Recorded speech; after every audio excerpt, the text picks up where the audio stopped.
Pearl Fishing. Choice Stories from Dickens' Household Words. First Series. Author Charles Dickens. The Publisher's Notice. The following stories are selected from that admirable publication, Dickens' Household Words.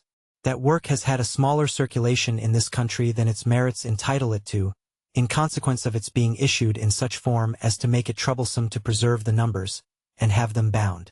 Many of its papers, too, are of local and somewhat temporary interest, which scarcely touches the popular mind of American readers. It is believed, therefore, that judicious selections from its pages, embracing some of its best stories, in which the hand of the master is readily discerned, will be welcomed with delight in many a home in which the name of Dickens has become as familiar as household words. Loaded Dice. Several years ago, I made a tour through some of the southern counties of England with a friend. We traveled in an open carriage, stopping for a few hours a day or a week, as it might be, wherever there was anything to be seen, and we generally got through one stage before breakfast because it gave our horses rest, and ourselves the chance of enjoying the brown bread, new milk, and fresh eggs of those country roadside inns, which are fast becoming subjects for archaeological investigation. One evening my friend said, "Tomorrow we will breakfast at tea. I want to inquire about a family named Lovell who used to live there. I met the husband and wife, and two lovely children, one summer at Exmouth. We became very intimate, and I thought them particularly interesting people, but I have never seen them since." The next morning's sun shone as brightly as heart could desire, and after a delightful drive, we reached the outskirts of the town about 9 o'clock. "Oh, what a pretty inn," said I as we approached a small white house, with a sign swinging in front of it, and a flower garden on one side. "Stop, John," cried my friend. "We shall get a much cleaner breakfast here than in the town, I dare say, and if there is anything to be seen there, we can walk to it." So we alighted and were shown into a neat little parlor with white curtains, where an unexceptionable rural breakfast was soon placed before us. "Pray, do you happen to know anything of a family called Lovell?" inquired my friend, whose name, by the way, was Markham. Mr. Lovell was a clergyman. "Yes, ma'am," answered the girl who attended us. "Apparently the landlord's daughter. Mr. Lovell is the vicar of our parish." "Indeed? And does he live near here?" "Yes, ma'am, he lives at the vicarage. It's just down that lane opposite, about a quarter of a mile from here. Or you can go across the fields, if you please, to where you see that tower. It's close by there." "And which is the pleasantest road?" inquired Mrs. Markham. "Well, ma'am, I think by the fields is the pleasantest, if you don't mind a stile or two. And, besides, you get the best view of the Abbey by going that way." "Is that tower we see part of the Abbey?" "Yes, ma'am," answered the girl, "and the vicarage is just the other side of it." Armed with these instructions, as soon as we had finished our breakfast we started across the fields, and after a pleasant walk of 20 minutes we found ourselves in an old churchyard, amongst a cluster of the most picturesque ruins we had ever seen. With the exception of the grey tower, we had espied from the inn, and which had doubtless been the belfry, the remains were not considerable. There was the outer wall of the chancel, and the broken step that had led to the high altar, and there were sections of aisles, and part of a cloister, all gracefully festooned with mosses and ivy, whilst mingled with the grass-grown graves of the prosaic dead, there were the massive tombs of the Dame Marjories and the Sir Hildebrands of more romantic periods. All was ruin and decay, but such poetic ruin, such picturesque decay, and just beyond the tall grey tower, there was the loveliest, smiling little garden, and the prettiest cottage that imagination could picture. The day was so bright, the grass so green, the flowers so gay, the air so balmy with their sweet perfumes, the birds sang so cheerily in the apple and cherry trees, that all nature seemed rejoicing. "Well," said my friend, as she seated herself on the fragment of a pillar, and looked around her, "now that I see this place, I understand what sort of people the Lovells were." "What sort of people were they?" said I. "Why, as I said before, interesting people. In the first place, they were both extremely handsome." "But the locality had nothing to do with their good looks, I presume," said I. "I am not sure of that," she answered. "When there is the least foundation of taste or intellect to set out with, the beauty of external nature, and the picturesque accidents that harmonize with it, do, I am persuaded, by their gentle and elevating influence on the mind, make the handsome handsomer, and the ugly less ugly. But it was not alone the good looks of the Lovells that struck me, but their air of refinement and high breeding, and I should say high birth, though I know nothing about their extraction, combined with their undisguised poverty and as evident contentment. Now I can understand such people finding here an appropriate home, and being satisfied with their small share of this world's goods, because here the dreams of romance writers about love in a cottage might be somewhat realized.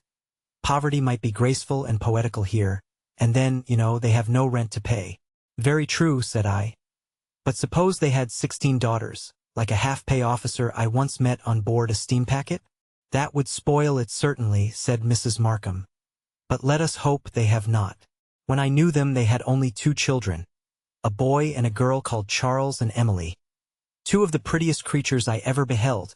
As my friend thought it yet rather early for a visit, we had remained chattering in this way for more than an hour, sometimes seated on a tombstone or a fallen column, sometimes peering amongst the carved fragments that were scattered about the ground, and sometimes looking over the hedge into the little garden, the wicket of which was immediately behind the tower.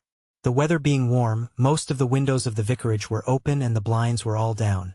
We had not yet seen a soul stirring, and were wondering whether we might venture to present ourselves at the door, when a strain of distant music struck upon our ears. Hark! I said. How exquisite! It was the only thing wanting to complete the charm. It's a military band, I think, said Mrs. Markham. We passed some barracks before we reached the inn. Nearer and nearer drew the sound, solemn and slow. The band was evidently approaching by the green lane that skirted the fields we had come by. Hush, said I, laying my hand on my friend's arm, with a strange sinking of the heart. They are playing the Dead March in Saul. Don't you hear the muffled drums? It's a funeral, but where's the grave? There, said she, pointing to a spot close under the hedge where some earth had been thrown up. But the aperture was covered with a plank, probably to prevent accidents. There are few ceremonies in life at once so touching, so impressive, so sad, and yet so beautiful as a soldier's funeral. Ordinary funerals with their unwieldy hearses and feathers, and the absurd-looking mutes, and the inky cloaks and weepers of hired mourners, always seem to me like a mockery of the dead. The appointments border so closely on the grotesque. They are so little in keeping with the true, the only view of death that can render life endurable. There is such a tone of exaggerated, forced, heavy, overacted gravity about the whole thing, that one had need to have a deep personal interest involved in the scene, to be able to shut one's eyes to the burlesque side of it. But a military funeral? How different! There you see death in life and life in death. There is nothing overstrained, nothing overdone. At once simple and silent, decent and decorous, consoling, yet sad. The chief mourners, at best, are generally true mourners, for they have lost a brother with whom they sat but yesterday at meat. And whilst they are comparing memories, recalling how merry they had many a day been together, and the solemn tones of that sublime music float upon the air, we can imagine the freed and satisfied soul wafted on those harmonious breathings to its heavenly home, and our hearts are melted, our imaginations exalted, our faith invigorated, and we come away the better for what we have seen. I believe some such reflections as these were passing through our minds, for we both remained silent and listening, till the swinging to of the little wicket, which communicated with the garden, aroused us. But nobody appeared, and the tower being at the moment betwixt us and it, we could not see who had entered. Almost at the same moment, a man came from a gate on the opposite side, and advancing to where the earth was thrown up, lifted the plank, and discovered the newly made grave.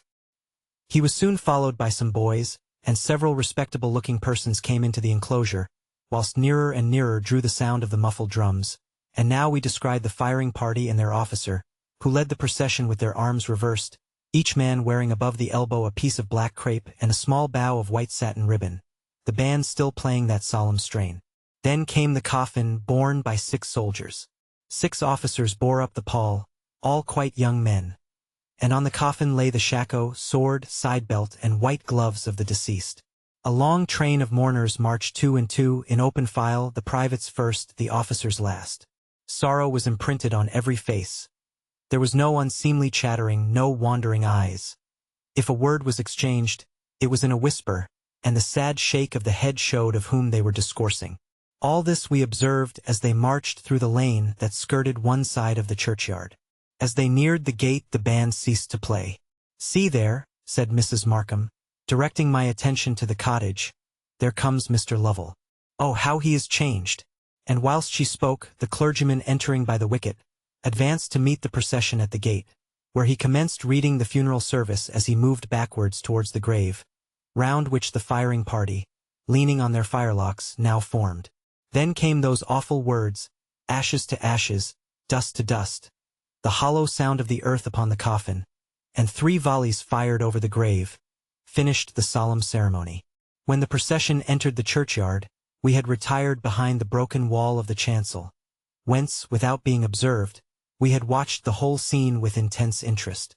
Just as the words, ashes to ashes, dust to dust, were pronounced, I happened to raise my eyes towards the grey tower, and then, peering through one of the narrow slits, I saw the face of a man. Such a face! Never to my latest day can I forget the expression of those features. If ever there was despair and anguish written on a human countenance, it was there, and yet so young, so beautiful. A cold chill ran through my veins as I pressed Mrs. Markham's arm. Look up at the tower, I whispered. My God, what can it be? She answered, turning quite pale. And Mr. Lovell, did you observe how his voice shook? At first I thought it was illness, but he seems bowed down with grief. Every face looks awestruck. There must be some tragedy here, something more than the death of an individual. And fearing, under this impression, that our visit might prove untimely, we resolved to return to the inn, and endeavor to discover if anything unusual had really occurred. Before we moved, I looked up at the narrow slit. The face was no longer there. But as we passed round to the other side of the tower, we saw a tall, slender figure, attired in a loose coat, pass slowly through the wicket, cross the garden, and enter the house. We only caught a glimpse of the profile. The head hung down upon the breast. The eyes were bent upon the ground. But we knew it was the same face we had seen above. We went back to the inn, where our inquiries elicited some information which made us wish to know more. But it was not till we went into the town that we obtained the following details of this mournful drama, of which we had thus accidentally witnessed one impressive scene. Mr. Lovell, as Mrs. Markham had conjectured, was a man of good family, but no fortune. He might have had a large one, could he have made up his mind to marry Lady Elizabeth Wentworth, the bride selected for him by a wealthy uncle who proposed to make him his heir. But preferring poverty with Emily Dearing, he was disinherited. He never repented his choice, although he remained vicar of a small parish, and a poor man all his life. The 2 children whom Mrs. Markham had seen were the only ones they had, and through the excellent management of Mrs. Lovell, and the moderation of her husband's desires, they had enjoyed an unusual degree of happiness in this sort of graceful poverty, till the young Charles and Emily were grown up, and it was time to think what was to be done with them. The son had been prepared for Oxford by the father, and the daughter, under the tuition of her mother, was remarkably well educated and accomplished. But it became necessary to consider the future. Charles must be sent to college, since the only chance of finding a provision for him was in the church, although the expense of maintaining him there could be ill afforded. So, in order in some degree to balance the outlay, it was, after much deliberation, agreed that Emily should accept a situation as governess in London. The proposal was made by herself, and the rather consented to, that, in case of the death of her parents, she would almost inevitably have had to seek some such means of subsistence. These partings were the first sorrows that had reached the Lovells. At first, all went well. Charles was not wanting in ability nor in a moderate degree of application, and Emily wrote cheerfully of her new life. She was kindly received, well treated, and associated with the family on the footing of a friend. Neither did further experience seem to diminish her satisfaction. She saw a great many gay people, some of whom she named, and, amongst the rest, there not unfrequently appeared the name of Herbert. Mr. Herbert was in the army, and being a distant connection of the family with whom she resided, was a frequent visitor at their house. She was sure Papa and Mamma would like him. Once the mother smiled and said she hoped Emily was not falling in love. But no more was thought of it. In the meantime Charles had found out that there was time for many things at Oxford, besides study.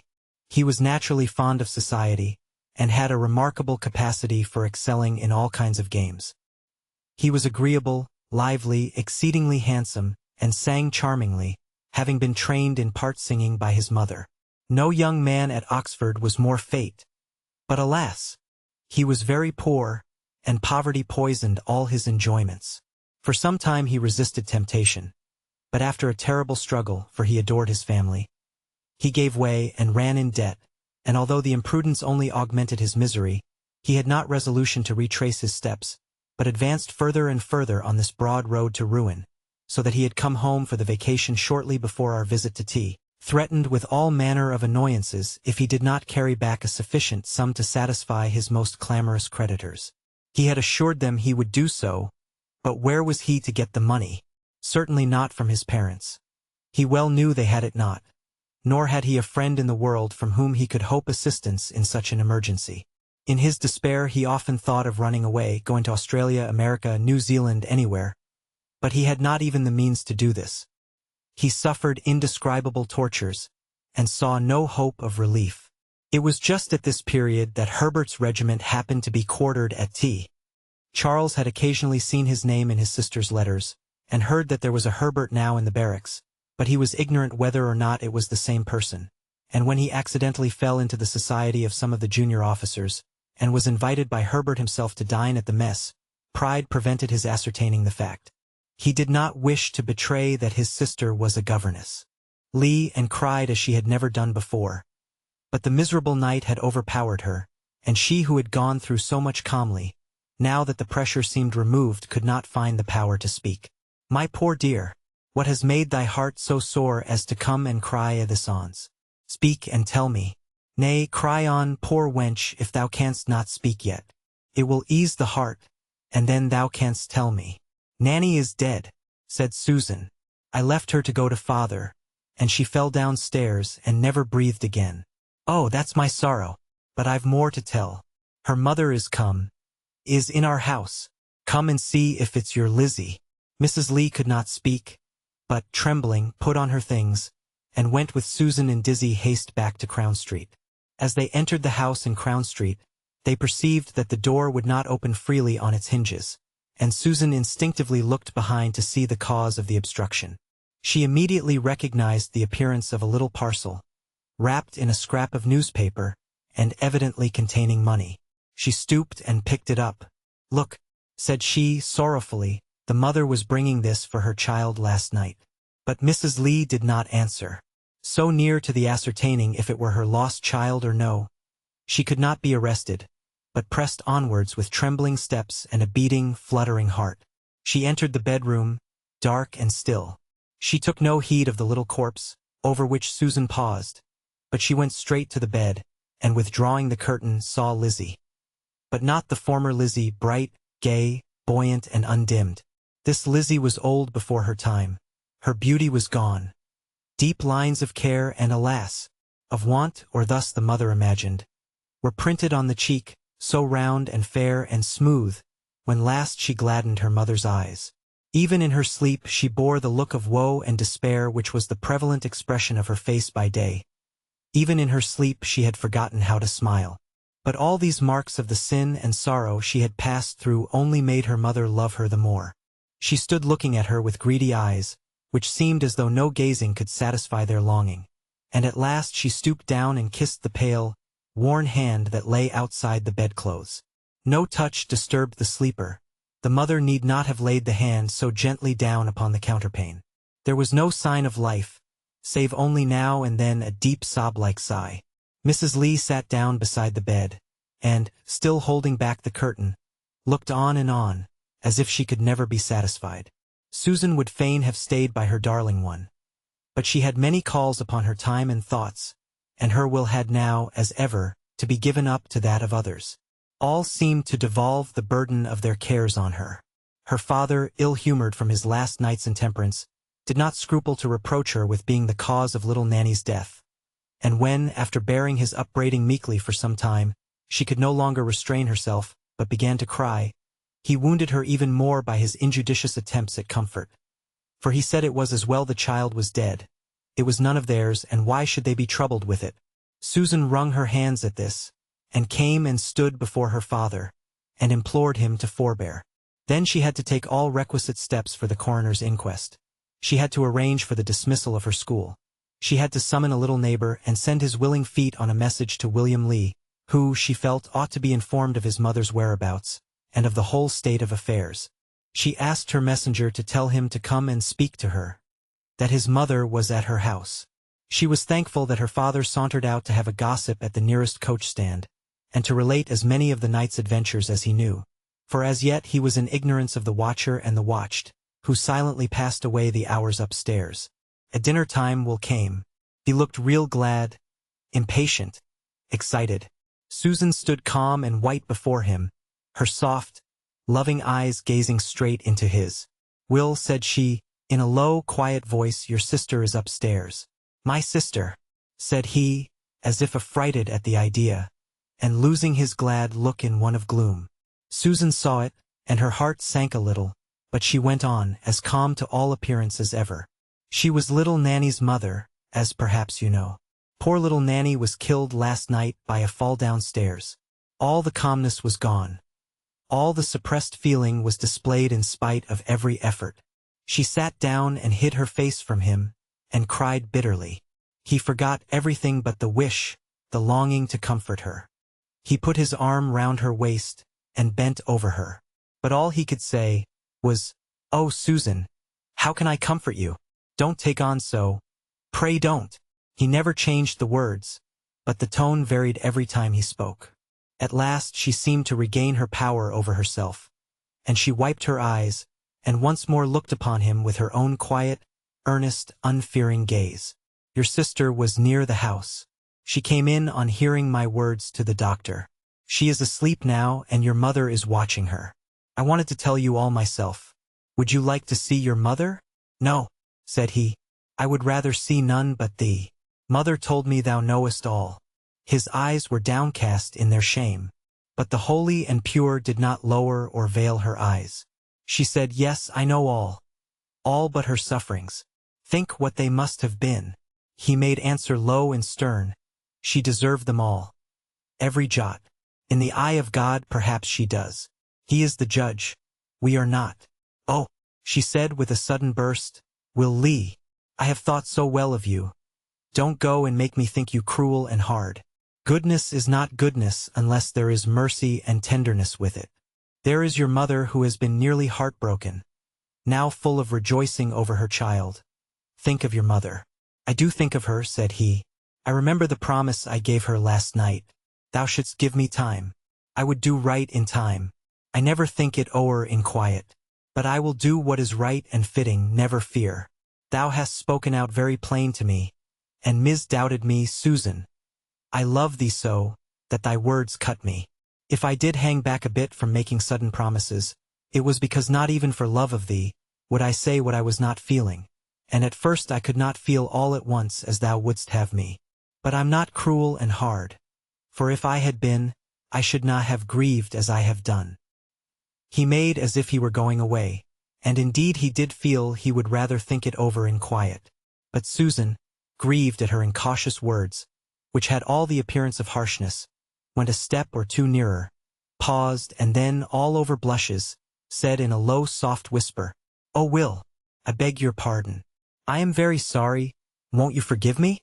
She who had always drawn back, and been so reserved, said this in the very softest manner, with eyes now uplifted beseechingly, now dropped to the ground. Her sweet confusion told more than words could do, and Will turned back, all joyous in his certainty of being beloved, and took her in his arms and kissed her. "My own Susan," he said. Meanwhile the mother watched her child in the room above. It was late in the afternoon before she awoke, for the sleeping draught had been very powerful.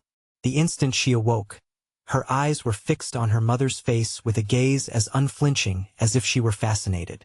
Mrs. Lee did not turn away, nor move, for it seemed as if motion would unlock the stony command over herself which, while so perfectly still, she was enabled to preserve. But by and by Lizzie cried out in a piercing voice of agony, "Mother, don't look at me. I have been so wicked?" And instantly she hid her face, and grovelled among the bedclothes, and lay like one dead, so motionless was she. Mrs. Lee knelt down by the bed, and spoke in the most soothing tones. "Lizzie, dear, don't speak so. I'm thy mother, darling. Don't be afeard of me. I never left off loving thee, Lizzie. I was always a-thinking of thee. Thy father forgave thee afore he died. There was a little start here, but no sound was heard. Lizzie, lass, I'll do aught for thee. I'll live for thee, only don't be afeard of me. Whatever thou art or hast been, we'll ne'er speak on't. We'll leave to ood times behind us, and go back to the Upclose farm. I but left it to find thee, my lass, and God has led me to thee. Blessed be his name. And God is good too, Lizzie. Thou hast not forgot thy Bible, I'll be bound, for thou wert always a scholar. I'm no reader, but I learnt off them texts to comfort me a bit, and I've said them many a time a day to myself. Lizzie, lass, don't hide thy head so. It's thy mother as is speaking to thee. Thy little child clung to me only yesterday, and if it's gone to be an angel, it will speak to God for thee. Nay, don't sob a that as, thou shalt have it again in heaven. I know thou'lt strive to get there for thy little Nancy's sake, and listen, I'll tell thee God's promises to them that are penitent, only don't be afeard. Mrs. Lee folded her hands, and strove to speak very clearly, while she repeated every tender and merciful text she could remember. She could tell from the breathing that her daughter was listening, but she was so dizzy and sick herself when she had ended, that she could not go on speaking. It was all she could do to keep from crying aloud. At last she heard her daughter's voice. Where have they taken her to? She asked. She is downstairs. So quiet, and peaceful and happy she looks. Could she speak?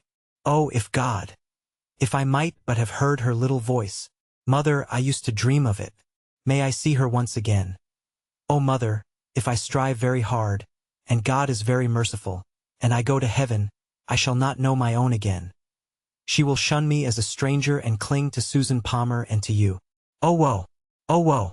She shook with exceeding sorrow.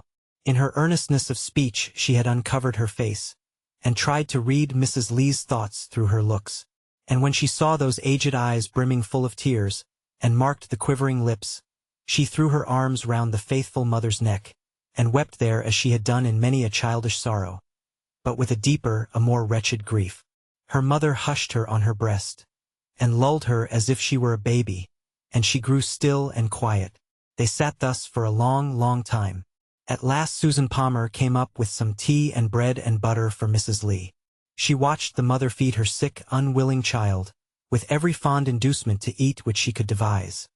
They neither of them took notice of Susan's presence. That night they lay in each other's arms, but Susan slept on the ground beside them.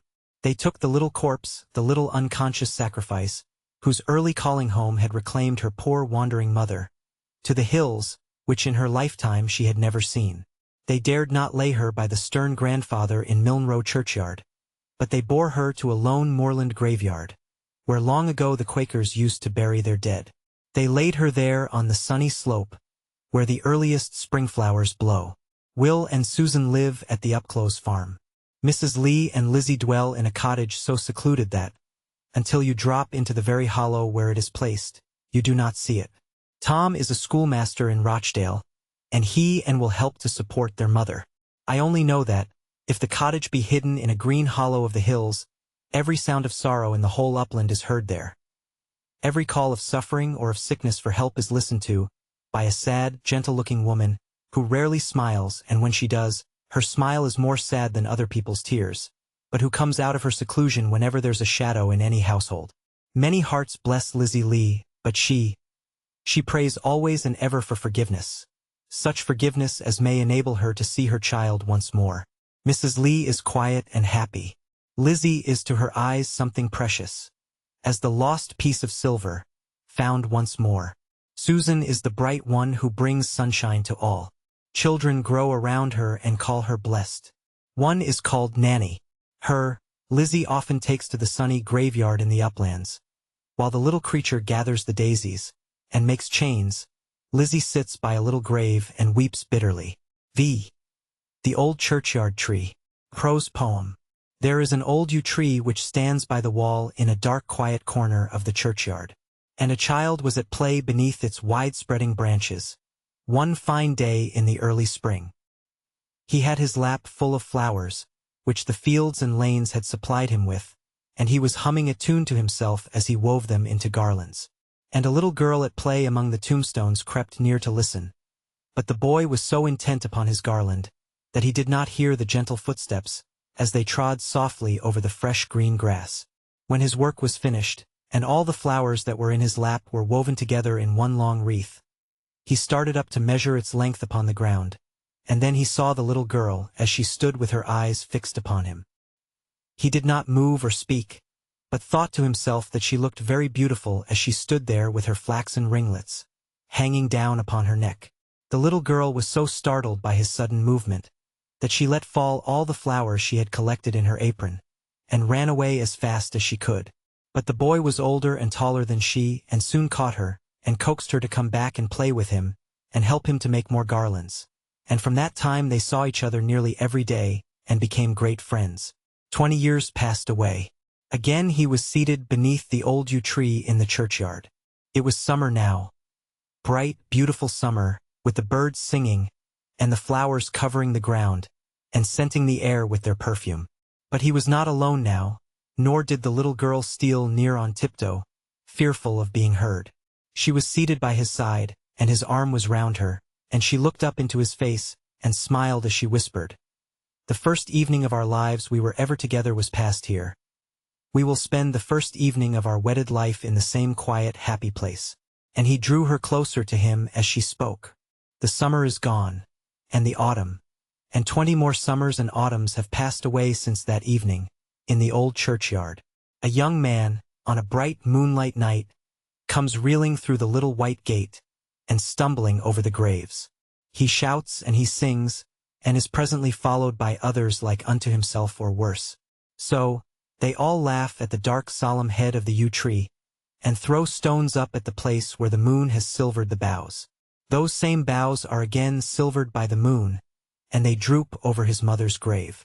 There is a little stone which bears this inscription: "Her heart brake in silence." But the silence of the churchyard is now broken by a voice, not of the youth, nor a voice of laughter and ribaldry. "My son, dost thou see this grave?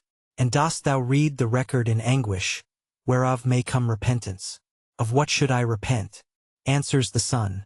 "And why should my young ambition for fame relax in its strength because my mother was old and weak? Is this indeed our son?" says the father, bending in agony over the grave of his beloved. "I can well believe I am not," exclaimeth the youth. "It is well that you have brought me here to say so. Our natures are unlike, our courses must be opposite. Your way leath here, mine yonder." So the son left the father kneeling by the grave. Again a few years are passed. It is winter, with a roaring wind and a thick gray fog. The graves in the churchyard are covered with snow, and there are great icicles in the church porch. The wind now carries a swathe of snow along the tops of the graves, as though the sheeted dead were at some melancholy play, and hark, the icicles fall with a crash and jingle, like a solemn mockery of the echo of the unseemly mirth of one who is now coming to his final rest. There are 2 graves near the old yew tree, and the grass has overgrown them. A third is close by, and the dark earth at each side has just been thrown up. The bearers come. With a heavy pace they move along. The coffin heaveth up and down, as they step over the intervening graves. Grief and old age had seized upon the father, and worn out his life, and premature decay soon seized upon the son, and gnawed away his vain ambition, and his useless strength, till he prayed to be born, not the way yonder that was most opposite to his father and his mother, but even the same way they had gone, the way which leads to the old churchyard tree. 6. The modern officer's progress. Joining the regiment. "I have got some very sad news to tell you," wrote Lady Pelican to her friend, Mrs. Vermel, a faded lady of fashion, who discontentedly occupied a suite of apartments at Hampton Court. "Our Irish estates are in such a miserable condition, absolutely making us out to be in debt to them instead of adding to our income, that poor George, you will be shocked to hear it, is actually obliged to go into the infantry. The communication of this distressing fact may stand instead of the regular gazette, announcing the appointment of the Honorable George Spoonbill to an ensigncy, by purchase, in the 100th Regiment of Foot. His military aspirations had been cavalry, and he had endeavored to qualify himself for that branch of the service by getting up an invisible mustache, when the Irish agent wrote to say that no money was to be had in that quarter, and all thoughts of the household brigade were, of necessity, abandoned. But, though the more expensive career was shut out, Lord Pelican's interest at the Horse Guards remained as influential as before, and for the consideration of £450 which, embarrassed as he was, he contrived to muster, he had no difficulty in procuring a commission for his son George, in the distinguished regiment already named. There were, it is true, a few hundred prior claimants on the Duke's list. But, as Lord Pelican justly observed, if the Spoonbill family were not fit for the army, he should like to know who were. An argument perfectly irresistible. Gazetted, therefore, the young gentleman was, as soon as the Queen's sign manual could be obtained, and the usual interval for preparation over, the Honourable George Spoonbill set out to join. But before he does so, we must say a word of what that preparation consisted in. Some persons may imagine that he forthwith addressed himself to the study of Polybius, dabbled a little in Cormontaigne, got up Napier's History of the Peninsular War, or read the Duke's dispatches. Others, that he went down to Birdcage Walk and placed himself under the tuition of Colour Sergeant Pike of the Grenadier Guards, a warrior celebrated for his skill in training military aspirants, or that he endeavored by some other means to acquire a practical knowledge, however slight, of the profession for which he had always been intended. The Honourable George Spoonbill knew better. The preparation he made was a visit, at least 3 times a day, to Messrs. Gorget and Plume, the military tailors in Jermyn Street, whose souls he sorely vexed by the persistence with which he adhered to the most accurate fit of his shell jacket and coatee, the set of his epaulettes, the cut of his trousers, and the shape of his shako. He passed his days in trying on his things, and his evenings, when not engaged in the casino, the cider cellar, or the Adelphi, in dining with his military friends at St. James's Palace, or at Knightsbridge Barracks. In their society he greatly improved himself, acquiring an accurate knowledge of lansquenet and écarté, cultivating his taste for tobacco, and familiarizing his mind with that reverence for authority which is engendered by the anecdotes of great military commanders that freely circulate at the mess table. His education and his uniform being finished at about the same time, George Spoonbill took a not uncheerful farewell of the agonized Lady Pelican, whose maternal bosom streamed with the sacrifice she made in thus consigning her offspring to the vulgar hardships of a marching regiment. An express train conveyed the Honourable Ensign in safety to the country town where the 100th were then quartered, and in conformity with the instructions which he received from the Assistant Military Secretary at the Horse Guards, the only instructions, by the by, which were given him by that functionary, he reported himself at the orderly room on his arrival, was presented by the adjutant to the senior major, by the senior major to the lieutenant colonel, and by the lieutenant colonel to the officers generally when they assembled for mess. The 100th, being light infantry, called itself a crack regiment, the military adjective signifying, in this instance, not so much a higher reputation for discipline and warlike achievements, as an indefinite sort of superiority arising from the fact that no man was allowed to enter the corps who depended on his pay only for the figure he cut in it. Lieutenant Colonel Tulip, who commanded, was very strict in this particular, and, having the good of the service greatly at heart, set his face entirely against the admission of any young man who did not enjoy a handsome paternal allowance, or was not the possessor of a good income. He was himself the son of a celebrated army clothier, and in the course of 10 years had purchased the rank he now held, so that he had a right, as he thought, to see that his regiment was not contaminated by contact with poor men. His military creed was, that no man had any business in the army who could not afford to keep his horses or tilbury, and drink wine every day, that he called respectable, anything short of it the reverse. If he ever relaxed from the severity of this rule, it was only in favor of those who had high connections, a handle to a name being as reverently worshipped by him as money itself. Indeed, in secret, he preferred a lord's son, though poor, to a commoner, however rich, the poverty of a sprig of nobility not being taken exactly in a literal sense. Colonel Tulip had another theory also. During the aforesaid 10 years, he had acquired some knowledge of drill, and possessing an hereditary taste for dress, considered himself, thus endowed, a first-rate officer, though what he would have done with his regiment in the field is quite another matter. In the meantime he was gratified by thinking that he did his best to make it a crack corps, according to his notion of the thing, and such minor points as the moral training of the officers, and their proficiency in something more than the forms of the parade ground, were not allowed to enter into his consideration. The 100th were acknowledged to be a devilish well-dressed, gentlemanly set of fellows, and were looked after with great interest at country balls, races, and regattas. And if this were not what a regiment ought to be, Colonel Tulip was, he flattered himself, very much out in his calculations. The advent of the Honourable George Spoonbill was a very welcome one, as the vacancy to which he succeeded had been caused by the promotion of a young baronet into dragoons, and the newcomer being the second son of Lord Pelican, with a possibility of being graced one day by wearing that glittering title himself, the hiatus caused by Sir Henry Muff's removal was happily filled up without any derogation to the core. Having also ascertained, in the course of 5 minutes' conversation, that Mr. Spoonbill's man and 2 horses were to follow in a few days with the remainder of his baggage, and the young gentleman having talked rather largely of what the governor allowed him, 200 a year is no great sum, but he kept the actual amount in the background, speaking promiscuously of a few hundreds, and of his intimacy with the fellows in the Life Guards, Colonel Tulip at once set him down as a decided acquisition to the 100th, and intimated that he was to be made much of accordingly. When we describe the regiment as being composed of wealthy men, the statement must be received with a certain reservation. It was Colonel Tulip's hope and intention to make it so in time, when he had sufficiently weeded it, but in attendant there were 3 or 4 officers who did not quite belong to his favorite category. There were the senior major and an old captain, both of whom had seen a good deal of service, the surgeon, who was a necessary evil, and the quartermaster, who was never allowed to show with the rest of the officers except at inspection, or some other unusual demonstration. But the rank and allowance of the first, and something in the character of the second, which caused him to be looked upon as a military oracle, made Colonel Tulip tolerate their presence in the corps, if he did not enjoy it. Neither had the adjutant quite as much money as the commanding officer could have desired, but as his position kept him close to his duties, doing that for which Colonel Tulip took credit, he also was suffered to pass muster. He was a brisk, precise, middle-aged personage who hoped in the course of time to get his company, and whose military qualifications consisted chiefly in knowing Torrens, the Articles of War, the military regulations, and the army list by heart.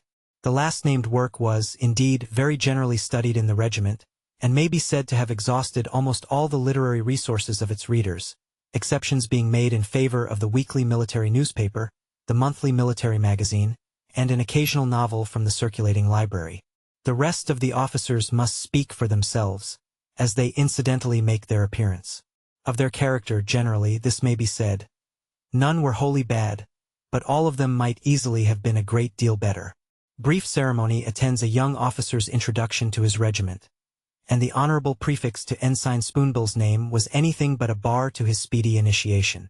Lieutenant Colonel Tulip took wine with him the first thing, and his example was so quickly followed by all present, that by the time the cloth was off the table, Lord Pelican's second son had swallowed quite as much of Duff Gordon's sherry as was good for him. Though drinking is no longer a prevalent military vice, there are occasions when the wine circulates rather more freely than is altogether safe for young heads, and this was one of them. Claret was not the habitual tipple, even of the crack 100th, but as Colonel Tulip had no objection to make a little display now and then, he had ordered a dozen in honor of the new arrival, and all felt disposed to do justice to it. The young ensign had flattered himself that, amongst other accomplishments, he possessed a hard head. But, hard as it was, the free circulation of the bottle was not without its effect, and he soon began to speak rather thick, carefully avoiding such words as began with a difficult letter, which made his discourse somewhat periphrastic or roundabout. But though his observations reached his hearers circuitously, their purpose was direct enough, and conveyed the assurance that he was one of those admirable Crichtons who are wide awake in every particular, and available for anything that may chance to turn up. The conversation which reached his ears from the jovial companions who surrounded him was of a similarly instructive and exhilarating kind, and tended greatly to his improvement. Captain Hackett, who came from Dragoon Guards, and had seen a great deal of hard service in Ireland, elaborately set forth every particular of "I'll give you my honor," the most remarkable steeplechase that ever took place in the 3 kingdoms, of which he was, of course, the hero. Lieutenant Wadding, who prided himself on his small waist, broad shoulders, and bushy whiskers, and was esteemed a lady-killer, talked of every woman he knew, and damaged every reputation he talked about. Lieutenant Bray, who was addicted to sporting and played on the French horn, came out strong on the subject of hackles, mayflies, grey palmers, badgers, terriers, dewclaws, snapshots, and Ely's cartridges. Captain Cushion, a great billiard player and famous, in every sense, for the one-pocket game, was eloquent on the superiority of his own cues, which were tipped with gutta percha instead of leather, and offered, as a treat, to indulge any man in garrison with the best of 20, one up, for 100 aside. Captain Huff, who had a crimson face, a stiff arm, and the voice of a stentor, and whose soul, like his visage, was steeped in port and brandy, boasted of achievements in the drinking line, which, fortunately, are now only traditional, though he did his best to make them positive. From the upper end of the table, where sat the two veterans and the doctor, came, mellowed by distance, grim recollections of the peninsula, with stories of Picton and Crawford, the fighting brigade and the light division, interspersed with endless Indian narratives, equally grim, of how our fellows were carried off by the cholera at Cawnpore, and how many tigers were shot, when we lay in cantonments at Dum Dum, the running accompaniment to the whole being a constant reference to so-and-so of ours without allusion to which possessive pronoun. Few military men are able to make much progress in conversation. Nor was Colonel Tulip silent, but his conversation was of a very lofty and, as it were, ethereal order, quite transparent, in fact, if anyone had been there to analyze it. It related chiefly to the magnates at the Horse Guards, to what the Duke said to him on certain occasions specified, to Prince Albert's appearance at the last levee, to a favorite bay charger of his own, to the probability that Lord Dawdle would get into the corps on the first exchange, and to a partly formed intention of applying to the Commander-in-Chief to change the regimental facings from buff to green. The mess table, after 4 hours' enjoyment of it in this intellectual manner, was finally abandoned for Captain Cushion's quarters, that gallant officer having taken quite a fancy to the youngster, not so much, perhaps, on account of the youngster being a lord's youngster, as because, in all probability, there was something squeezable in him which was slightly indicated in his countenance. But whatever of the kind there might indeed have been, did not come out that evening, the amiable captain preferring rather to initiate by example and the show of good fellowship, than by directly urging the neophyte to play. The rubber, therefore, was made up without him, and the new ensign, with 2 or 3 more of his rank, confined themselves to cigars and brandy and water, a liberal indulgence in which completed what the wine had begun, and before midnight chimed the Honorable George Spoonbill was, to use the mildest expression, as unequivocally tipsy as the fondest parent or guardian could possibly have desired a young gentleman to be on the first night of his entering the service. Not yet established in barracks, Mr. Spoonbill slept at an hotel, and thither he was assisted by 2 of his boon companions, whom he insisted on regaling on Devilled biscuits and more brandy and water, out of sheer gratitude for their kindness. Nor was this reward thrown away, for it raised the spirits of these youths to so genial a pitch that, on their way back, with a view, no doubt, to give encouragement to trade, they twisted off, as they phrased it, no end to knockers and bell handles, broke 6 lamps, and narrowly escaping the police, with whom, however, they would gloriously have fought rather than have surrendered, succeeded at length in reaching their quarters, a little excited it is true, but by no means under the impression that they had done anything, as the articles of war say, unbecoming the character of an officer and a gentleman. In the meantime, the jaded waiter at the hotel had conveyed their fellow ensign to bed, to dream, if he were capable of dreaming, of the brilliant future which his first day's experience of actual military life held out. To a subaltern's day.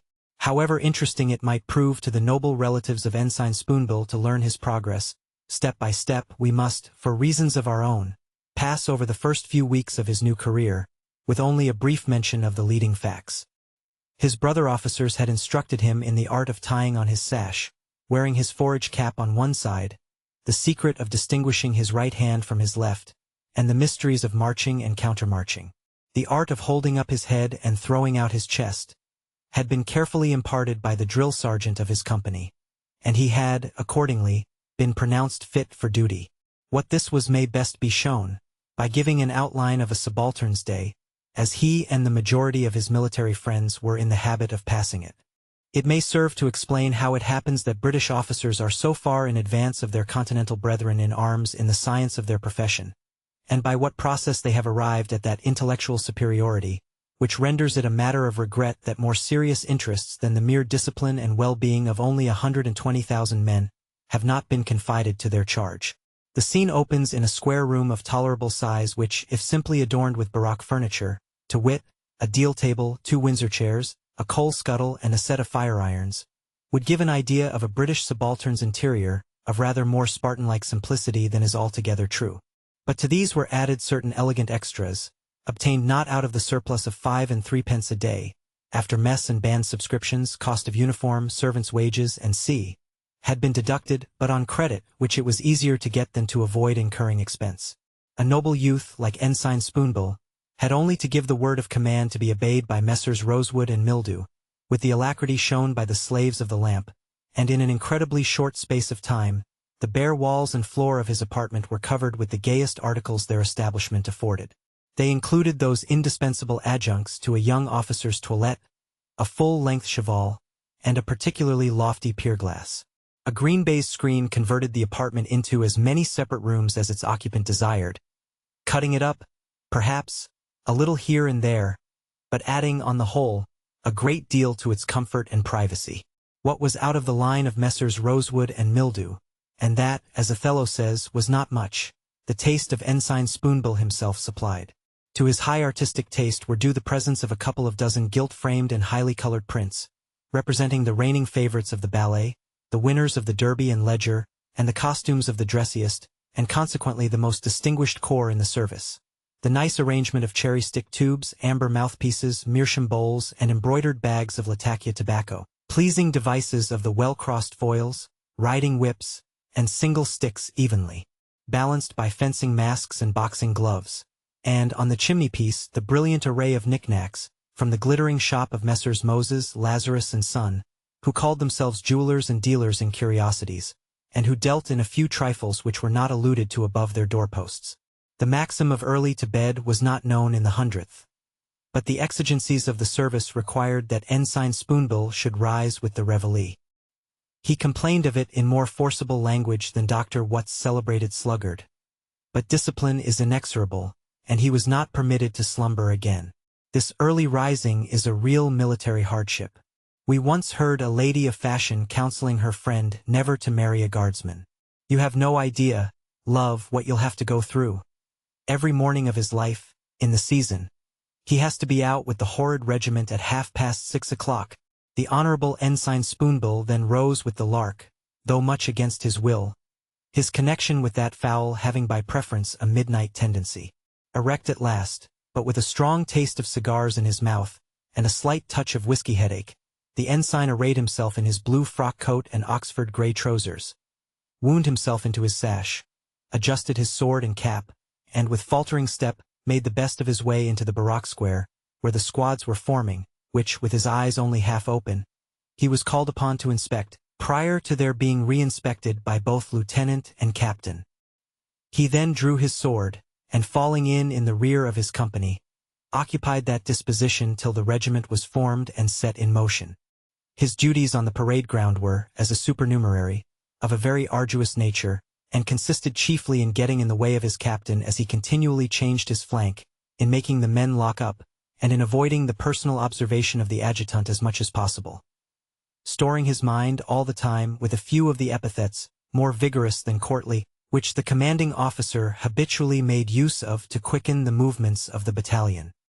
He enjoyed this recreation for about a couple of hours, sometimes utterly bewildered by a change of front, which developed him in the most inopportune manner, sometimes inextricably entangled in the formation of a hollow square, when he became lost altogether, sometimes confounding himself with the points, and being confounded by the senior major for his awkwardness, and sometimes following a charge at such a pace as to take away his voice for every purpose of utility, supposing he had desired to exercise it in the way of admonitory adjuration to the rear rank.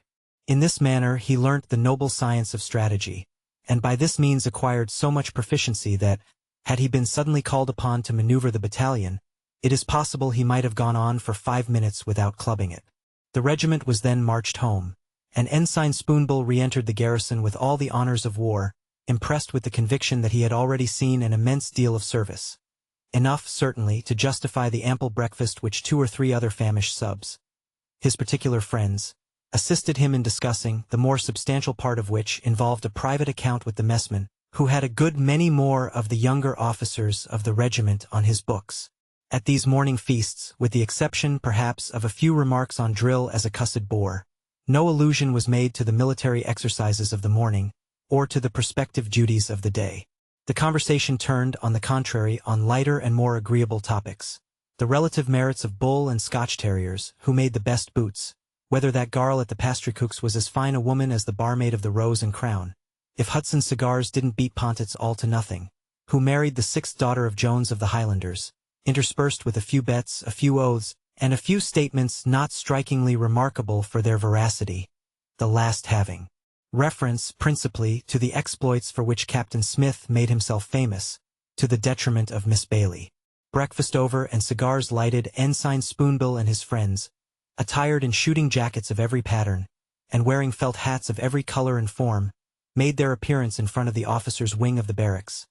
Some semi-recumbent on the doorsteps, others lounging with their hands in their coat pockets, others gracefully balancing themselves on the iron railings, all smoking and talking on subjects of the most edifying kind.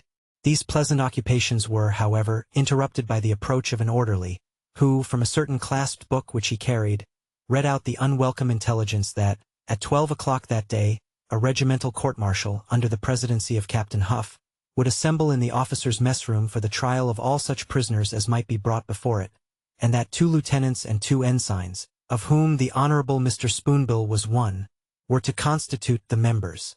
This was a most distressing and unexpected blow, for it had previously been arranged that a badger should be drawn by Lieutenant Wadding's bull bitch Juno, at which interesting ceremony all the junior members of the court were to have assisted. It was the more provoking, because the proprietor of the animal to be baited, a gentleman in a fustian suit, brown legging, high-lows, a white hat with a black crape round it, and a very red nose, indicative of a most decided love for cordials and compounds, had just stepped up to say that the badger must be drored that mornin', as he was under a particular engagement to repeat the amusement in the evening for some gents at a distant town, and couldn't know how, not for no money, forfeit his sacred word. The majority of the young gentlemen present understood perfectly what this corollary meant, but, with Ensign Spoonbill amongst them, were by no means in a hurry to fork out for so immoral a purpose as that of inducing a fellow-man to break a solemn pledge. That gallant officer, however, labored under so acute a feeling of disappointment, that regardless of the insult offered to the worthy man's conscience, he at once volunteered to give him a couple of sovs if he would just throw those snobs over, and defer his departure till the following day, and it was settled that the badger should be drawn as soon as the patrons of Joe Baggs could get away from the court-martial, for which in no very equable frame of mind they now got ready, retiring to their several barack-rooms, divesting themselves of their sporting costume and once more assuming military attire. At the appointed hour, the court assembled. Captain Huff prepared for his judicial labors by calling for a glass of his favorite swizzle, which he dispatched at one draught, and then, having sworn in the members and being sworn himself, the business began by the appointment of Lieutenant Hackett as secretary. There were 2 prisoners to be tried. One had sold his necessaries in order to get drunk. The second had made use of mutinous language when drunk.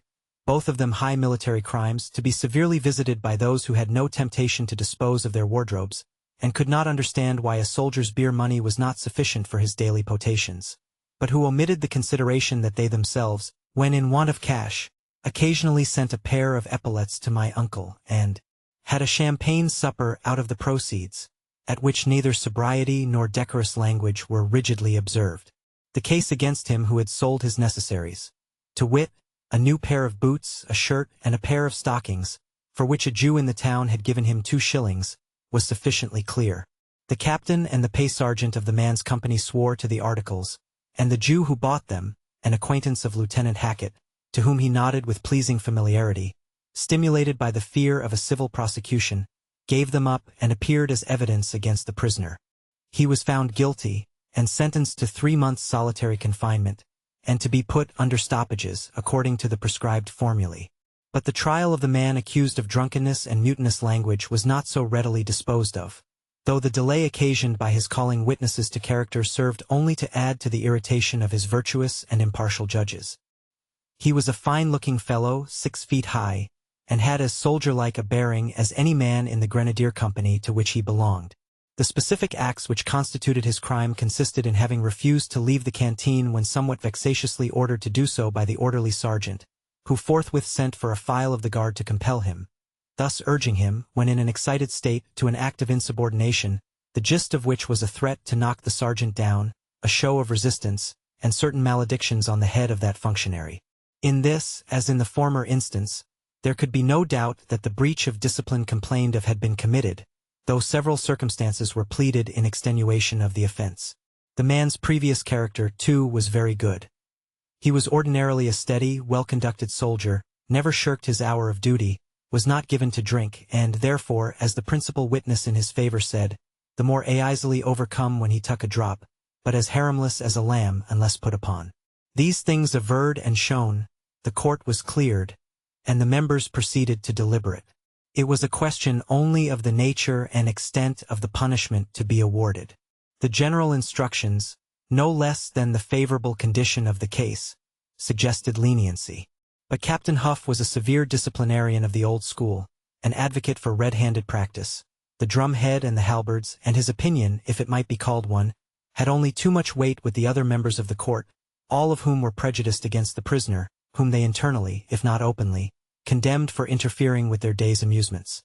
Corporal punishment, of course, said Captain Huff angrily, and his words were echoed by the court, though the majority of them little knew the fearful import of the sentence, or they might have paused before they delivered over a fine resolute young man, whose chief crime was an ebullition of temper, to the castigation of the lash, which destroys the soldier's self-respect, degrades him in the eyes of his fellows, mutilates his body, and leaves an indelible scar upon his mind.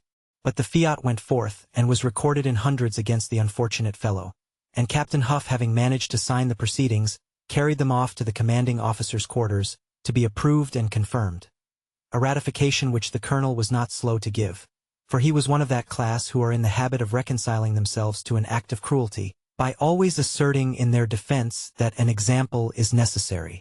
He forgot in doing so, that this was not the way to preserve for the 100th the name of a crack corps, and that the best example for those in authority is mercy. With minds buoyant and refreshed by the discharge of the judicial functions, for which they were in every respect so admirably qualified, Ensign Spoonbill and his companions, giving themselves leave of absence from the afternoon parade, and having resumed their favorite mufti, repaired to an obscure den in a stable-yard at the back of the Blue Boar, a low public house in the filthiest quarter of the town, which Mr. Joseph Baggs made his headquarters, and there, for a couple of hours, solaced themselves with the agreeable exhibition of the contest between the badger and the dog Juno, which terminated by the latter being bitten through both her forepaws, and nearly losing one of her eyes, though, as Lieutenant Wadding exultingly observed, she was a deuced deal too game to give over for such trifles as those.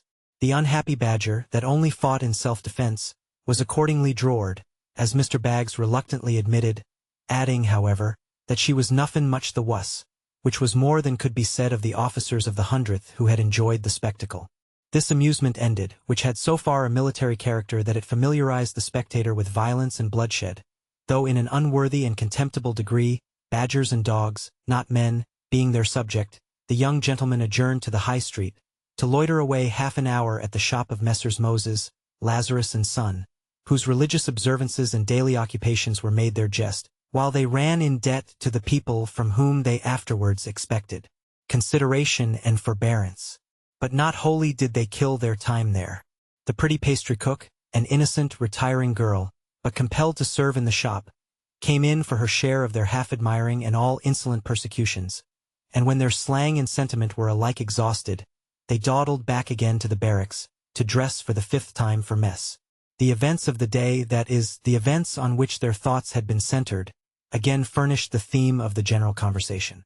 Enough wine was drunk, as Captain Huff said, with the wit peculiar to him, to restore the equilibrium, the most abstinent person being Captain Cushion, who that evening gave convincing proof of the advantages of abstinence, by engaging Ensign Spoonbill in a match at billiards, the result of which was, that Lord Pelican's son found himself, at midnight, minus a full half of the allowance for which his noble father had given him liberty to draw. But that he had fairly lost the money there could be no doubt, for the officer on the main guard, who had preferred watching the game to going his rounds, declared to the party, when they afterwards adjourned to take a glass of grog with him before he turned in, that, except Jonathan, he had never seen any man make so good a bridge as his friend Spoonbill, and this fact Captain Cushion himself confirmed, adding that he thought, perhaps, he could afford next time to give points. With the reputation of making a good bridge, a pons asinorum over which his money had traveled, Ensign Spoonbill was fain to be content, and in this satisfactory manner he closed one subaltern's day, there being many like it in reserve. 3. The catastrophe. What the psalmist said in sorrow, those who witnessed the career of the Honorable Ensign Spoonbill and his companions might have said, not in sorrow only but in anger. One day told another, and one night certified another, when duty was to be performed, for even under the command of such an officer as Colonel Tulip the routine of duty existed. It was slurred over as hastily as possible or got through as it best might be. When, on the other hand, pleasure was the order of the day, and this was sought hourly, no resource was left untried, no expedient unattempted, and strange things in the shape of pleasure were often the result. The nominal duties were multifarious, and had they been properly observed, would have left but a comparatively narrow margin for recreation. For there was much in the old forms which took up time, without conveying any great amount of military instruction. The orderly officer for the day, we speak of the subaltern, was supposed to go through a great deal. His duty it was to assist at inspections, superintend drills, examine the soldiers' provisions, see their breakfasts and dinners served, and attend to any complaints, visit the regimental guards by day and night, be present at all parades and musters, and finally, deliver in a written report of the proceedings of the 24 hours. To go through this routine required, as it received in some regiments, a few days' training, but in the 100th there was none at all. Every officer in that distinguished corps was supposed to be a heaven-born genius, and acquired his military education as pigeons pick up peas. The Honorable Ensign Spoonbill looked at his men after a fashion, could swear at them if they were excessively dirty, and perhaps awe them into silence by a portentous scowl or an exaggerated loudness of voice. But with regard to the real purpose of inspection, he knew as little and cared as much as the valet who aired his noble father's morning newspaper. His eye wandered over the men's kits as they were exposed to his view, but to his mind they only conveyed the idea of a kaleidoscopic rag fair, not that of an assortment of necessaries for the comfort and well-being of the soldier. He saw large masses of beef, exhibited in a raw state by the quartermaster, as the daily allowance for the men. But if anyone had asked him if the meat was good, and of proper weight, how could he have answered, whose head was turned away in disgust, with his face buried in a scented cambric handkerchief, and his delicate nature loathing the whole scene? In the same spirit he saw the men's breakfasts and dinners served, fortifying his opinion at the first that coffee could only be made in France, and wondering at the second what sort of potage it could be that contrived to smell so disagreeably. These things might be special affectations in the Honorable Ensign, and depended probably on his own peculiar organization. But if the rest of the officers of the 100th did not manifest as intense a dislike to this part of their duties, they were members of much too crack a regiment to give themselves any trouble about the matter. The drums beat, the messes were served. There was a hasty gallop through the barrack rooms, scarcely looking right or left, and the orderly officer was only too happy to make his escape without being stopped by any impertinent complaint. The turning out of the barrack guard was a thing to make an impression on a bystander. A loud shout, a sharp clatter of arms, a scurry of figures, a hasty formation, a brief inquiry if all was right, and a terse rejoinder that all was remarkably so, constituted the details of a visit to the body of men on whom devolved the task of extreme watchfulness and the preservation of order. If the sergeant had replied all wrong, it would have equally enlightened Ensign Spoonbill, who went towards the guardhouse because his instructions told him to do so. But why he went there, and for what purpose he turned out the guard, never entered into his comprehension. Not even did a sense of responsibility awaken in him when, with much difficulty, he penned the report which gave, in a narrative form, the summary of the duties he had performed in so exemplary a manner. Performed, do we say? Yes, once or twice wholly, but for the most part with many gaps in the schedule. Sometimes the dinners were forgotten, now and then the tattoo, generally the afternoon parade, and not unfrequently the whole affair. For the latter omission, there was occasionally a nominal wigging administered, not by the commanding officer himself, but through the adjutant. And as that functionary was only looked upon by the youngsters in the light of a bore, without the slightest reverence for his office, his words, like those of Cassius, passed like the idle wind which none regarded. When Ensign Spoonbill mounted guard himself, his vigilance on his new post equaled the assiduity we have seen him exhibit in barracks. After the formality of trooping, marching down, and relieving was over, the Honorable Ensign generally amused himself by a lounge in the vicinity of the guardhouse, until the field officer's rounds had been made, and that visitation at an end for the day, a neighboring billiard room, with Captain Cushion for his antagonist or a jolly pool occupied him until dinner time. It was the custom in the garrison where the 100th were quartered, as it was, indeed, in many others, for the officers on guard to dine with their mess, a couple of hours or so being granted for this indulgence. This relaxation was made up for by their keeping close for the rest of the evening, but as there were generally 2 or 3 off duty sufficiently at leisure to find cigars and brandy and water attractive, Even when consumed in a guardroom, the hardship of Ensign Spoonbill's official imprisonment was not very great. With these friends and these creature comforts to solace, the time wore easily away till night fell, when the field officer, if he was a good fellow, came early, and Ensign Spoonbill, having given his friends their congé, was at liberty to turn in for the night, the onerous duty of visiting sentries and inspecting the reliefs every 2 hours, devolving upon the sergeant. It may be inferred from these two examples of Ensign Spoonbill's ideas of discipline and the service, what was the course he generally adopted on duty, without our being under the necessity of going into further details. What he did when off duty helped him on still more effectually. Lord Pelican's outfit having mounted the young gentleman, and the credit he obtained on the strength of being Lord Pelican's son, keeping his stud in order, he was enabled to vie with the crackest of the crack hundredth. Subject, however, to all the accidents which horseflesh is heir to, especially when allied to a judgment of which green was the prevailing color. A swap to a disadvantage, an indiscreet purchase, a mistake as to the soundness of an animal, and such other errors of opinion entailed certain losses which might, after all, have been borne, without rendering the applications for money at home more frequent than agreeable. But when under the influence of a natural obstinacy, or the advice of some very knowing ones, Ensign Spoonbill proceeded to back his opinion in private matches, handicaps, and steeplechases, the privy purse of Lady Pelican collapsed in a most unmistakable manner. Nor was this description of amusement the only rock ahead in the course of the Honorable Ensign. The art or science of betting embraces the widest field, and the odds, given or taken, are equally fatal, whether the subject that elicits them be a match at billiards or a horse race. Nor are the stakes at blind hookey or unlimited loo less harmless, when you haven't got luck and have such opponents as Captain Cushion. In spite of the belief in his own powers which Ensign Spoonbill encouraged, he could not shut his eyes to the fact that he was every day a loser, but wiser gamblers than he, if any there be, place reliance on a turn of luck, and all he wanted to enable him to take advantage of it was a command of cash, for even one's best friends prefer the coin of the realm to the most unimpeachable IOU. The want of money is a common dilemma. Not the less disagreeable, however, because it is common, but in certain situations this want is more apparent than real. The Honorable Ensign Spoonbill was in the predicament of impecuniosity.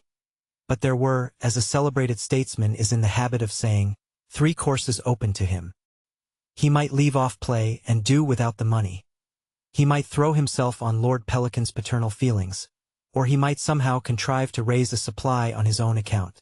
To leave off just at the moment when he was sure to win back all he had lost would have been ridiculous. Besides, every man of spirit in the regiment would have cut him. To throw himself upon the generosity of his sire was a good poetical idea. But practically it would have been of no value. For, in the first place, Lord Pelican had no money to give, in the next, there was an elder brother whose wants were more imperative than his own, and lastly, he had already tried the experiment and failed in the most signal manner. There remained, therefore, only the last expedient, and being advised, moreover, to have recourse to it, he went into the project tete by sea. The advice was tendered in this form. "Well, Spoony, my boy, how are you this morning?" kindly inquired Captain Cushion, one day on his return from parade, from which the Honorable Ensign had been absent on the plea of indisposition. "Deuced queer," was the reply. "That Roman punch always gives me the splittingest headaches." "Ah, you're not used to it. I'm as fresh as a 4-year-old. Well, what did you do last night, Spoony?" "Do? Why, I lost, of course, you ought to know that." My dear fellow, give you my honor I got up a loser." "Not to me, though," grumbled the ensign. "Can't say as to that," replied the captain. "All I know is that I'm devilishly minus." "Who won, then?" inquired Spoonbill. "Oh," returned the captain, after a slight pause, "I suspect Chowser. He has somebody's luck and his own too." "I think he must have mine," said the ensign, with a faint smile, as the alternations of the last night's blind hookey came more vividly to his remembrance. "What did I lose to you, Cushion?" he continued, in the hope that his memory had deceived him. The captain's pocketbook was out in an instant. 65, my dear fellow. That was all. By the by, Spoony, I'm regularly hard up. Can you let me have the tin? I wouldn't trouble you, upon my soul, if I could possibly do without it, but I've got a heavy bill coming due tomorrow, and I can't renew. The Honorable Ensign sank back on his pillow and groaned impotently. Rallying, however, from this momentary weakness, He raised his head, and, after apostrophizing the spirit of darkness as his best friend, exclaimed, "I'll tell you what it is, Cushion, I'm thoroughly cleaned out. I haven't got a dump." "Then you must fly a kite," observed the captain coolly. "No difficulty about that." This was merely the repetition of counsel of the same friendly nature previously urged. The shock was not greater, therefore, than the young man's nerves could bear. "How is it to be done?" asked the neophyte. "Oh, I think I can manage that for you." "Yes," pursued the captain, musing, "Lazarus would let you have as much as you want, I dare say. His terms are rather high, to be sure. But then the cash is the thing. He'll take your acceptance at once. Who will you get to draw the bill?" "Drawl," said the ensign, in a state of some bewilderment. "I don't understand these things. Couldn't you do it?" "Why," replied the captain, with an air of intense sincerity, "I'd do it for you with pleasure. Nothing would delight me more. But I promised my grandmother when first I entered the service that I never would draw a bill as long as I lived. And as a man of honor, you know, and a soldier, I can't break my word." "But I thought you said you had a bill of your own coming due tomorrow," observed the astute Spoonbill. "So I did," said the captain, taken rather aback in the midst of his protestations. "But then it isn't, exactly, a thing of this sort. It's a kind of a bond, as it were, old family matters, the estate down in Lincolnshire that I'm clearing off. Besides," he added hurriedly, "there are plenty of fellows who'll do it for you. There's young Brittles, the Manchester man who joined just after you. I never saw anybody screw into balk better than he does, except yourself. He's the one. Lazarus, I know, always prefers a young customer to an old one. Knowing chaps, these Jews, aren't they?" Captain Cushion's last remark was, no doubt, a just one, but he might have applied the term to himself with little dread of disparagement. And the end of the conversation was that it was agreed a bill should be drawn as proposed, say for £300, the captain undertaking to get the affair arranged, and relieving Spoonbill of all trouble, save that of merely writing his name across a bit of stamped paper. These points being settled, the captain left him, and the unprotected subaltern called for brandy and soda water, by the aid of which stimulus he was enabled to rise and perform his toilette. Messrs. Lazarus and Sons were merchants who perfectly understood their business, and, though they started difficulties, were only too happy to get fresh birds into their net. They knew to a certainty that the sum they were asked to advance would not be repaid at the end of the prescribed 3 months. It would scarcely have been worth their while to enter into the matter if it had. The profit on the £100 worth of jewelry, which Ensign Spoonbill was required to take as part of the amount, would not have remunerated them sufficiently. Guessing pretty accurately which way the money would go, they foresaw renewed applications, and a long perspective of accumulating acceptances. Lord Pelican might be a needy nobleman, but he was Lord Pelican, and the Honourable George Spoonbill was his son, and if the latter did not succeed to the title and family estates, which was by no means improbable, there was Lady Pelican's settlement for division amongst the younger children. So they advanced the money. That is to say, they produced £180 in cash, 20 they took for the accommodation, half of which found its way into the pocket of, never mind, we won't say anything about Captain Cushion's private affairs, and the value of the remaining 100 was made up with a series of pins and rings of the most stunning magnificence. This was the Honourable Ensign Spoonbill's first bill transaction. But, the ice once broken, the second and third soon followed. He found it the pleasantest way in the world of raising money, and in a short time his affairs took a turn so decidedly commercial that he applied the system to all his mercantile transactions. He paid his tailors after this fashion, satisfied Messrs. Mildew and his upholsterers with negotiable paper, and did bits of stiff with Galloper, the horse-dealer, to a very considerable figure. He even became facetious, not to say inspired, by this great discovery. For, amongst his papers, when they were afterwards overhauled by the official assignee, or some such fiscal dignitary, a bacchanalian song in manuscript was found, supposed to have been written about this period, the refrain of which ran as follows: "When creditors clamor and cash fails the till, there is nothing so easy as giving a bill." It needs no ghost to rise from the grave to prophesy the sequel to this mode of raising the wind. It is recorded 20 times a month in the daily papers, now in the bankruptcy court, now in that for the relief of insolvent debtors.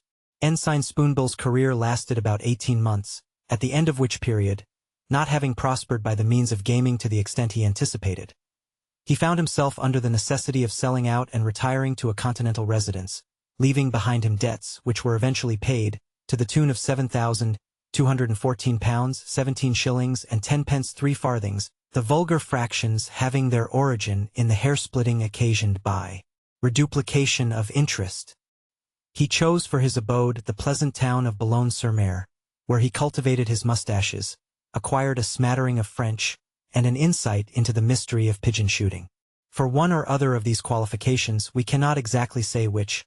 He was subsequently appointed attaché to a foreign embassy, and at the present moment we believe is considered one of those promising young men whose diplomatic skill will probably declare itself one of these days, by some stroke of finesse which shall set all Europe by the ears. With respect to Colonel Tulip's crack regiment, it went, as the saying is, to the devil.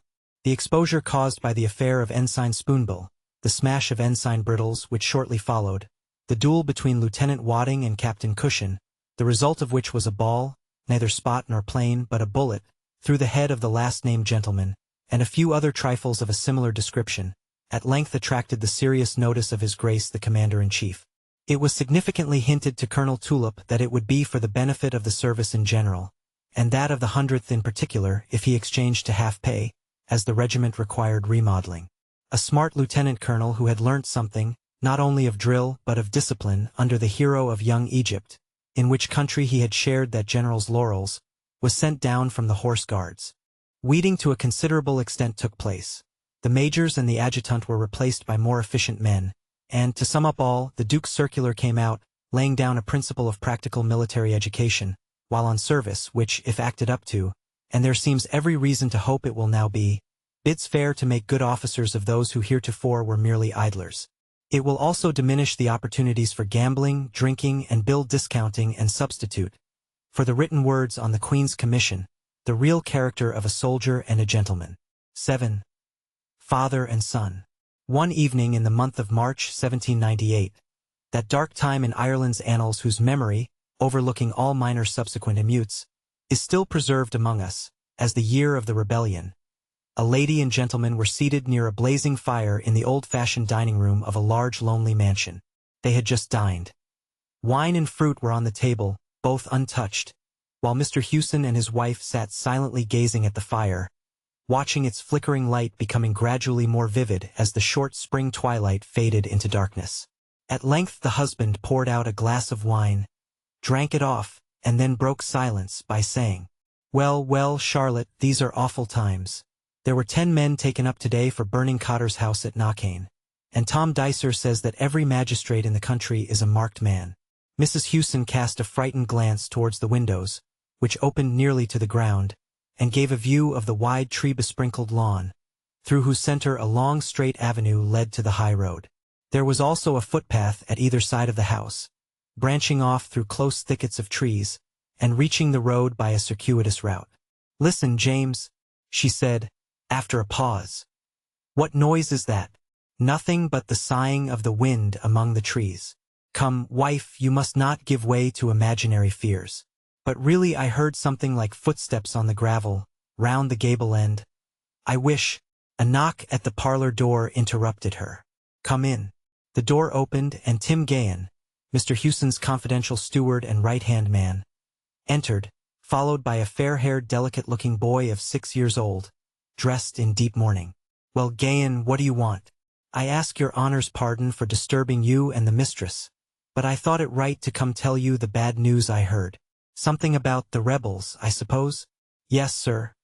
I got a whisper just now that there's going to be a great rising entirely tomorrow. Thousands are to gather before daybreak at Kilcreen Bog, where I'm told they have a power of pikes hiding, and then they're to march on and sack every house in the country.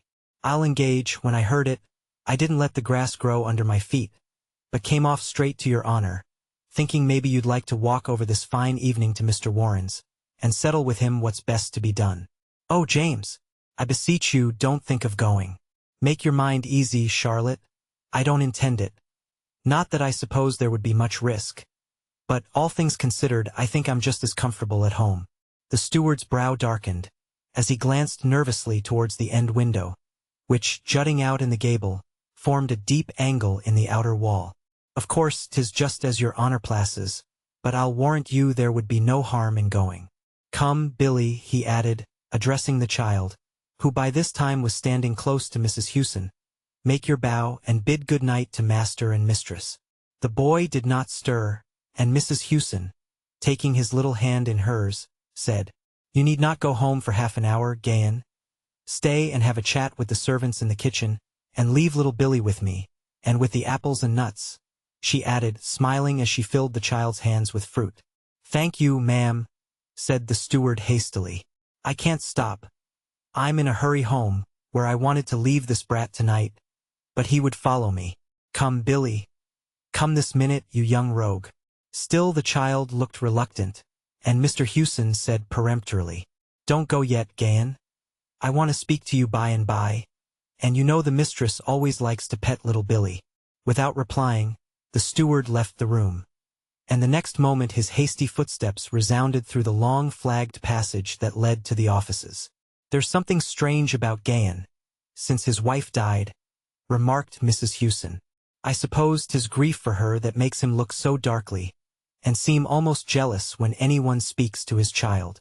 Poor little Billy, your mother was a sore loss to you." The child's blue eyes filled with tears, and pressing closer to the lady's side, he said, "Old Peggy doesn't wash and dress me as nicely as Mammy used." "But your father is good to you?" "Oh yes, ma'am, but he's out all day busy, and I've no one to talk to me as Mammy used. For Peggy is quite deaf, and besides she's always busy with the pigs and chickens. I wish I had you, Billy, to take care of and to teach, for your poor mother's sake." "And so you may, Charlotte," said her husband. "I'm sure Gayan, with all his odd ways, is too sensible a fellow not to know how much it would be for his child's benefit to be brought up and educated by us, and the boy would be an amusement to us in this lonely house. I'll speak to him about it before he goes home. Billy, my fine fellow, come here," he continued, "jump up on my knee, and tell me if you'd like to live here always, and learn to read and write." "I would, sir, if I could be with father too." "So you shall. And what about old Peggy?" The child paused. "I'd like to give her a penn'orth of snuff and a piece of tobacco every week, for she said the other day that that would make her quite happy." Mr. Hewson laughed, and Billy prattled on, still seated on his knee, when a noise of footsteps on the ground, mingled with low suppressed talking, was heard outside. "James, listen. There's the noise again." It was now nearly dark, but Mr. Hewson, still holding the boy in his arms, walked towards the window and looked out. "I can see nothing," he said. "Stay. There are figures moving off among the trees, and a man running round to the back of the house. Very like Gayan he is too." Seizing the bell rope he rang it loudly, and said to the servant who answered his summons, "Fasten the shutters and put up the bars, Connell, and then tell Gayan I want to see him." The man obeyed. Candles were brought, and Gayan entered the room. Mr. Hewson remarked that, though his cheeks were flushed, his lips were very white, and his bold dark eyes were cast on the ground. "What took you round the house just now, Tim?" asked his master in a careless manner. "What took me round the house, is it? Why, then, nothing in life, sir, but that just as I went outside the kitchen door to take a smoke, I saw the pigs that Shaneen forgot to put up in their sty, making right for the mistress' flower garden. So I just put my dideen, lighting as it was, into my pocket and ran after them. I caught them on the grand walk under the end window, and indeed, ma'am, I had my own share of work turning them back to their proper sphere." Gayan spoke with unusual volubility, but without raising his eyes from the ground. "Who were the people," asked his master, "whom I saw moving through the western grove?" "People, your honor. Not a sign of any people moving there, I'll be bound, barring the pigs." "Then," said Mr. Hewson, smiling, to his wife, "the miracle of Circe must have been reversed and swine turned into men. For, undoubtedly, the dark figures I saw were human beings." "Come, Billy," said Gayan, anxious to turn the conversation, "will you come home with me now? I am sure 'twas very good of the mistress to give you all them fine apples." Mrs. Hewson was going to propose Billy's remaining, but her husband whispered, "Wait till tomorrow." So Gayan and his child were allowed to depart. Next morning the magistrates of the district were on the alert, and several suspicious-looking men found lurking about were taken up. A hat which fitted one of them was picked up in Mr. Hewson's grove. The gravel under the end window bore many signs of trampling feet, and there were marks on the wall as if guns had rested against it. Gayen's information touching the intended meeting at Kilcreen Bog proved to be totally without foundation, and after a careful search not a single pike or weapon of any description could be found there. All these circumstances combined certainly looked suspicious, but after a long investigation, as no guilt could be actually brought home to Gayen, he was dismissed. One of his examiners, however, said privately, "I advise you take care of that fellow, Hewson. If I were in your place, I'd just trust him as far as I could throw him, and not an inch beyond." An indolent, hospitable Irish country gentleman, such as Mr. Hewson, is never without an always shrewd and often roguish prime minister, who saves his master the trouble of looking after his own affairs, and manages everything that is to be done in both the home and foreign departments, from putting a new door to the pigsty, to letting a farm of 100 acres on lease. Now in this, or rather these capacities, Gayen had long served Mr. Hewson, and some 7 years previous to the evening on which our story commences, he had strengthened the tie and increased his influence considerably by marrying Mrs. Hewson's favorite and faithful maid. One child was the result of this union, and Mrs. Hewson, who had no family of her own, took much interest in little Billy, more especially after the death of his mother, who, poor thing, the neighbors said, was not very happy, and would gladly, if she dared, have exchanged her lonely cottage for the easy service of her former mistress. Thus, though for a time Mr. and Mrs. Hewson regarded Gayen with some doubt, the feeling gradually wore away, and the steward regained his former influence. After the lapse of a few stormy months the rebellion was quelled. All the prisoners taken up were severally disposed of by hanging, transportation, or acquittal, according to the nature and amount of the evidence brought against them, and the country became as peaceful as it is in the volcanic nature of our Irish soil ever to be. The Hewsons' kindness towards Gayen's child was steady and unchanged. They took him into their house and gave him a plain but solid education, so that William, while yet a boy, was enabled to be of some use to his patron, and daily enjoyed more and more of his confidence. Another evening, the 20th anniversary of that with which this narrative commenced, came round. Mr. and Mrs. Hewson were still hale and active, dwelling in their hospitable home. About 8 o'clock at night, Tim Gayen, now a stooping, gray-haired man, entered Mr. Hewson's kitchen, and took his seat on the corner of the settle, near the fire. The cook, directing a silent, significant glance of compassion towards her fellow servants, said, "Would you like a drink of cider, Tim? Or will you wait and take a cup of tea with myself and Kitty?" The old man's eyes were fixed on the fire, and a wrinkled hand was planted firmly on each knee, as if to check their involuntary trembling. "I'll not drink anything this night. Thank you kindly, Nellie," he said, in a slow, musing manner, dwelling long on each word. "Where's Billy?" he asked after a pause in a quick, hurried tone, looking up suddenly at the cook, with an expression in his eyes, which, as she afterwards said, took away her breath. "Oh, never heed Billy. I suppose he's busy with the master." "Where's the use, Nellie?" said the coachman, in hiding it from him. "Sure, sooner or later he must know it. Tim," he continued, "God knows 'tis sorrow to my heart this blessed night to make yours sore. But the truth is that William has done what he oughtn't to do to the man that was all one as a father to him." "What has he done? What will you dar say again, my boy?" "Taken money, then," replied the coachman, "that the master had marked and put by in his desk, for he suspected this some time past that gold was missing. This morning 'twas gone. A search was made, and the marked guineas were found with your son William."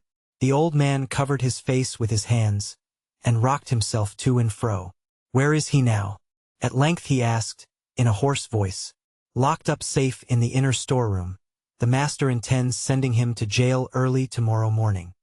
"He will not," said Gayen slowly, "kill the boy that saved his life. No, no, poor fellow. The grief is setting his mind astray, and sure no wonder," said the cook, compassionately. "I'm not astray," cried the old man, fiercely. "Where's the master? Take me to him." "Come with me," said the butler, "and I'll ask him will he see you?" With faltering steps the father complied, and when they reached the parlor, he trembled exceedingly, and leant against the wall for support, while the butler opened the door and said, "Gayen is here, sir, and wants to know will you let him speak to you for a minute?" "Tell him to come in," said Mr. Hewson, in a solemn tone of sorrow, very different from his ordinary cheerful voice. "Sir," said the steward, advancing, "they tell me you are going to send my boy to prison. Is it true?" Too true indeed, Gayan. The lad who was reared in my house, whom my wife watched over in health and nursed in sickness, whom we loved almost as if he were our own, has robbed us, and that not once or twice, but many times. He is silent and sullen, too, and refuses to tell why he stole the money, which was never withheld from him when he wanted it. I can make nothing of him, and must only give him up to justice in the morning. No, sir, no. The boy saved your life, you can't take his. You're raving, Gayan. Listen to me, sir, and you won't say so. You remember this night 20 years? I came here with my motherless child, and yourself and the mistress pitied us, and spoke loving words to him.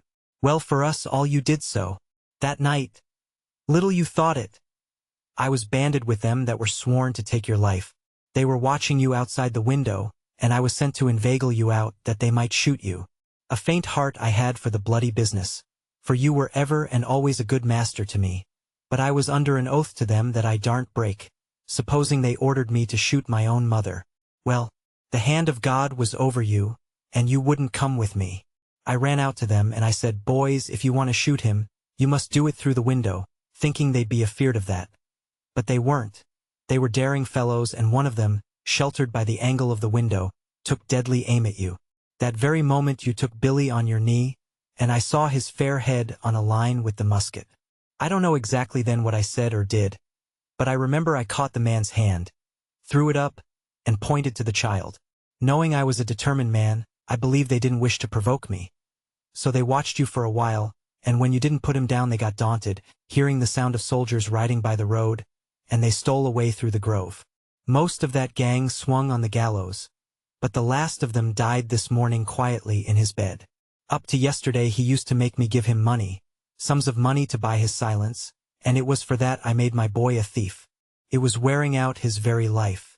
Often he went down on his knees to me and said, Father, I'd die myself sooner than rob my master, but I can't see you disgraced. Oh, let us fly the country. Now, sir, I have told you all. Do what you like with me. Send me to jail, I deserve it. But spare my poor, deluded, innocent boy.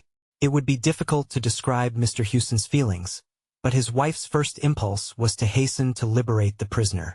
With a few incoherent words of explanation, she led him into the presence of his master, who, looking at him sorrowfully but kindly, said, William, you have erred deeply, but not so deeply as I supposed. Your father has told me everything. I forgive him freely, and you also. The young man covered his face with his hands, and wept tears more bitter and abundant than he had ever shed since the day when he followed his mother to the grave. He could say but little, but he knelt on the ground, and clasping the kind hand of her who had supplied to him that mother's place, he murmured, Will you tell him I would rather die than sin again?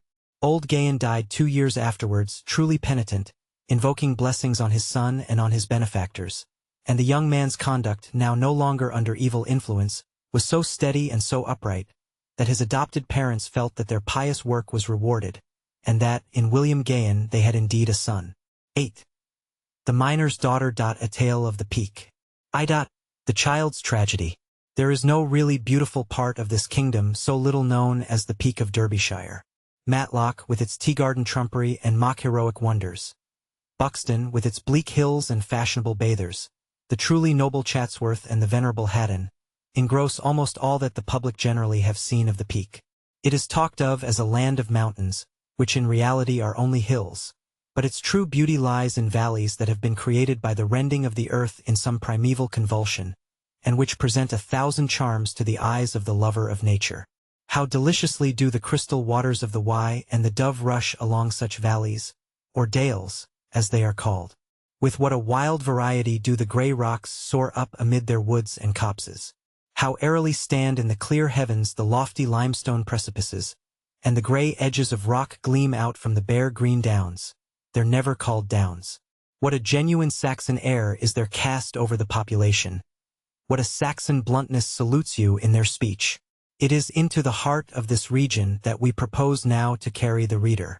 Let him suppose himself with us now on the road from Ashford-in-the-Water to Tideswell. We are at the Bull's Head, a little inn on that road.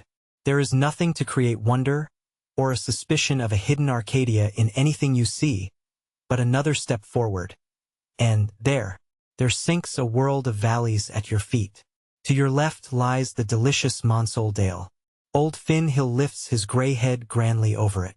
Hobthrush's castle stands bravely forth in the hollow of his side, grey and desolate and mysterious. The sweet Wye goes winding and sounding at his feet, amid its narrow green meadows, green as the emerald, and its dark glossy alders. Before us stretches on, equally beautiful, Cressbrook Dale. Little Edale shows its cottages from amidst its trees, and as we advance, the Musselindelaine mills stretch across the mouth of Miller's Dale, and startle with the aspect of so much life amid so much solitude. But our way is still onward. We resist the attraction of Cressbrook village on its lofty eminence, and plunge to the right into Wardlow Dale. Here we are buried deep in woods, and yet behold still deeper the valley descend below us. There is an alpine feeling upon us. We are carried once more, as in a dream, into the Saxon Switzerland. Above us stretch the boldest ranges of lofty precipices, and deep amid the woods are heard the voices of children. These come from a few workmen's houses couched at the foot of a cliff that rises high and bright amid the sun. That is Wardlow Cop, and there we mean to halt for a moment. Forwards lies a wild region of hills and valleys and lead mines, but forward goes no road, except such as you can make yourself through the tangled woods. At the foot of Wardlow Cop, before this little hamlet of Bellamy Wick was built, or the glen was dignified with the name of Raven Dale, there lived a miner who had no term for his place of abode. He lived, he said, under Wardlow Cop, and that contented him. His house was one of those little, solid, grey limestone cottages, with grey flagstone roofs which abound in the peak. It had stood under that lofty precipice when the woods which now so densely fill the valley were but newly planted. There had been a mine near it, which had no doubt been the occasion of its erection in so solitary a place. But that mine was now worked out, and David Dunster, the miner, now worked at a mine right over the hills in Miller's Dale. He was seldom at home except at night and on Sundays. His wife, besides keeping her little house, and digging and weeding in the strip of garden that lay on the steep slope above the house, hemmed in with a stone wall, also seamed stockings for a framework knitter in Ashford, whither she went once or twice in the week. They had 3 children, a boy and 2 girls. The boy was about 8 years of age. The girls were about 5 and 6. These children were taught their lessons of spelling and reading by the mother, amongst her other multifarious tasks. For she was one of those who are called regular plodders. She was quiet, patient, and always doing, though never in a bustle. She was not one of those who acquire a character for vast industry by doing everything in a mighty flurry, though they contrive to find time for a tolerable deal of gossip under the plea of resting a bit, and which resting a bit they always terminate by an exclamation that they must be off, though, for they have a world of work to do. Betty Dunster, on the contrary, was looked on as rather a slow coach. If you remarked that she was a hard-working woman, the reply was, well, she's always doing, Betty's work's never done. But then she does not hurry hersen. The fact was, Betty was a thin, spare woman, of no very strong constitution, but of an untiring spirit. Her pleasure and rest were, when David came home at night, to have his supper ready, and to sit down opposite to him at the little round table, and help him, giving a bit now and then to the children, that came and stood round, though they had had their suppers, and were ready for bed as soon as they had seen something of their dad. David Dunster was one of those remarkably tall fellows that you see about these hills, who seem of all things the very worst made men to creep into the little mole holes on the hillsides that they call lead mines. But David did manage to burrow under and through the hard limestone rocks as well as any of them.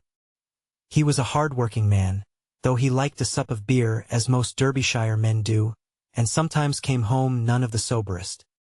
He was naturally of a very hasty temper, and would fly into great rages, and if he were put out by anything in the working of the mines, or the conduct of his fellow workmen, he would stay away from home for days, drinking at Tideswell, or the Bull's Head at the top of Monsell Dale, or down at the Miners' Arms at Ashford in the Water. Betty Dunster bore all this patiently. She looked on these things somewhat as matters of course. At that time, and even now, how few miners do not drink and roll a bit, as they call it. She was, therefore, tolerant and let the storms blow over, ready always to persuade her husband to go home and sleep off his drink and anger. But if he were too violent, leaving him till another attempt might succeed better. She was very fond of her children, and not only taught them on weekdays their lessons, and to help her to seam, but also took them to the Methodist chapel in Titsur, as they called Tideswell, whither, whenever she could, she enticed David. David, too, in his way, was fond of the children, especially of the boy who was called David after him. He was quite wrapped up in the lad, to use the phrase of the people in that part. In fact, he was foolishly and mischievously fond of him.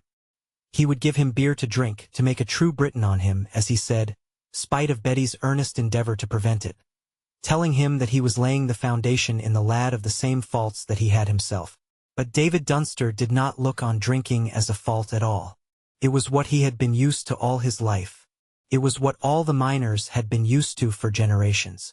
A man was looked on as a milksop and a mollycoddle, that would not take his mug of ale, and be merry with his comrades. It required the light of education, and the efforts that have been made by the temperance societies, to break in on this ancient custom of drinking, which, no doubt, has flourished in these hills since the Danes and other Scandinavians bored and perforated them of old for the ores of lead and copper. To Betty Dunster's remonstrances and commendations of tea, David would reply, "Botheration, Betty, wench, dunna tell me about thy tea and such like pigs wsh. It's all very well for women. But a man, Betty, a man mun ha a sup of real stingo, lass.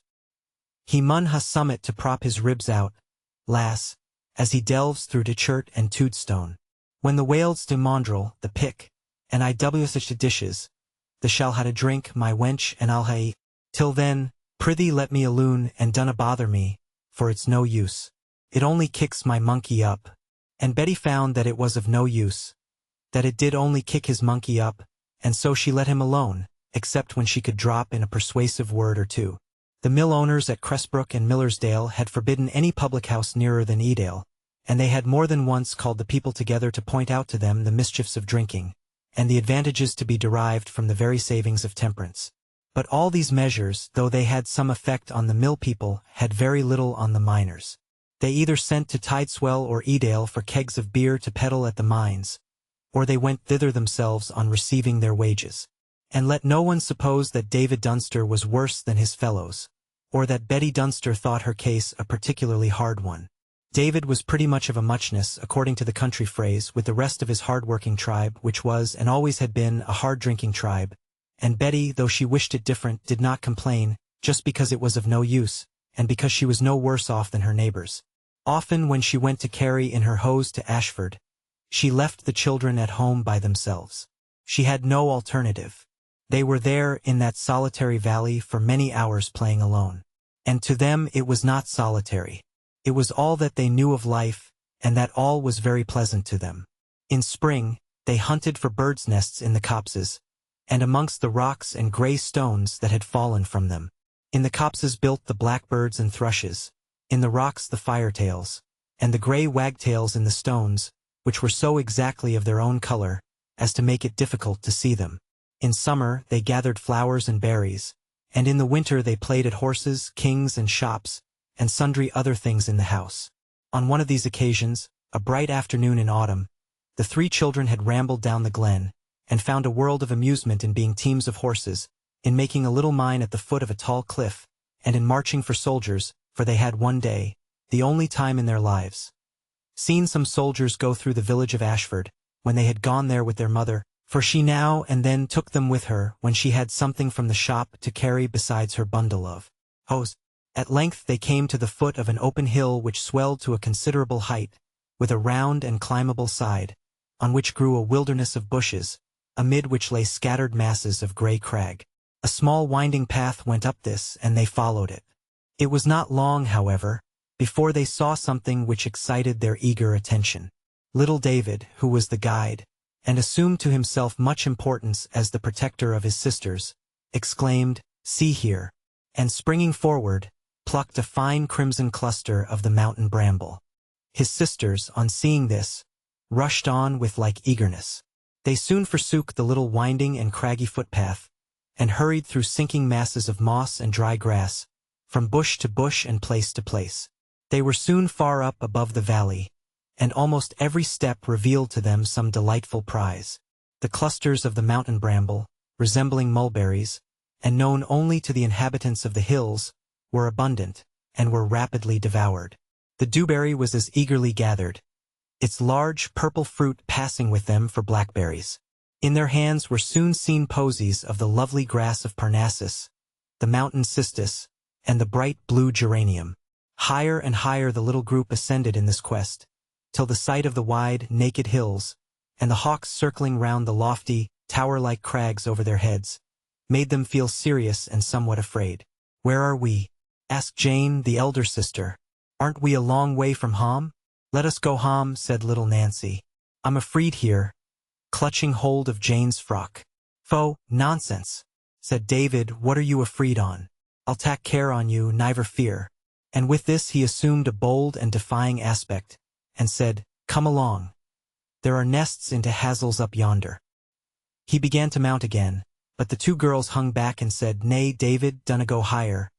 We are both afraid." And Jane added, "It's a long way from home, I'm sure. And those birds screechin' so up there." "I darna go up," added little Nancy. They were the hawks that she meant, which hovered, whimpering and screaming, about the highest cliffs.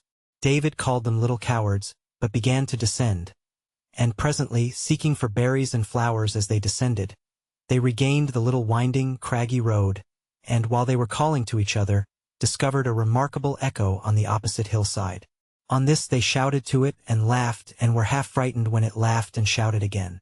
Little Nancy said it must be an old man in the inside of the mountain, at which they were all really afraid, though David put on a big look and said, "Nonsense!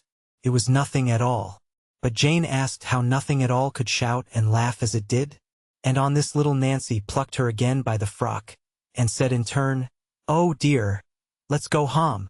But at this David gave a wild whoop to frighten them, and when the hill whooped again, and the sisters began to run, he burst into laughter, and the strange spectral ha, ha, ha, that ran along the inside of the hill as it were, completed their fear, and they stopped their ears with their hands, and scuttled away down the hill.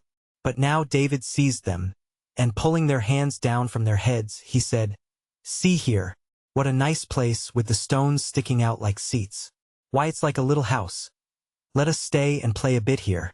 It was a little hollow in the hillside surrounded by projecting stones like an amphitheater.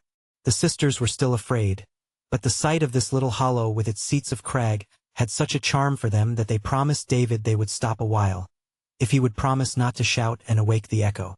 David readily promised this, and so they sat down. David proposed to keep a school, and cut a hazel wand from a bush and began to lord it over his two scholars in a very pompous manner. The two sisters pretended to be much afraid, and to read very diligently on pieces of flat stone which they had picked up. And then David became a sergeant and was drilling them for soldiers, and stuck pieces of fern into their hair for cockades. And then, soon after, they were sheep, and he was the shepherd. And he was catching his flock and going to shear them, and made so much noise that Jane cried, "Hold! There's the echo mocking us." At this they all were still.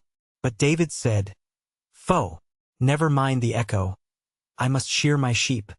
But just as he was seizing little Nancy to pretend to shear her with a piece of stick, Jane cried out, "Look, look, how black it's coming down the valley there. There's going to be a dreadful storm. Let us hurry home." David and Nancy both looked up, and agreed to run as fast down the hill as they could. But the next moment the driving storm swept over the hill, and the whole valley was hid in it. The three children still hurried on, but it became quite dark, and they soon lost the track, and were tossed about by the wind, so that they had difficulty to keep on their legs. Little Nancy began to cry, and the three, taking hold of each other, endeavored in silence to make their way homewards. But presently they all stumbled over a large stone, and fell some distance down the hill. They were not hurt, but much frightened, for they now remembered the precipices, and were afraid every minute of going over them. They now strove to find the track by going up again, but they could not find it anywhere. Sometimes they went upwards till they thought they were quite too far, and then they went downwards till they were completely bewildered. And then, like the babes in the wood, they sate them down and cried. But ere they had sate long, they heard footsteps and listened. They certainly heard them and shouted, but there was no answer. David shouted, "Help! Father! Mother! Help!" But there was no answer. The wind swept fiercely by. The hawks whimpered from the high crags, lost in the darkness of the storm, and the rain fell, driving along icy cold. Presently, there was a gleam of light through the clouds. The hillside became visible, and through the haze they saw a tall figure as of an old man ascending the hill. He appeared to carry 2 loads slung from his shoulders by a strap, a box hanging before and a bag hanging at his back. He wound up the hill slowly and wearily, and presently he stopped, and relieving himself of his load, seated himself on a piece of crag to rest. Again David shouted, but there still was no answer. The old man sate as if no shout had been heard, immovable. "It is a man," said David, "and I will mack him here." And with that he shouted once more with all his might. But the old man made no sign of recognition. He did not even turn his head, but he took off his hat and began to wipe his brow as if warm with the ascent. "What can it be?" said David in astonishment. "It is a man, that's sartain. I'll run and see." "Nay, nay," shrieked the sisters. "Don't, David, don't. It's perhaps the old man out of the mountain that's been mocking us." "Perhaps," added Jane, "he only comes out in storms and darkness." "Stuff," said David. "An echo isn't a man. It's only our own voices. I'll see who it is." And away he darted, spite of the poor girls crying in terror, "Don't, David, oh don't." But David was gone. He was not long in reaching the old man, who sate on his stone breathing hard, as if out of breath with his ascent, but not appearing to perceive David's approach. The rain and the wind drove fiercely upon him, but he did not seem to mind it. David was half afraid to approach close to him, but he called out, "Help! Help, Mester!" The old man remained as unconscious of his presence. "Hello!" cried David again. "Can you tell us the way down, Mester?"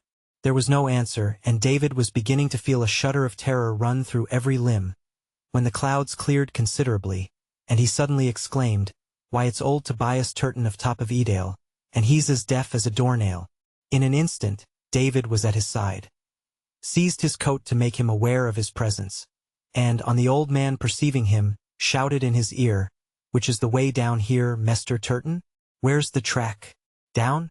Ways o' the back?" said the old man. "Aye, my lad, I was fain to sit down. It does way o' the back, sure enough." "Where's the foot track?" shouted David again. "T'h foot track? Why, what art ta doing here, my lad, in such a storm? Isn't it David Dunster's lad?" David nodded. "Why, the track's here. See," and the old man stamped his foot. "Get down hom, my lad, as fast as thou can. What done they do letting thee be upon t' hills in such a dee as this?" David nodded his thanks and turned to descend the track, while the old man, adjusting his burden again, silently and wearily recommenced his way upwards. David shouted to his sisters as he descended, and they quickly replied. He called to them to come towards him, as he was on the track, and was afraid to quit it again. They endeavored to do this, but the darkness was now redoubled, and the wind and rain became more furious than ever. The two sisters were soon bewildered amongst the bushes, and David, who kept calling to them at intervals to direct their course towards him, soon heard them crying bitterly. At this, he forgot the necessity of keeping the track, and darting towards them, soon found them by continuing to call to them, and took their hands to lead them to the track. But they were now drenched through with the rain, and shivered with cold and fear. David, with a stout heart, endeavored to cheer them. He told them the track was close by, and that they would soon be at home. But though the track was not 10 yards off, somehow they did not find it. Bushes and projecting rocks turned them out of their course, and owing to the confusion caused by the wind, the darkness, and their terror, they searched in vain for the track. Sometimes they thought they had found it, and went on a few paces only to stumble over loose stones or get entangled in the bushes. It was now absolutely becoming night. Their terrors increased greatly. They shouted and cried aloud, in the hope of making their parents hear them. They felt sure that both father and mother must be come home, and as sure that they would be hunting for them. But they did not reflect that their parents could not tell in what direction they had gone. Both father and mother were come home, and the mother had instantly rushed out to try to find them, on perceiving that they were not in the house. She had hurried to and fro and called, not at first supposing they would be far. But when she heard nothing of them, she ran in, and begged of her husband to join in the search. But at first David Dunster would do nothing. He was angry at them for going away from the house, and said he was too tired to go on a wild goose chase through the plantations after them. "They are plantations," said he. "They are sheltering there somewhere. Let them alone, and they'll come home with a good long tail behind them." With this piece of a child's song of sheep, David sat down to his supper, and Betty Dunster hurried up the valley, shouting, "Children, where are you? David, Jane, Nancy, where are you?" When she heard nothing of them, she hurried still more wildly up the hill towards the village. When she arrived there, the distance of a mile, she inquired from house to house, but no one had seen anything of them. It was clear they had not been in that direction. An alarm was thus created in the village, and several young men set out to join Mrs. Dunster in the quest. They again descended the valley towards Dunster's house, shouting every now and then, and listening. The night was pitch dark and the rain fell heavily, but the wind had considerably abated, and once they thought they heard a faint cry in answer to their call, far down the valley. They were right. The children had heard the shouting and had replied to it, but they were far off. The young men shouted again, but there was no answer, and after shouting once more without success, they hastened on. When they reached David Dunster's house, they found the door open, and no one within.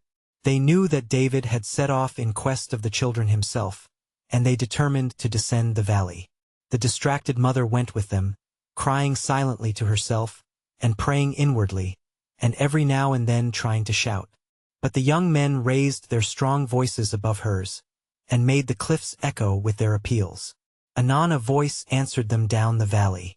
They ran on as well as the darkness would let them, and soon found that it was David Dunster, who had been in the plantations on the other side of the valley, but hearing nothing of the lost children, now joined them. He said he had heard the cry from the hillside farther down, that answered to their shouts, and he was sure that it was his boy David's voice. But he had shouted again, and there had been no answer but a wild scream as of terror, that made his blood run cold. "Oh God!" exclaimed the distracted mother, "what can it be? David! David! Jane! Nancy!" There was no answer. The young man bade Betty Dunster to contain herself, and they would find the children before they went home again. All held on down the valley, and in the direction whence the voice came. Many times did the young men and the now strongly agitated father shout and listen. At length they seemed to hear voices of weeping and moaning. They listened, they were sure they heard a lamenting. It could only be the children. But why then did they not answer? On struggled the men, and Mrs. Dunster followed wildly after. Now again they stood and shouted, and a kind of terrified scream followed the shout. "God in heaven!" exclaimed the mother. "What is it? There is something dreadful. My children, where are you?" "Be silent, pray do, Mrs. Dunster," said one of the young men, "or we cannot catch the sounds so as to follow them." They again listened, and the wailings of the children were plainly heard. The whole party pushed forward over stock and stone up the hill. They called again, and there was a cry of "Here! Here! Faither! Mother! Where are you?" In a few moments more the whole party had reached the children, who stood drenched with rain, and trembling violently, under a cliff that gave no shelter, but was exposed especially to the wind and rain. "O Christ! My children!" cried the mother, wildly, struggling forwards and clasping one in her arms. "Nancy! Jane! But where is David? David! David! Oh, where is David? Where is your brother?" The whole party was startled at not seeing the boy, and joined in a simultaneous "Where is he? Where is your brother?" The two children only wept and trembled more violently, and burst into loud crying. "Silence!" shouted the father. "Where is David, I tell ye? Is he lost? David, lad, where art? All listened, but there was no answer but the renewed crying of the two girls. "Where is the lad, then?" thundered forth the father with a terrible oath. The two terrified children cried, "Oh, down there! Down there! Down where?" "Oh God!" exclaimed one of the young men. "Why, it's a precipice! Down there?" At this dreadful intelligence the mother gave a wild shriek, and fell senseless on the ground. The young men caught her, and dragged her back from the edge of the precipice. The father, in the same moment, furious at what he heard, seized the younger child that happened to be near him, and shaking it violently, swore he would fling it down after the lad.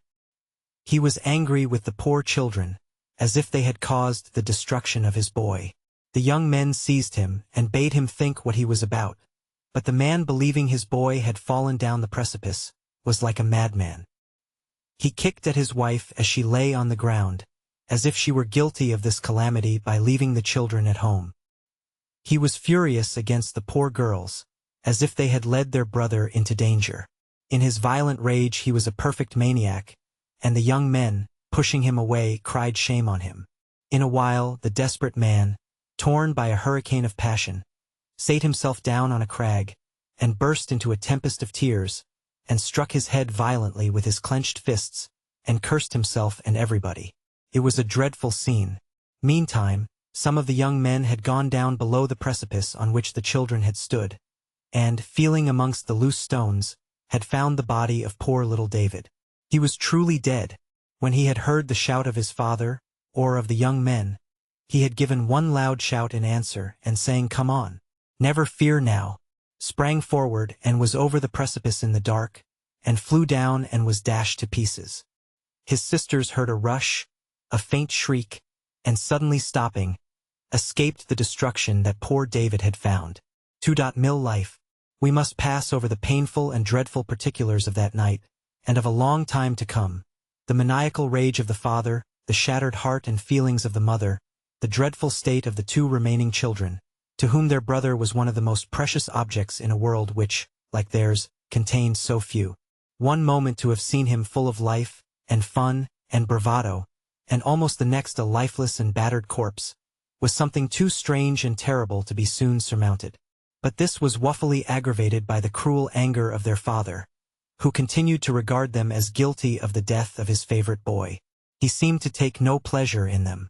He never spoke to them but to scold them. He drank more deeply than ever and came home later, and when there was sullen and morose. When their mother, who suffered severely, but still plodded on with all her duties, said, "David, they are thy children too," he would reply savagely, "Haud thy tongue. What's a pack o' wenches to my lad?" What tended to render the minor more hard towards the two girls was a circumstance which would have awakened a better feeling in a softer father's heart. Nancy, the younger girl, since the dreadful catastrophe, had seemed to grow gradually dull and defective in her intellect. She had a slow and somewhat idiotic air and manner. Her mother perceived it, and was struck with consternation by it. She tried to rouse her, but in vain. She could not perform her ordinary reading and spelling lessons. She seemed to have forgotten what was already learned. She appeared to have a difficulty in moving her legs, and carried her hands as if she had suffered a partial paralysis. Jane, her sister, was dreadfully distressed at it, and she and her mother wept many bitter tears over her. One day, in the following spring, they took her with them to Ashford, and consulted the doctor there. On examining her, and hearing fully what had taken place at the time of the brother's death, the fact of which he well knew, for it, of course, was known to the whole country round, he shook his head, and said he was afraid they must make up their minds to a sad case, that the terrors of that night had affected her brain, and that, through it, the whole nervous system had suffered, and was continuing to suffer the most melancholy effects. The only thing, he thought, in her favor was her youth, and added that it might have a good effect if they could leave the place where she had undergone such a terrible shock. But whether they did or not, kindness and soothing attentions to her would do more than anything else. Mrs. Dunster and little Jane returned home with heavy hearts. The doctor's opinion had only confirmed their fears, for Jane, though but a child, had quickness and affection for her sister enough to make her comprehend the awful nature of poor Nancy's condition. Mrs. Dunster had told her husband the doctor's words, for she thought they would awaken some tenderness in him towards the unfortunate child. But he said, "That's just what I expected. Who'll grow soft, and then who's to maintain her? Ho mun go to th workhouse." With that he took his maundrel and went off to his work. Instead of softening his nature, this intelligence seemed only to harden and brutalize it. He drank now more and more, but all that summer the mother and Jane did all they could think of to restore the health and mind of poor Nancy. Every morning, When the father was gone to work, Jane went to a spring up in the opposite wood, famed for the coolness and sweetness of its waters.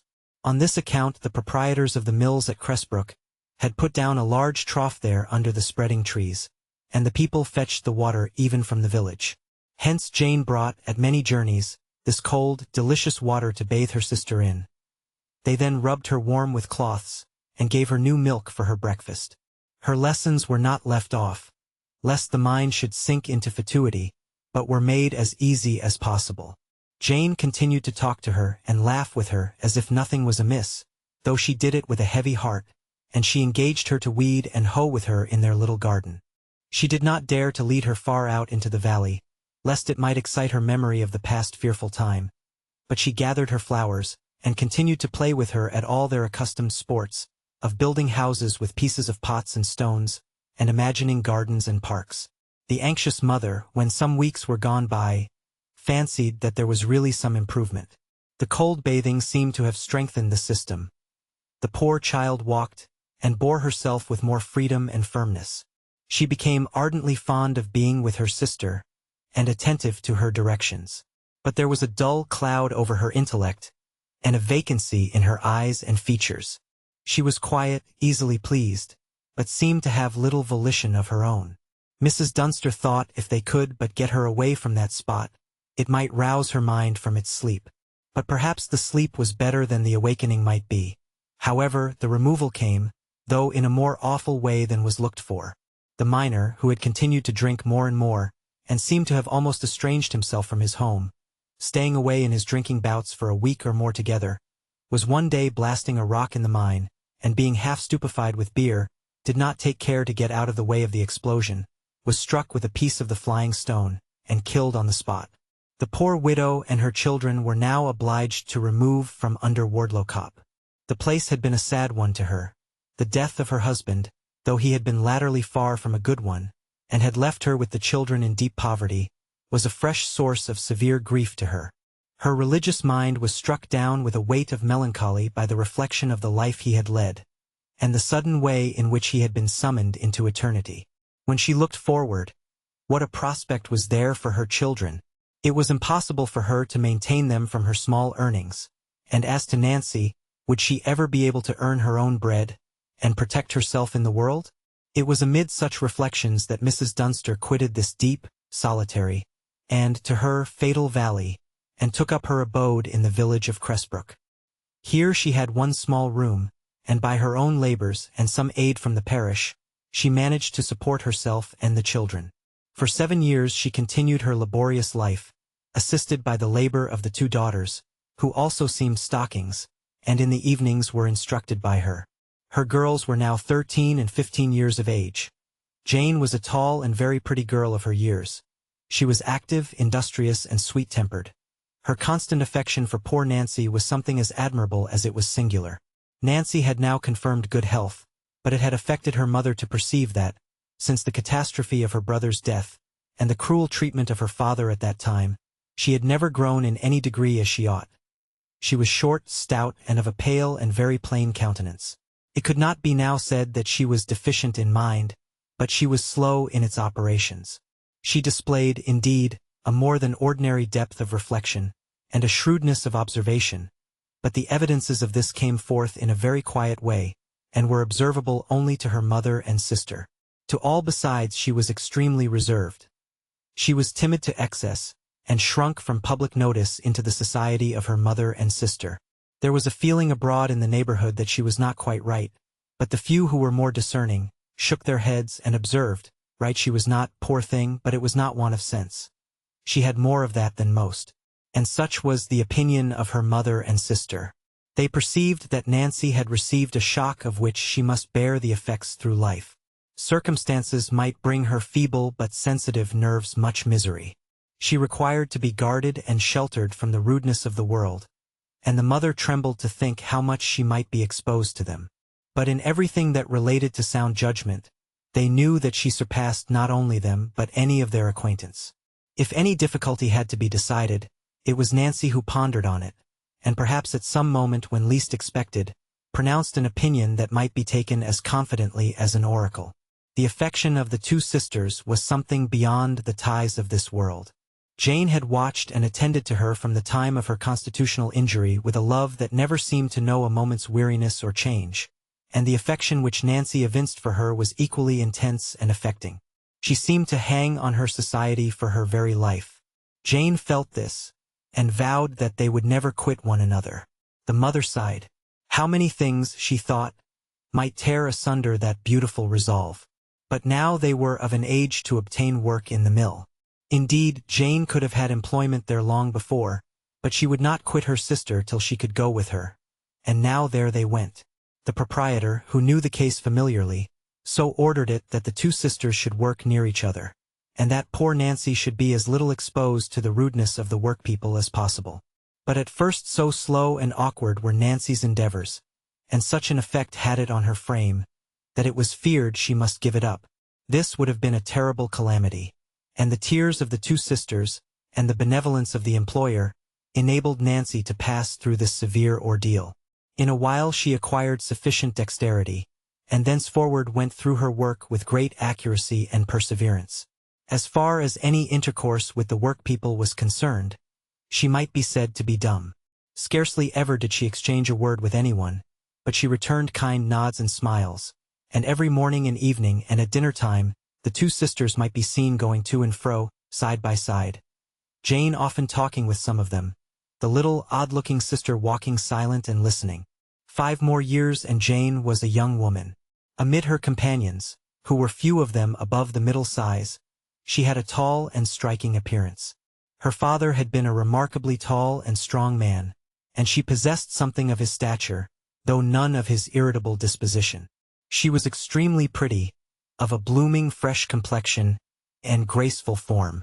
She was remarkable for the sweetness of her expression, which was the index of her disposition. By her side still went that odd, broad-built, but still pale and little sister. Jane was extremely admired by the young men of the neighborhood, and had already many offers, but she listened to none. Where I go must Nancy go, she said to herself, and of whom can I be sure? Of Nancy no one took notice. Her pale, somewhat large features, her thoughtful silent look, and her short, stout figure, gave you an idea of a dwarf, though she could not strictly be called one. No one would think of Nancy as a wife. Where Jane went she must go. The two clung together with one heart and soul. The blow which deprived them of their brother seemed to bind them inseparably together. Mrs. Dunster, besides her seaming, at which, in truth, she earned a miserable sum, had now for some years been the postwoman from the village to the Bull's Head, where the mail, going on to Tideswell, left the letter-bag. Thither and back, wet or dry, summer or winter, she went every day, the year round. With her earnings and those of the girls, she kept a neat, small cottage, and the world went as well with them as the world goes on the average with the poor. Cramps and rheumatisms she began to feel sensibly from so much exposure to rain and cold. But the never-varying and firm affection of her 2 children was a balm in her cup, which made her contented with everything else. When Jane was about 22, poor Mrs. Dunster, seized with rheumatic fever, died. On her deathbed she said to Jane, "Thou wilt never desert poor Nancy, and that's my comfort. God has been good to me. After all my trouble, He has given me this faith, that come will come woe. So long as thou has a home, Nancy will never want one. God bless thee for it. God bless you both. And He will bless you." So saying, Betty Dunster breathed her last. The events immediately following her death did not seem to bear out her dying faith, for the 2 poor girls were obliged to give up their cottage. There was a want of cottages. Not half of the working people could be entertained in this village. They went to and fro for many miles. Jane and Nancy were now obliged to do the same. Their cottage was wanted for an overlooker, and they removed to Tideswell, 3 miles off. They had thus 6 miles a day to walk, besides standing at their work. But they were young and had companions. In Tideswell they were more cheerful. They had a snug little cottage, were near a meeting, and found friends. They did not complain. Here, again, Jane Dunster attracted great attention, and a young, thriving grocer paid his addresses to her. It was an offer that made Jane take time to reflect. Everyone said it was an opportunity not to be neglected.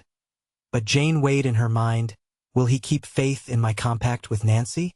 Though her admirer made every vow on the subject, Jane paused and determined to take the opinion of Nancy. Nancy thought for a day, and then said, "Dearest sister, I don't feel easy. I fear that from some cause it would not do in the end." Jane from that moment gave up the idea of the connection. There might be those who would suspect Nancy of a selfish bias in the advice she gave. But Jane knew that no such feeling influenced her pure soul.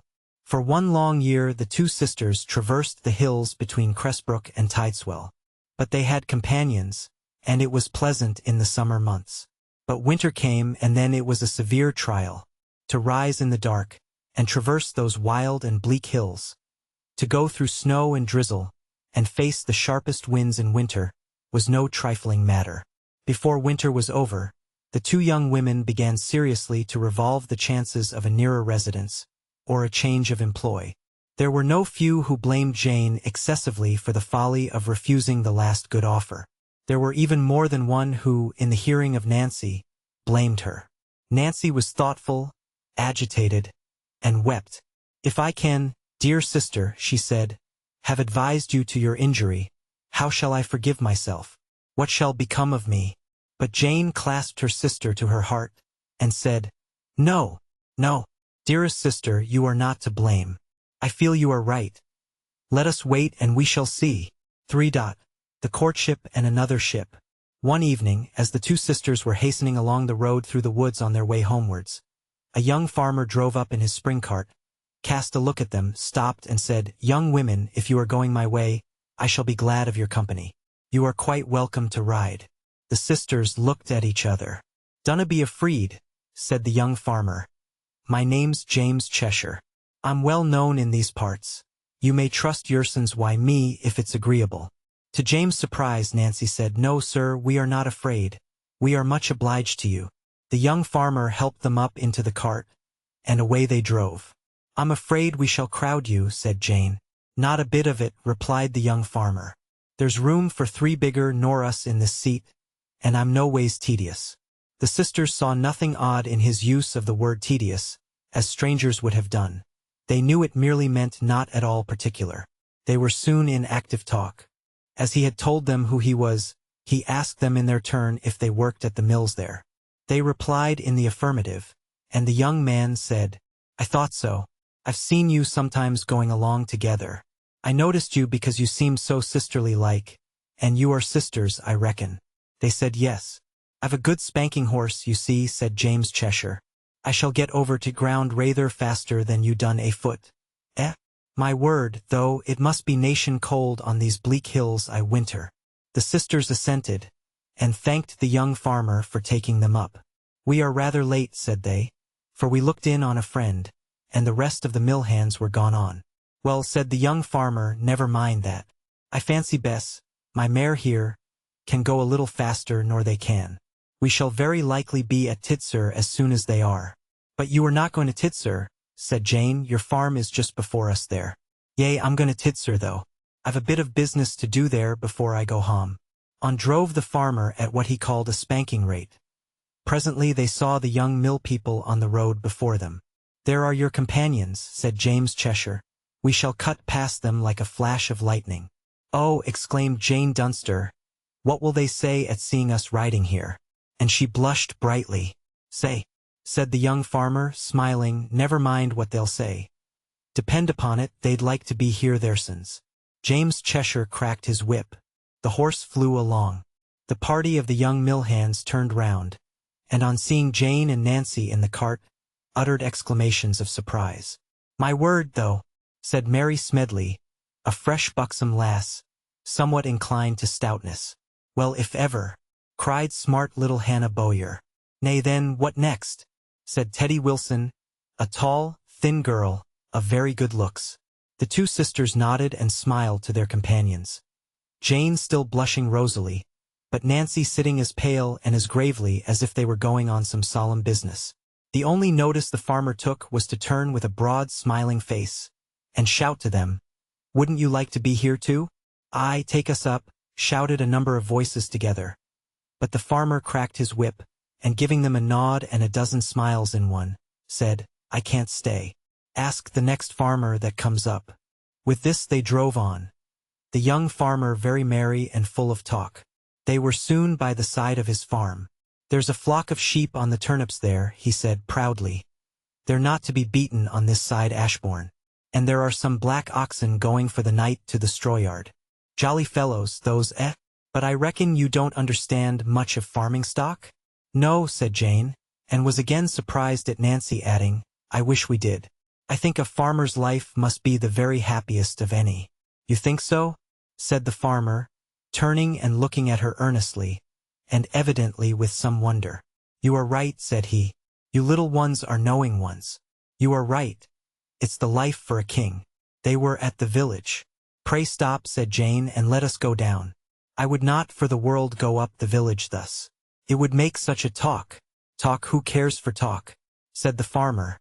"Won't the youngsters we left on the road talk?" "Quite enough," said Jane. "And are you afraid of talk?"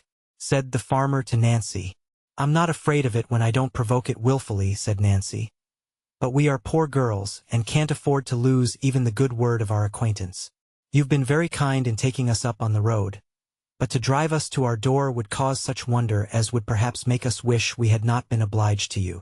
"Blame me if you aren't right again," said the young farmer thoughtfully. "These are scandal-loving times, and to neighbors might plague you. That's a deep head of yourn, though. Nancy, I think your sister cawed you. Well, here I stop then." He jumped down and helped them out. "If you will drive on first," said Jane, "we will walk on after, and we're greatly obliged to you." "Nay," said the young man, "I shall turn again here." "But you've business." "Oh, my business was to drive you here, that's all." James Cheshire was mounting his cart, when Nancy stepped up and said, "Excuse me, sir, but you'll meet the mill people on your return, and it will make them talk all the more as you have driven us past your farm. Have you no business that you can do in Tidser, sir? Gad, but thou'rt right again. I'll go on." And with a crack of his whip, and a good night, he whirled into the village before them. No sooner was he gone than Nancy, pressing her sister's arm to her side, said, "There's the right man at last, dear Jane." "What?" said Jane, yet blushing deeply at the same time, and her heart beating quicker against her side. "Whatever are you talking of, Nancy? That young farmer fall in love with a mill girl?" "He's done it," said Nancy. "I see it in him, I feel it in him, and I feel, too, that he is true and staunch as steel." Jane was silent. They walked on in silence. Jane's own heart responded to what Nancy had said. She thought again and again on what he said. "I have seen you sometimes. I noticed you because you seemed so sisterly." He must have a good heart, thought Jane. But then he can never think of a poor mill girl like me. The next morning they had to undergo plenty of raillery from their companions. We will pass that over. For several days, as they passed to and fro, they saw nothing of the young farmer. But one evening, as they were again alone, having stayed at the same acquaintances as before, the young farmer popped his head over a stone wall, and said, "Good evening to you, young women." He was soon over the wall, and walked on with them to the end of the town. On the Sunday at the chapel Jane saw Nancy's grave face fixed on some object steadily, and, looking in the same direction, was startled to see James Cheshire. Again her heart beat pit-a-pat, and she thought, "Can he really be thinking of me?" The moment chapel was over, James Cheshire was gone, stopping to speak to no one. Nancy again pressed the arm of Jane to her side as they walked home, and said, "I was not wrong." Jane only replied by returning her affectionate pressure. Some days after, as Nancy Dunster was coming out of a shop in the evening after their return home from the mill, James Cheshire suddenly put his hand on her shoulder, and, on her turning, shook her hand cordially and said, "Come along with me a bit. I must have a little talk with you." Nancy consented without remark or hesitation. James Cheshire walked on quickly till they came near the fine old church which strikes travelers as so superior to the place in which it is located, when he slackened his pace and, taking Nancy's hand, began in a most friendly manner to tell her how much he liked her and her sister. That, to make a short matter of it, as was his way, he had made up his mind that the woman of all others in the world that would suit him for a wife was her sister. "But, before I said so to her, I thought I would say so to you, Nancy, for you are so sensible. I'm sure you will say what is best for us all." Nancy manifested no surprise, but said calmly, You are a well-to-do farmer, Mr. Cheshire. You have friends of property. My sister and a mill girl. I know all that. I've thought it all over, and so far you are right again, my little one. But just hear what I've got to say. I'm no fool, though I say it. I've an eye in my head and a head on my shoulders. Eh? Nancy smiled. Well now, it's not any mill girl. Mind you, it's not any mill girl. No, nor perhaps another in the kingdom, that would do for me. I don't think mill girls are in the main cut out for farmers' wives, any more than farmers' wives are fit for mill girls. But you see, I've got a notion that your sister is not only a very fairly lass, but that she's one that has particular good sense, though not so deep as you, Nancy, neither. Well, I've a notion she can turn her hand to anything, and that she's a heart to do it, when it's a duty. Isn't that so, eh? And if it is so, then Jane Dunster's the lass for me. That is, if it's quite agreeable. Nancy pressed James Cheshire's hand, and said, You are very kind. Not a bit of it, said James. Well, continued Nancy, but I would have you to consider what your friends will say, and whether you will not be made unhappy by them. Why, as to that, said James Cheshire, interrupting her, mark me, Miss Dunster. I don't ask my friends for anything. I can farm my own farm, buy my own cattle, drive my spring cart without any advice or assistance of theirs, and therefore I don't think I shall ask their advice in the matter of a wife, eh? No, on that score I'm made up. My name's independent and, at a word, the only living thing I mean to ask advice of is yourself. If you, Miss Dunster, approve of the match, it's settled as far I'm concerned. Then so far, said Nancy, as you and my sister are concerned, without reference to worldly circumstances, I approve it with all my heart. I believe you to be as good and honest as I know my sister to be. Oh, Mr. Cheshire, she is one of 10,000. Well, I was sure of it, said the young farmer, and so now you must tell your sister all about it. And if all's right, chalk me a white chalk inside of my gate as you go past I morning, and tomorrow evening I'll come up and see you. Here the two parted with a cordial shake of the hand. The novel signal of an accepted love was duly discovered by James Cheshire on his gatepost, when he issued forth at daybreak, and that evening he was sitting at tea with Jane and Nancy in the little cottage, having brought in his cart a basket of eggs, apples, fresh butter, and a pile of the richest pikelets, crumpets, country pikelets, very different to town-made ones, for tea. We need not follow out the courtship of James Cheshire and Jane Dunster. It was cordial and happy. James insisted that both the sisters should give immediate notice to quit the mill work, to spare themselves the cold and severe walks which the winter now occasioned them. The sisters had improved their education in their evenings. They were far better read and informed than most farmers' daughters. They had been, since they came to Tideswell, teachers in the Sunday school. There was comparatively little to be learned in a farmhouse for the wife in winter, and James Cheshire therefore proposed to the sisters to go for 3 months to Manchester into a wholesale house, to learn as much as they could of the plain sewing and cutting out of household linen. The person in question made up all sorts of household linen, sheets, pillowcases, shirts, and other things, in fact, a great variety of articles. Through an old acquaintance he got them introduced there, avowedly to prepare them for housekeeping. It was a sensible step and answered well. At spring, to cut short opposition from his own relatives, which began to show itself, for these things did not fail to be talked of, James Cheshire got a license, and proceeding to Manchester, was then and there married, and came home with his wife and sister. The talk and gossip which this wedding made all round the country was no little, but the parties themselves were well satisfied with their mutual choice and were happy.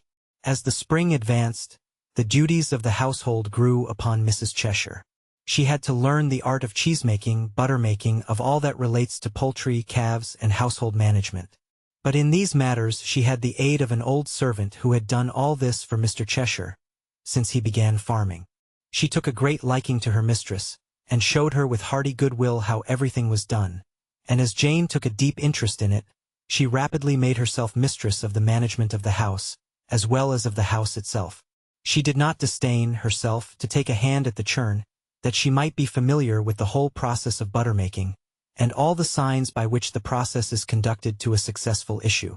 It was soon seen that no farmer's wife could produce a firmer, fresher, sweeter pound of butter.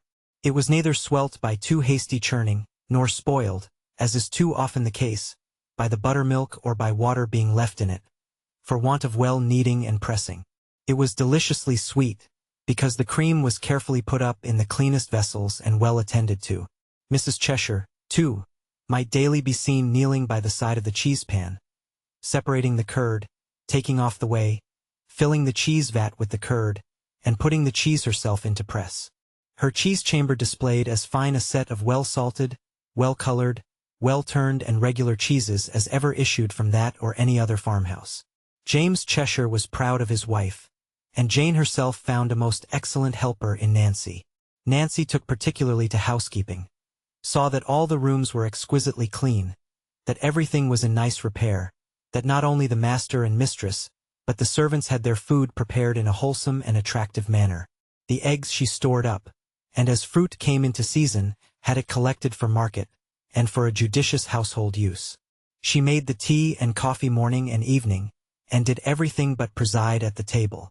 There was not a farmhouse for 20 miles round that wore an air of so much brightness and evident good management as that of James Cheshire.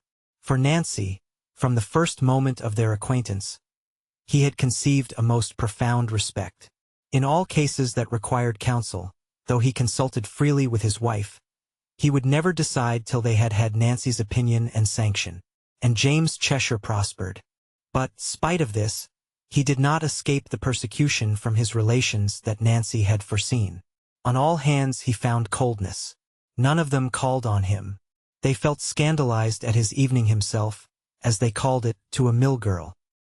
He was taunted when they met at market, with having been caught with a pretty face, and told that they thought he had had more sense than to marry a dress doll with a witch by her side. At first James Cheshire replied with a careless waggery, "The pretty face makes capital butter, though, eh? The dress doll turns out a tolerable dairy. Eh?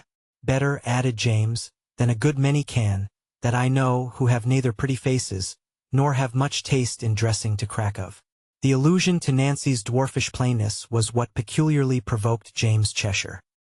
He might have laughed at the criticisms on his wife, though the envious neighbors' wives did say that it was the old servant and not Mrs. Cheshire who produced such fine butter and cheese.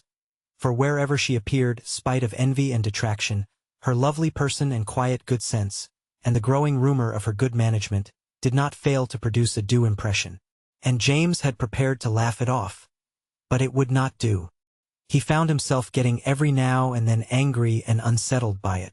A coarse jest on Nancy at any time threw him into a desperate fit of indignation.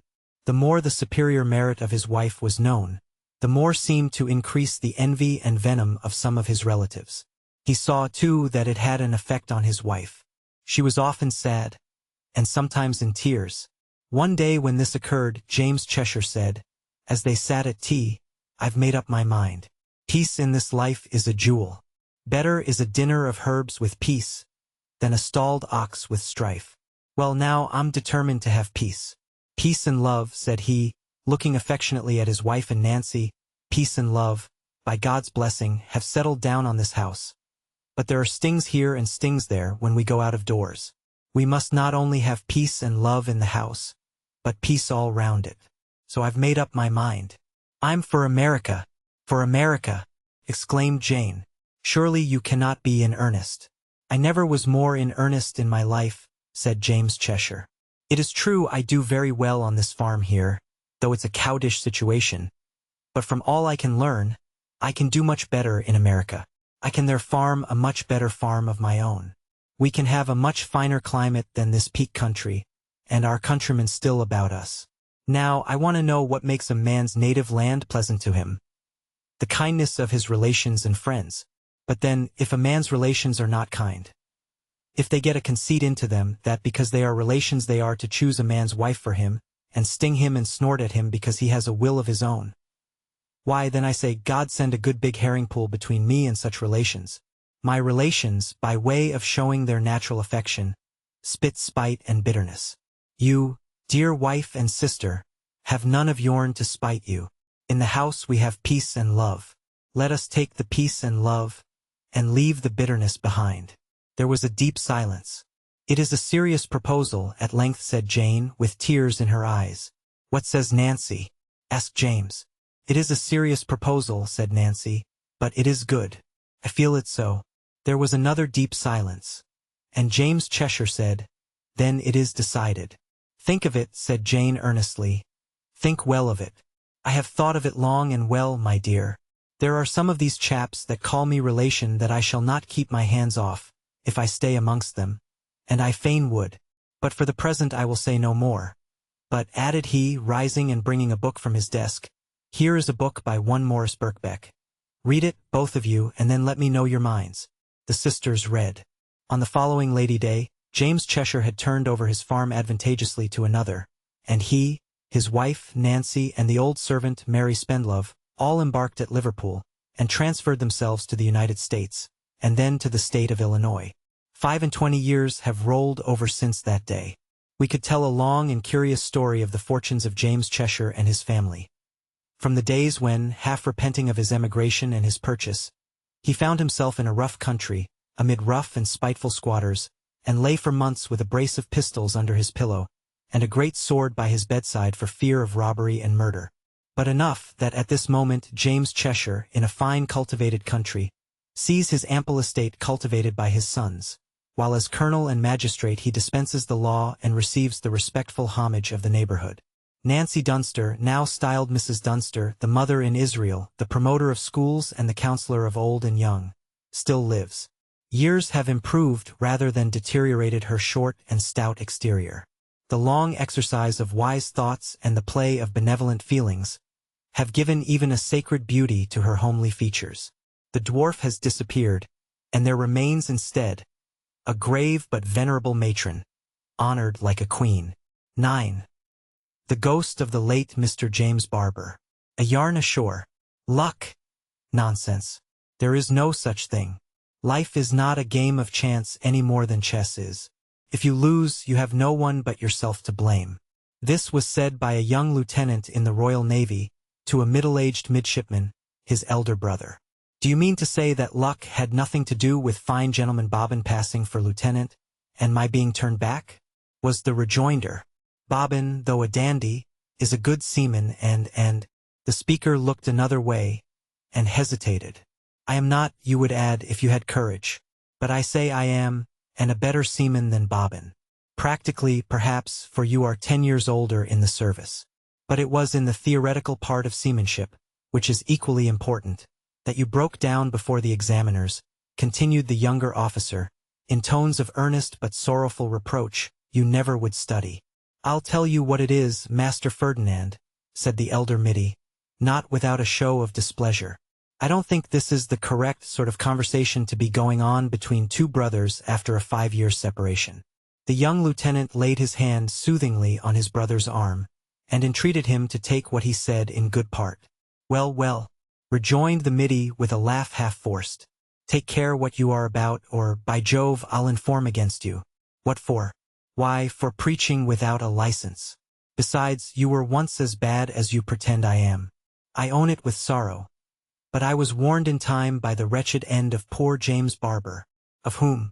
Asked the elder brother, starting back as he pushed his glass along the table. You don't mean Jovial Jemmy, as we used to call him. Once my messmate in the brig Rowlock.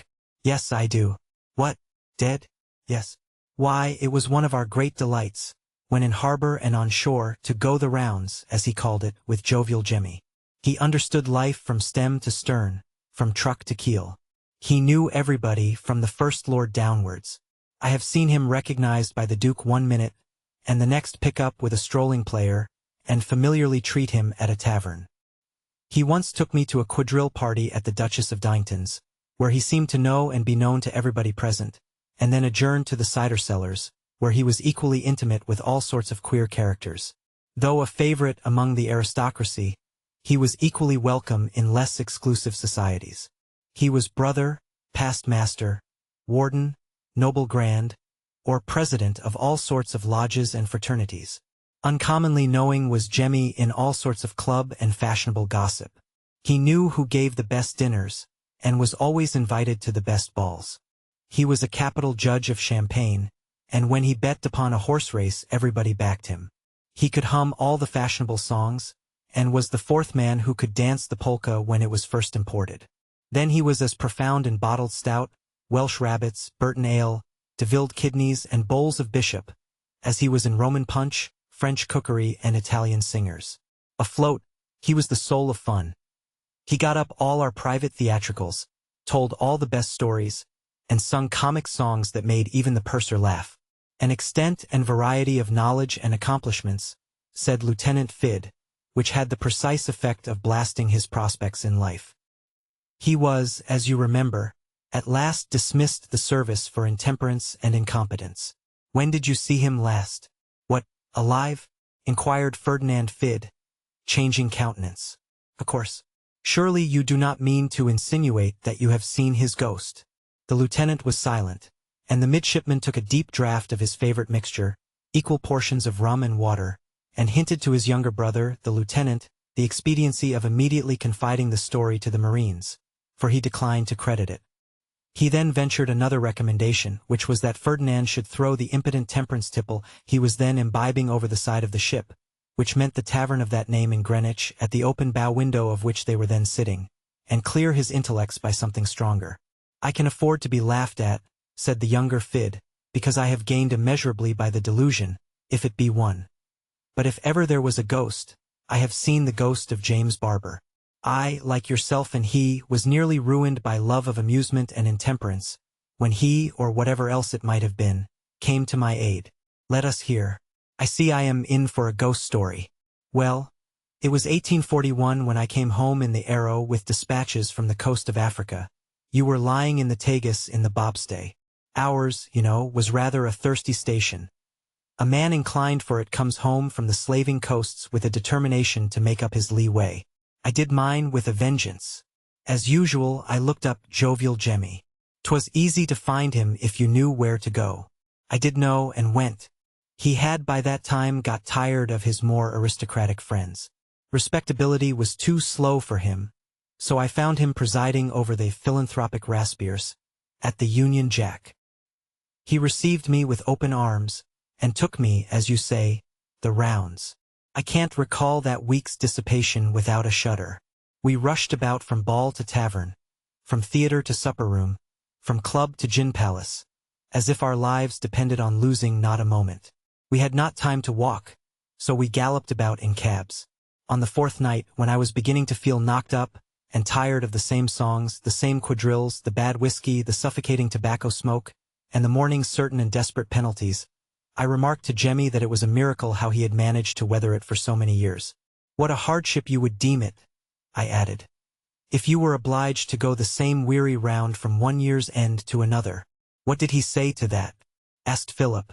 Why, I never saw him so taken aback. He looked quite fiercely at me and replied, I am obliged. How did he make that out? Why, he had tippled and dissipated his constitution into such a state that use had become second nature. Excitement was his natural condition, and he dared not become quite sober for fear of a total collapse, or dropping down like a shot in the water. The midshipman had his glass in his hand, but forbore to taste it. Well, what then? The rounds lasted 2 nights longer. I was fairly beaten. Cast iron could not have stood it. I was prostrated in bed with fever, and worse. Ferdinand was agitated, and took a large draught of his lemonade. Well, well, you need not enlarge upon that, replied Phil Fid, raising his glass towards his lips, but again thinking better of it. I heard how bad you were from Seaton, who shaved your head. I had scarcely recovered when the Arrow was ordered back, and I made a vow. Took the pledge, perhaps, interjected the mid with a slight curl of his lip. No, I determined to work more and play less. We had a capital naval instructor aboard, and our commander was as good an officer as ever trod the deck. I studied, a little too hard perhaps, for I was laid up again. The Arrow was, as usual, as good as her name, and we shot across to Jamaica in 5 weeks. One evening, as we were lying in Kingston Harbor, Seaton, who had come over to join the Commodore as full surgeon, told me what he had never ventured to divulge before. What was that? Why, that, on the very day I left London, James Barber died of a frightful attack of delirium tremens. Poor Jemmy, said the elder Fid, sorrowfully, taking a long pull of consolation from his rummer. Little did I think, while singing some of your best songs off Balham Castle, that I had seen you for the last time. I hadn't seen him for the last time, returned the lieutenant with awful significance. Philip assumed a careless air and said, "Go on." We were ordered home in 1845 and paid off in January. I went to Portsmouth, was examined, and passed as lieutenant. This allusion to his brother's better condition made poor Philip look rather blank. On being confirmed at the Admiralty, continued Ferdinand, I had to give a dinner to the Arrows, which I did at the Salopian Charing Cross. In the excess of my joy at promotion, my determination of temperance and avoidance of what is called society was swamped. I kept it up once more.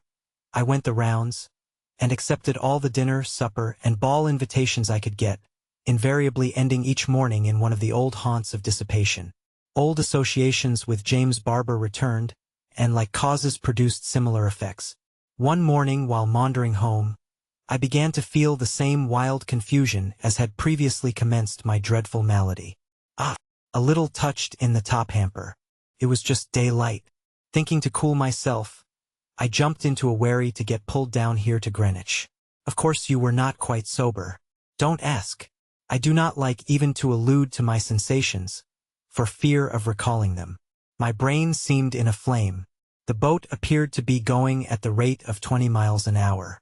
Fast as we were cleaving the current, I heard my name distinctly called out. I reconnoitered, but could see nobody. I looked over on one side of the gunwale, and while doing so, felt something touch me from the other. I felt a chill. I turned round and saw— "Whom?" asked the midshipman, holding his breath. What seemed to be James Barber. Was he wet? As dry as you are. I summoned courage to speak. "Hello! Some mistake," I exclaimed. "Not at all," was the reply. "I'm James Barber. Don't be frightened. I'm harmless." "But—" "I know what you are going to say," interrupted the intruder. "Seaton did not deceive you. I am only an occasional visitor up here." This brought me up with a round turn, and I had sense enough to wish my friend would vanish as he came. "Where shall we land you?" I asked. "Oh, anywhere. It don't matter. I have got to be out every night and all night, and the nights are plaguey long just now." I could not muster a word. "Ferd fid," continued the voice, which now seemed about 50 fathoms deep, and fast as we were dropping down the stream, the boat gave a heel to starboard, as if she had been broadside by a tremendous wave. "Ferd fid, you recollect how I used to kill time, how I sang, drank, danced, and supped all night long, and then slept and soda-watered it all day. You remember what a happy fellow I seemed. Fools like yourself thought I was so. But I say again I wasn't," growled the voice, letting itself down a few fathoms deeper. "Often and often I would have given the world to have been a market gardener or a dealer in chickweed while roaring he is a jolly good fellow, and we won't go home till morning," as I emerged with a group from some tavern into Covent Garden Market. "But I'm punished fearfully for my sins now. What do you think I have got to do every night of my— Never mind. What do you think is now marked out as my dreadful punishment?" "Well, to walk the earth, I suppose," said I. "No. To paddle about in the Thames from sunset to sunrise? Worse. Ha, ha." His laugh sounded like the booming of a gong. "I only wish my doom was merely to be a mudlark. No, no, I'm condemned to rush about from one evening party and public house to another. At the former I am bound for a certain term on each night to dance all the quadrilles, and a few of the polkas and waltzes with clumsy partners, and then I have to eat stale pastry and tough poultry before I am let off from that place. After, I am bound to go to some cellar or singing place to listen to Hail Smiling Morn, Meneer Van Dunk, the monks of old Happy Land, imitations of the London actors, and to hear a whole canto of dreary extempore verses. I must also smoke a dozen of cigars, knowing, as in my present condition I must know, what they are made of, the whole to end on each night with unlimited brandy, British and water, and eternal intoxication. O.F. Be warned. Take my advice. Keep up your resolution, and don't do it again. When afloat, drink nothing stronger than purser's tea. When on shore, be temperate in your pleasures. Don't turn night into day. Don't exchange wholesome amusements for rabid debauchery, robust health for disease, and, well, I won't mention it. When afloat, study your profession and don't get cashiered and cold-shouldered as I was. Promise me. Nay, you must swear. At this word I thought I heard a gurgling sound in the water. If I can get 6 solemn pledges before the season's over, I'm only to go these horrid rounds during the meeting of Parliament. Will you swear? Again urged the voice, with persuasive agony. I was just able to comply. 10,000 thanks, were the next words I heard. I'm off, for there is an awful pint of pale ale, a chop, and a glass of brandy and water overdue yet, and I must devour them at the Shades. We were then close to London Bridge. Don't let the waterman pull to shore. I can get there without troubling him. I remember no more. When sensation returned, I was in bed, in this very house, a shade worse than I had been from the previous attack. That, said Philip, who had left his tumbler untasted, must have been when you had your head shaved for the second time. Exactly so. And you really believe it was Jovial James's ghost? Inquired Fid earnestly. Would it be rational to doubt it?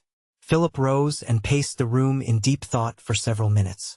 He cast 2 or 3 earnest looks at his brother, and a few longing ones at his glass. In the course of his cogitation, he groaned out more than once an apostrophe to poor James Barber. At length he declared his mind was made up. Ferd, he said, I told you a while ago to throw your lemonade over the side of the ship. Don't. Souse out my grog instead. The lieutenant did as he was bid. And now, said Fid the elder, ring for soda water, for one must drink something. Last year it was my own good fortune to sail with Mr. Philip Fid in the Bombottle, 74. He is not exactly a teetotaler, but he never drinks spirits and will not touch wine unmixed with water, for fear of its interfering with his studies, at which he is, with the assistance of the naval instructor, who is also the chaplain, assiduous. He is our first mate, and the smartest officer in the ship. Seaton is our surgeon. One day, after a cheerful wardroom dinner, of which Fid was a guest, while we were at anchor in the Bay of Cadiz, the conversation happened to turn upon Jovial Jemmy's apparition, which had become the best authenticated ghost story in Her Majesty's naval service. On that occasion Seaton undertook to explain the mystery upon medical principles. The fact is, he said, what the commander of the Aerosol Ferdinand had by this time got commissioned in his old ship, was a spectrum, produced by that morbid condition of the brain, which is brought on by the immoderate use of stimulants and by dissipation. We call it transient monomania. I could show you dozens of such ghosts in the books, if you only had patience while I turned them up. Everybody declared that was unnecessary. We would take the doctor's word for it, though I feel convinced not a soul besides the chaplain and myself had one iota of his faith shaken in the real presence of Jovial Jemmy's post-mortem appearance to Fid the younger. Ghost or no ghost, however, the story had had the effect of converting Philip Fid from one of the most intemperate and inattentive to one of the soberest and best of Her Majesty's officers. May his promotion be steady. X. A tale of the good old times. And alderman of the ancient borough of Beetleberry, and churchwarden of the parish of St. Wulfstan's in the said borough, Mr. Blenkinsop might have been called, in the language of the 16th century, a man of worship. This title would probably have pleased him very much, it being an obsolete one, and he entertaining an extraordinary regard for all things obsolete, or thoroughly deserving to be so. He looked up with profound veneration to the griffins which formed the waterspouts of St. Wulfstan's church, and he almost worshipped an old boot under the name of a Black Jack, which on the affidavit of a forsworn broker, he had bought for a drinking vessel of the 16th century. Mr. Blenkinsop even more admired the wisdom of our ancestors than he did their furniture and fashions. He believed that none of their statutes and ordinances could possibly be improved on, and in this persuasion had petitioned Parliament against every just or merciful change, which, since he had arrived at man's estate, had been made in the laws. He had successively opposed all the Beetleberry improvements, gas, waterworks, infant schools, mechanics' institute, and library. He had been active in an agitation against any measure for the improvement of the public health, and being a strong advocate of intramural interment, was instrumental in defeating an attempt to establish a pretty cemetery outside Beetleberry. He had successfully resisted a project for removing the pig market from the middle of the High Street. Through his influence the shambles, which were corporation property, had been allowed to remain where they were, namely, close to the town hall and immediately under his own and his brethren's noses. In short, he had regularly, consistently, and nobly done his best to frustrate every scheme that was proposed for the comfort and advantage of his fellow creatures. For this conduct he was highly esteemed and respected, and indeed his hostility with any interference of disease had procured him the honor of a public testimonial, shortly after the presentation of which, with several neat speeches, the cholera broke out in Beetleberry. The truth is that Mr. Blenkinsop's views on the subject of public health and popular institutions were supposed to be economical, though they were, in truth, desperately costly, and so pleased some of the ratepayers. Besides, he withstood ameliorations, and defended nuisances and abuses with all the heartiness of an actual philanthropist. Moreover, he was a jovial fellow, a boon companion, and his love of antiquity lent particularly towards old ale and old port wine. Herbert, however, knew full well that their visitor was the brother of Emily Lovell, but partly for reasons of his own, and partly because he penetrated the weakness of the other, he abstained from mentioning her name. Now, this town of T was, and probably is, about the dullest quarter in all England. The officers hated it. There was no flirting, no dancing, no hunting, no anything. Not a man of them knew what to do with himself. The old ones wandered about and played at whist. The young ones took to hazard and three-card loo, playing at first for moderate stakes but soon getting on to high ones. 2 or 3 civilians of the neighborhood joined the party, Charles Lovell among the rest. Had they begun with playing high, he would have been excluded for want of funds. But whilst they played low, he won, so that when they increased the stakes, trusting to a continuance of his good fortune, he was eager to go on with them. Neither did his luck altogether desert him. On the whole, he rather won than lost. But he foresaw that one bad night would break him, and he should be obliged to retire, forfeiting his amusement and mortifying his pride. It was just at this crisis that, one night, an accident which caused him to win a considerable sum set him upon the notion of turning chance into certainty. Whilst shuffling the cards, he dropped the ace of spades into his lap, caught it up, replaced it in the pack, and dealt it to himself. No one else had seen the card, no observation was made, and a terrible thought came into his head. Whether loo or hazard was played, Charles Lovell had, night after night, a most extraordinary run of luck. He won large sums, and saw before him the early prospect of paying his debts and clearing all his difficulties. Amongst the young men who played at the table, some had plenty of money and cared little for their losses, but others were not so well off, and one of these was Edward Herbert. He, too, was the son of poor parents who had straitened themselves to put him in the army, and it was with infinite difficulty and privation that his widowed mother had amassed the needful sum to purchase for him a company, which was now becoming vacant. The retiring officer's papers were already sent in, and Herbert's money was lodged at Cox and Greenwood's. But before the answer from the Horse Guards arrived, he had lost every sixpence. Nearly the whole sum had become the property of Charles Lovell. Herbert was a fine young man, honorable, generous, impetuous, and endowed with an acute sense of shame. He determined instantly to pay the debts, but he knew that his own prospects were ruined for life. He wrote to the agents to send him the money and withdraw his name from the list of purchasers. But how was he to support his mother's grief? How meet the eye of the girl he loved? She, who he knew adored him, and whose hand it was agreed between them he should ask of her parents as soon as he was gazetted a captain. The anguish of mind he suffered then threw him into a fever, and he lay for several days betwixt life and death, and happily unconscious of his misery. Meantime, another scene was being enacted elsewhere. The officers, who night after night found themselves losers, had not for some time entertained the least idea of foul play, but at length, one of them observing something suspicious, began to watch and satisfied himself, by a peculiar method adopted by Lovell in throwing his mains, that he was the culprit. His suspicions were whispered from one to another, till they nearly all entertained them, with the exception of Herbert, who, being looked upon as Lovell's most especial friend, was not told. So unwilling were these young men to blast, forever, the character of the visitor whom they had so much liked, and to strike a fatal blow at the happiness and respectability of his family, that they were hesitating how to proceed, whether to openly accuse him or privately reprove and expel him, when Herbert's heavy loss decided the question. Herbert himself, overwhelmed with despair, had quitted the room. The rest were still seated around the table, when having given each other a signal, one of them, called Frank Houston, arose and said, "Gentlemen, it gives me great pain to have to call your attention to a very strange, a very distressing circumstance." For some time past there has been an extraordinary run of luck in one direction. We have all observed it, all remarked on it. Mr. Herbert has at this moment retired a heavy loser. There is, indeed, as far as I know, but one winner amongst us, but one, and he a winner to a very considerable amount. The rest all losers. God forbid that I should rashly accuse any man, lightly blast any man's character, but I am bound to say that I fear the money we have lost has not been fairly won. There has been foul play. I forbear to name the party. The facts sufficiently indicate him. Who would not have pitied Lovell, when, livid with horror and conscious guilt, he vainly tried to say something.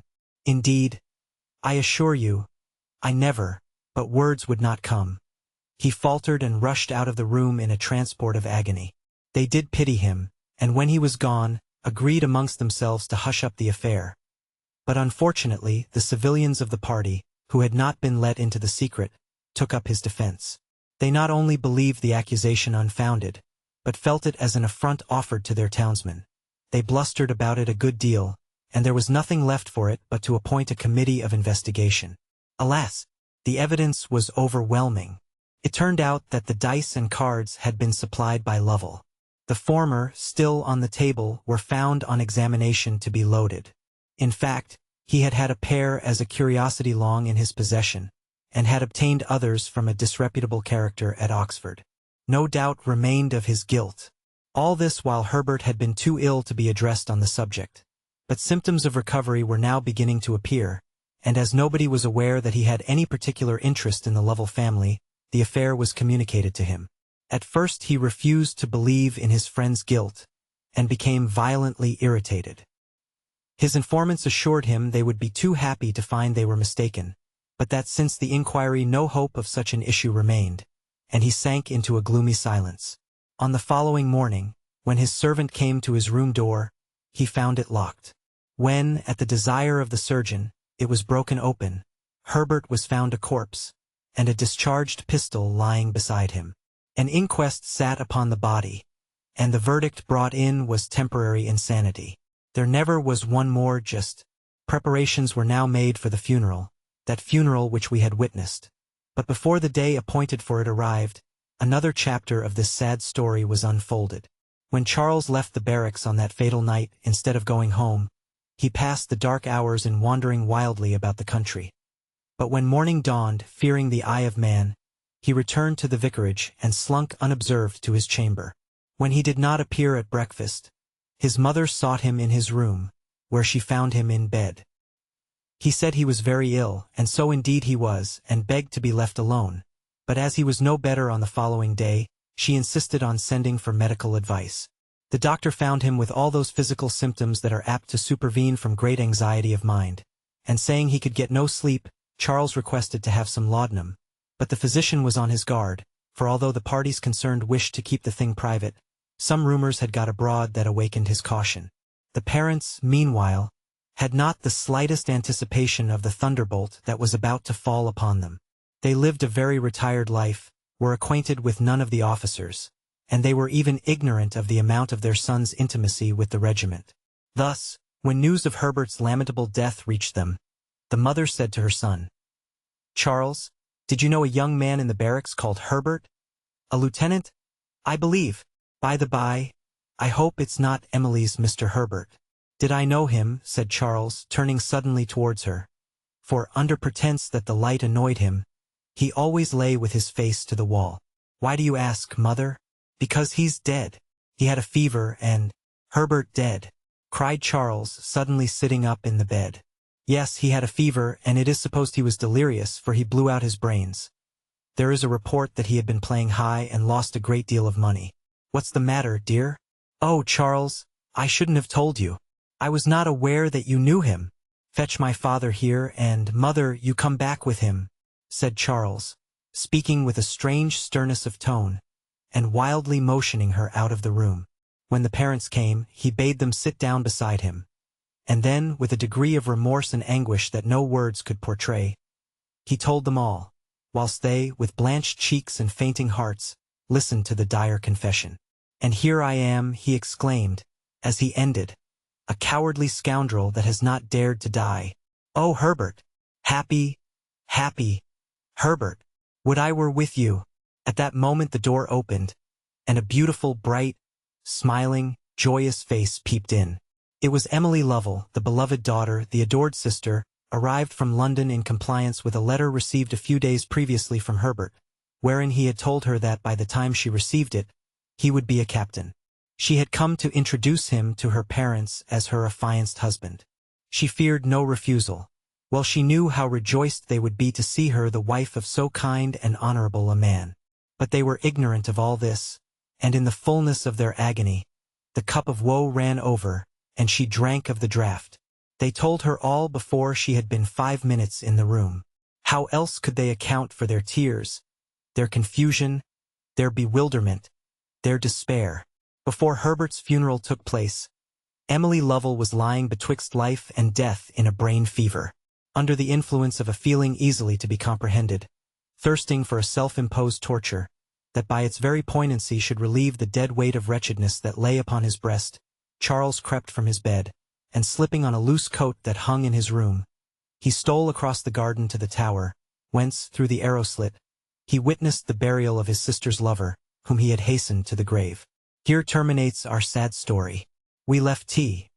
on the following morning, and it was 2 or 3 years before any further intelligence of the Lovell family reached us. All we then heard was that Charles had gone, a self-condemned exile, to Australia, and that Emily had insisted on accompanying him thither. 2. The Serf of Poberys.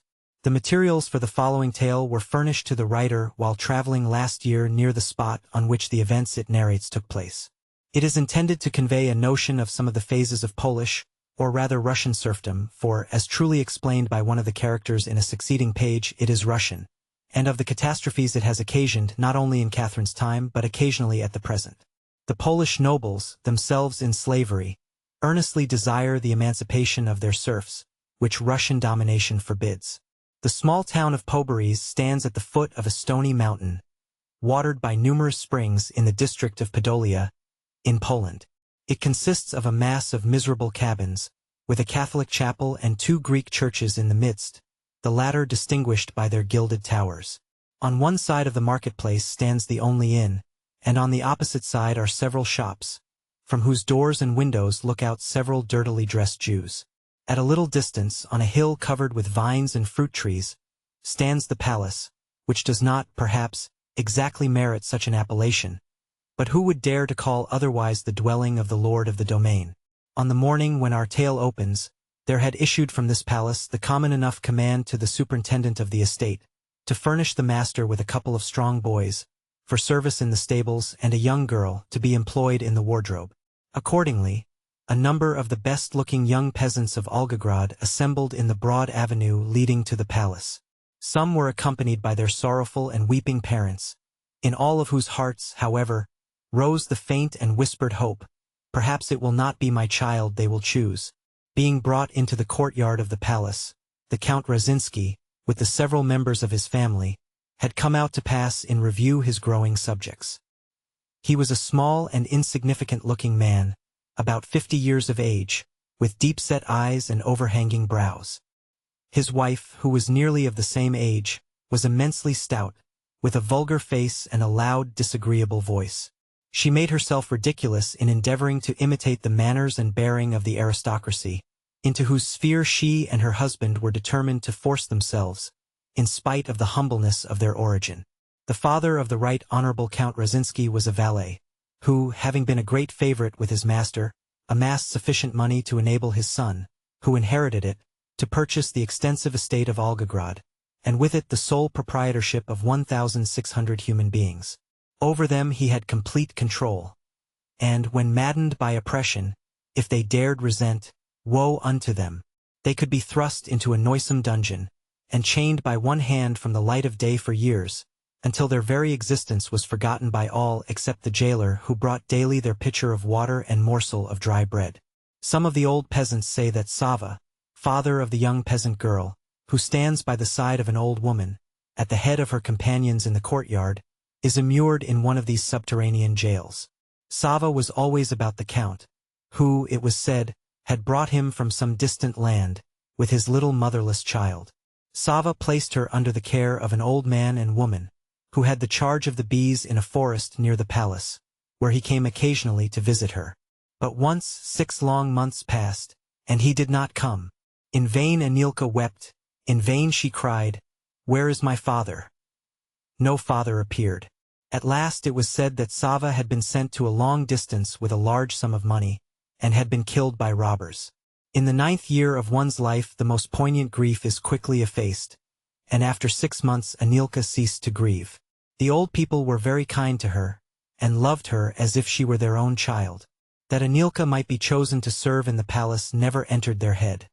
For who would be so barbarous as to take the child away from an old woman of 70 and her aged husband? Today was the first time in her life that she had been so far from home. She looked curiously on all she saw, particularly on a young lady about her own age, beautifully dressed, and a youth of 18, who had apparently just returned from a ride on horseback, as he held a whip in his hand, whilst walking up and down and examining the boys who were placed in a row before him. He chose 2 amongst them, and the boys were led away to the stables. "And I choose this young girl," said Konstantia Razinski, indicating Anilka. "She is the prettiest of them all. I do not like ugly faces about me." When Konstantia returned to the drawing-room, she gave orders for Anilka to be taken to her apartments, and placed under the tutelage of Mademoiselle Dufour, a French maid, recently arrived from the first milliner's shop in Odessa. Poor girl! When they separated her from her adopted mother, and began leading her towards the palace, she rushed, with a shriek of agony, from them, and grasped her old protectress tightly in her arms. They were torn violently asunder, and the Count Razinski quietly asked, "Is it her daughter, or her granddaughter?" "Neither, my lord. Only an adopted child. But who will lead the old woman home, as she is blind?" "I will, my lord," replied one of his servants, bowing to the ground. "I will let her walk by the side of my horse, and when she is in her cabin she will have her old husband. They must take care of each other." So saying, he moved away with the rest of the peasants and domestics. Of both of these beverages he had been partaking rather largely at a visitation dinner, where, after the retirement of the bishop and his clergy, festivities were kept up till late, under the presidency of the deputy registrar. One of the last to quit the crown and mitre was Mr. Blenkinsop. He lived in a remote part of the town, whither, as he did not walk exactly in a right line, it may be allowable, perhaps, to say that he bent his course.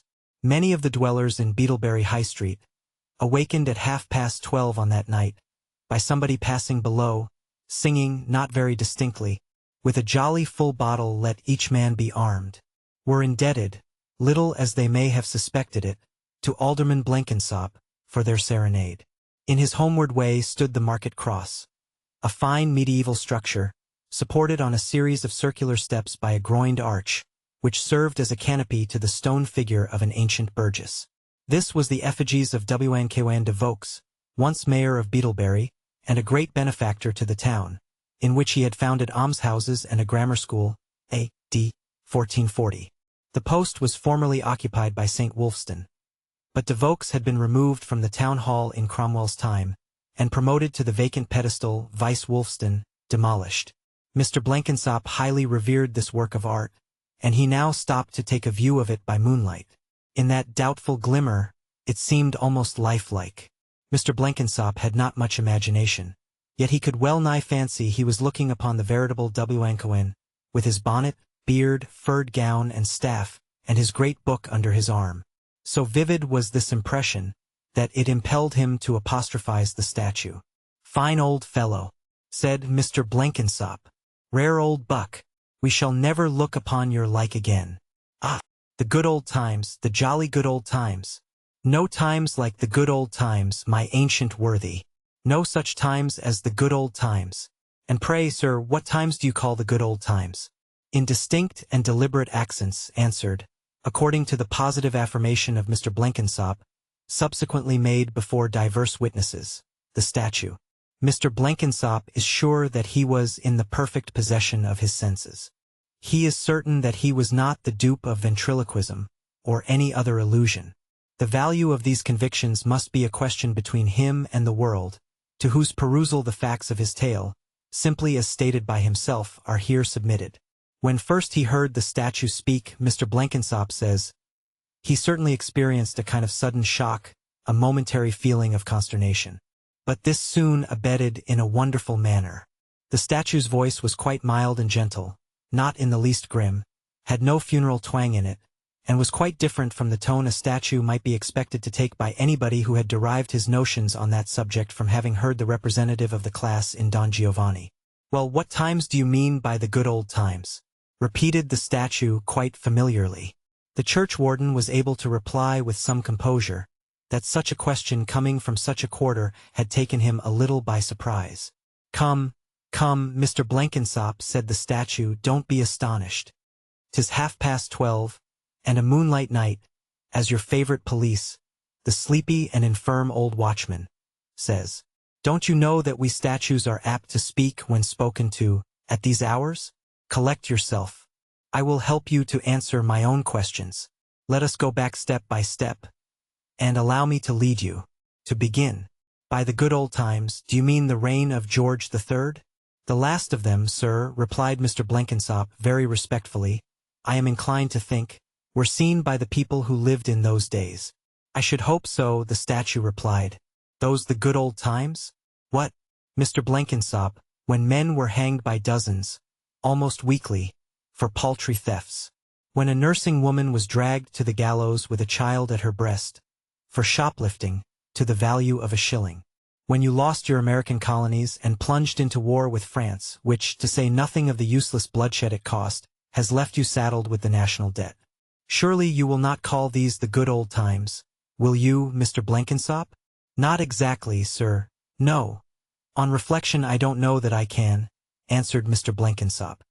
He had now, it was such a civil, well-spoken statue, lost all sense of the preternatural horror of his situation, and scratched his head just as if he had been posed in argument by an ordinary mortal.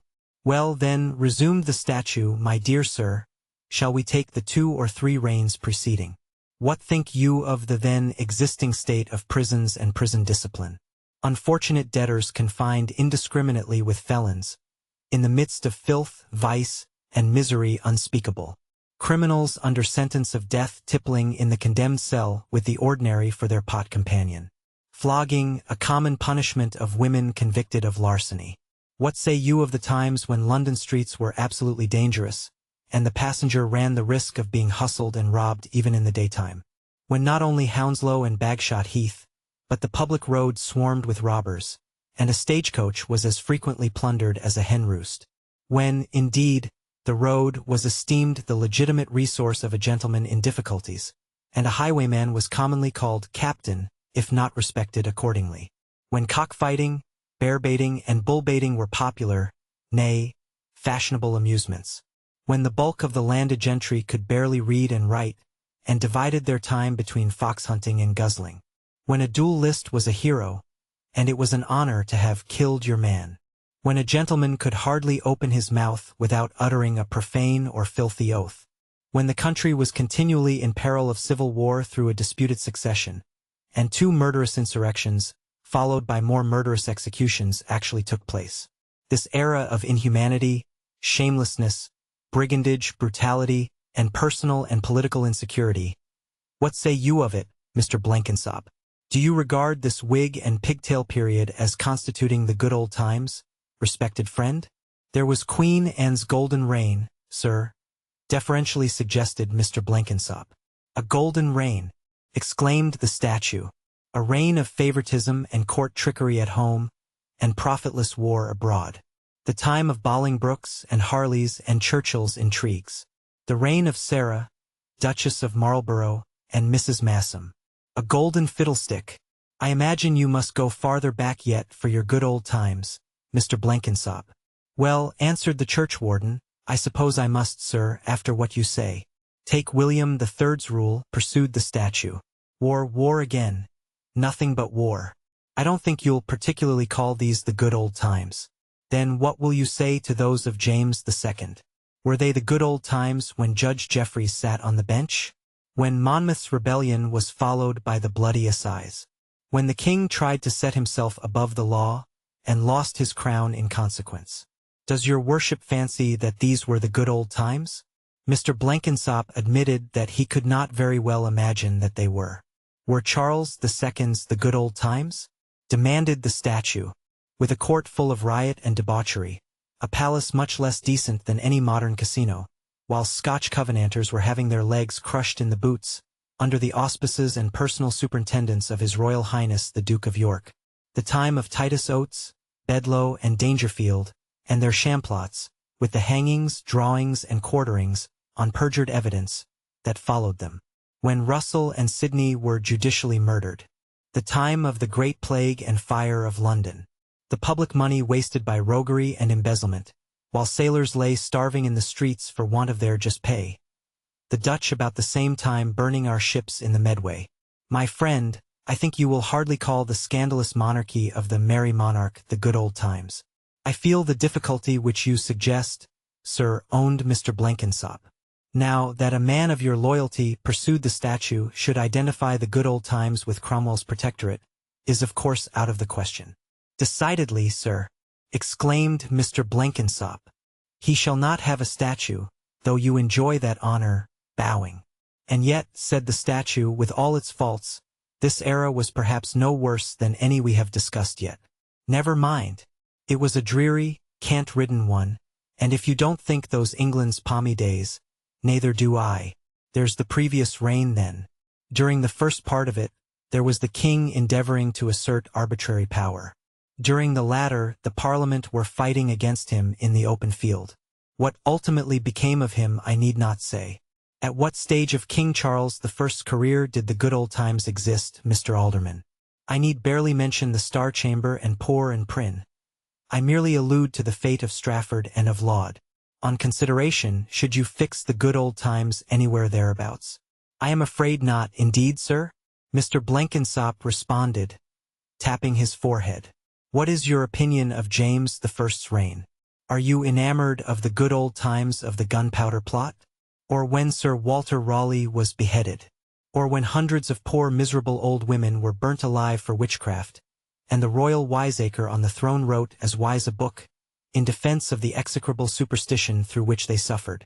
Mr. Blenkinsop confessed himself obliged to give up the times of James I. Now, then, continued the statue, we come to Elizabeth. There I've got you, interrupted Mr. Blenkinsop, exultingly. I beg your pardon, sir, he added, with a sense of the freedom he had taken. But everybody talks of the times of good Queen Bess, you know. Ha, ha, laughed the statue, not at all like Zamiel or Don Guzman or a Paviers Rammer, but really with unaffected gaiety. Everybody sometimes says very foolish things. Suppose everybody's lot had been cast under Elizabeth. How would everybody have relished being subject to the jurisdiction of the Ecclesiastical Commission, with its power of imprisonment, rack, and torture? How would everybody have liked to see his Roman Catholic and dissenting fellow subjects butchered, fined, and imprisoned for their opinions, and charitable ladies butchered, too, for giving them shelter in the sweet compassion of their hearts? What would everybody have thought of the murder of Mary Queen of Scots?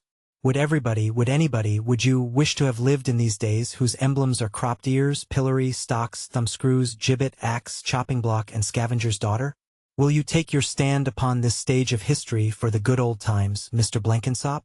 I should rather prefer firmer and safer ground, to be sure, upon the whole, answered the worshipper of antiquity, dubiously. Well now, said the statue, 'tis getting late, and, unaccustomed as I am to conversational speaking, I must be brief. Were those the good old times when sanguinary Mary roasted bishops, and lighted the fires of Smithfield? When Henry VIII, the British Bluebeard, cut his wives' heads off, and burnt Catholic and Protestant at the same stake? When Richard III smothered his nephews in the Tower? When the Wars of the Roses deluged the land with blood? When Jack Cade marched upon London? When we were disgracefully driven out of France under Henry VI, or as disgracefully went marauding there under Henry V? Were the good old times those of Northumberland's rebellion? Of Richard II's assassination? Of the battles, burnings, massacres, cruel tormentings, and atrocities, which form the sum of the Plantagenet reigns? Of John's declaring himself the Pope's vassal, and performing dental operations on the Jews? Of the forest laws and curfew under the Norman kings? At what point of this series of bloody and cruel annals will you place the times which you praise?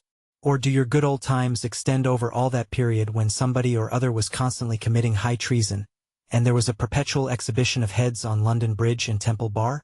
It was allowed by Mr. Blenkinsop that either alternative presented considerable difficulty. Was it in the good old times that Harold fell at Hastings, and William the Conqueror enslaved England? Were those blissful years the ages of Monkeyrie, of Odo and Dunstan, bearding monarchs and branding queens, of Danish ravage and slaughter? Or were they those of the Saxon Heptarchy, and the worship of Thor and Odin, of the advent of Hengist and Horsa, of British subjugation by the Romans? Or, lastly, must we go back to the ancient Britons' Druidism and human sacrifices, and say that those were the real, unadulterated, genuine good old times when the true blue natives of this island went naked, painted with woad? Upon my word, sir, replied Mr. Blenkinsop, after the observations that I have heard from you this night, I acknowledge that I do feel myself rather at a loss to assign a precise period to the times in question. Shall I do it for you? Asked the statue. If you please, sir. I should be very much obliged if you would, replied the bewildered Blenkinsop, greatly relieved. The best times, Mr. Blenkinsop, said the statue, are the oldest. They are wisest. For the older the world grows, the more experience it acquires. It is older now than ever it was. The oldest and best times the world has yet seen are the present. These, so far as we have yet gone, are the genuine good old times, sir. Indeed, sir? Ejaculated the astonished alderman. Yes, my good friend. These are the best times that we know of, bad as the best may be. But in proportion to their defects they afford room for amendment. Mind that, sir, in the future exercise of your municipal and political wisdom. Don't continue to stand in the light which is gradually illuminating human darkness. The future is the date of that happy period which your imagination has fixed in the past. It will arrive when all shall do what is right. Hence none shall suffer what is wrong. The true good old times are yet to come. Have you any idea when, sir? Mr. Blenkinsop inquired, modestly. That is a little beyond me, the statue answered. I cannot say how long it will take to convert the Blenkinsops. I devoutly wish you may live to see them. And with that, I wish you good night, Mr. Blenkinsop. Sir, returned Mr. Blenkinsop with a profound bow, I have the honor to wish you the same. Mr. Blenkinsop returned home an altered man. This was soon manifest. In a few days he astonished the corporation by proposing the appointment of an officer of health to preside over sanitary affairs of Beetleberry. It had already transpired that he had consented to the introduction of lucifer matches into his domestic establishment, in which, previously, he had insisted on sticking to the old tinderbox. Next, to the wonder of all Beetleberry, he was the first to propose a great new school, and to sign a requisition that a county penitentiary might be established for the reformation of juvenile offenders. The last account of him is that he has not only become a subscriber to the Mechanics' Institute, but that he actually presided thereat, lately, on the occasion of a lecture on geology. The remarkable change which has occurred in Mr. Blenkinsop's views and principles, he himself refers to his conversation with the statue as above related.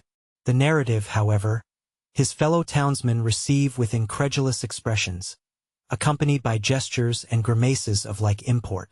They hint that Mr. Blenkinsop had been thinking for himself a little, and only wanted a plausible excuse for recanting his errors. Most of his fellow aldermen believe him mad, not less on account of his new moral and political sentiments, so very different from their own, than of his statue story. When it has been suggested to them that he has only had his spectacles cleaned, and has been looking about him, they shake their heads and say that he had better have left his spectacles alone, and that a little knowledge is a dangerous thing and a good deal of dirt quite the contrary. Their spectacles have never been cleaned, they say, and anyone may see they don't want cleaning. The truth seems to be that Mr. Blenkinsop has found an altogether new pair of spectacles, which enable him to see in the right direction. Formerly, he could only look backwards. He now looks forwards to the grand object that all human eyes should have in view, progressive improvement. The end. But the poor old woman had to be dragged along by two men, for in the midst of her shrieks and tears she had fallen to the ground, almost without life. And Anilka? They did not allow her to weep long. She had now to sit all day in the corner of a room to sew. She was expected to do everything well from the first, and if she did not, she was kept without food or cruelly punished. Morning and evening she had to help Ndli Dufour to dress and undress her mistress. But Constantia, although she looked with hauteur on everybody beneath her, and expected to be slavishly obeyed, was tolerably kind to her poor orphan. Her true torment began, when, on leaving her young lady's room, she had to assist Ndli Dufour. Notwithstanding that she tried sincerely to do her best, she was never able to satisfy her, or draw from her aught but harsh reproaches. Thus 2 months passed. One day Ndli Dufour went very early to confession, and Anilka was seized with an eager longing to gaze once more in peace and freedom on the beautiful blue sky and green trees, as she used to do when the first rays of the rising sun streamed in at the window of the little forest cabin. She ran into the garden. Enchanted by the sight of so many beautiful flowers, she went farther and farther along the smooth and winding walks, till she entered the forest. She who had been so long away from her beloved trees, roamed where they were thickest. Here she gazes boldly around. She sees no one. She is alone. A little further on she meets with a rivulet which flows through the forest. Here she remembers that she has not yet prayed.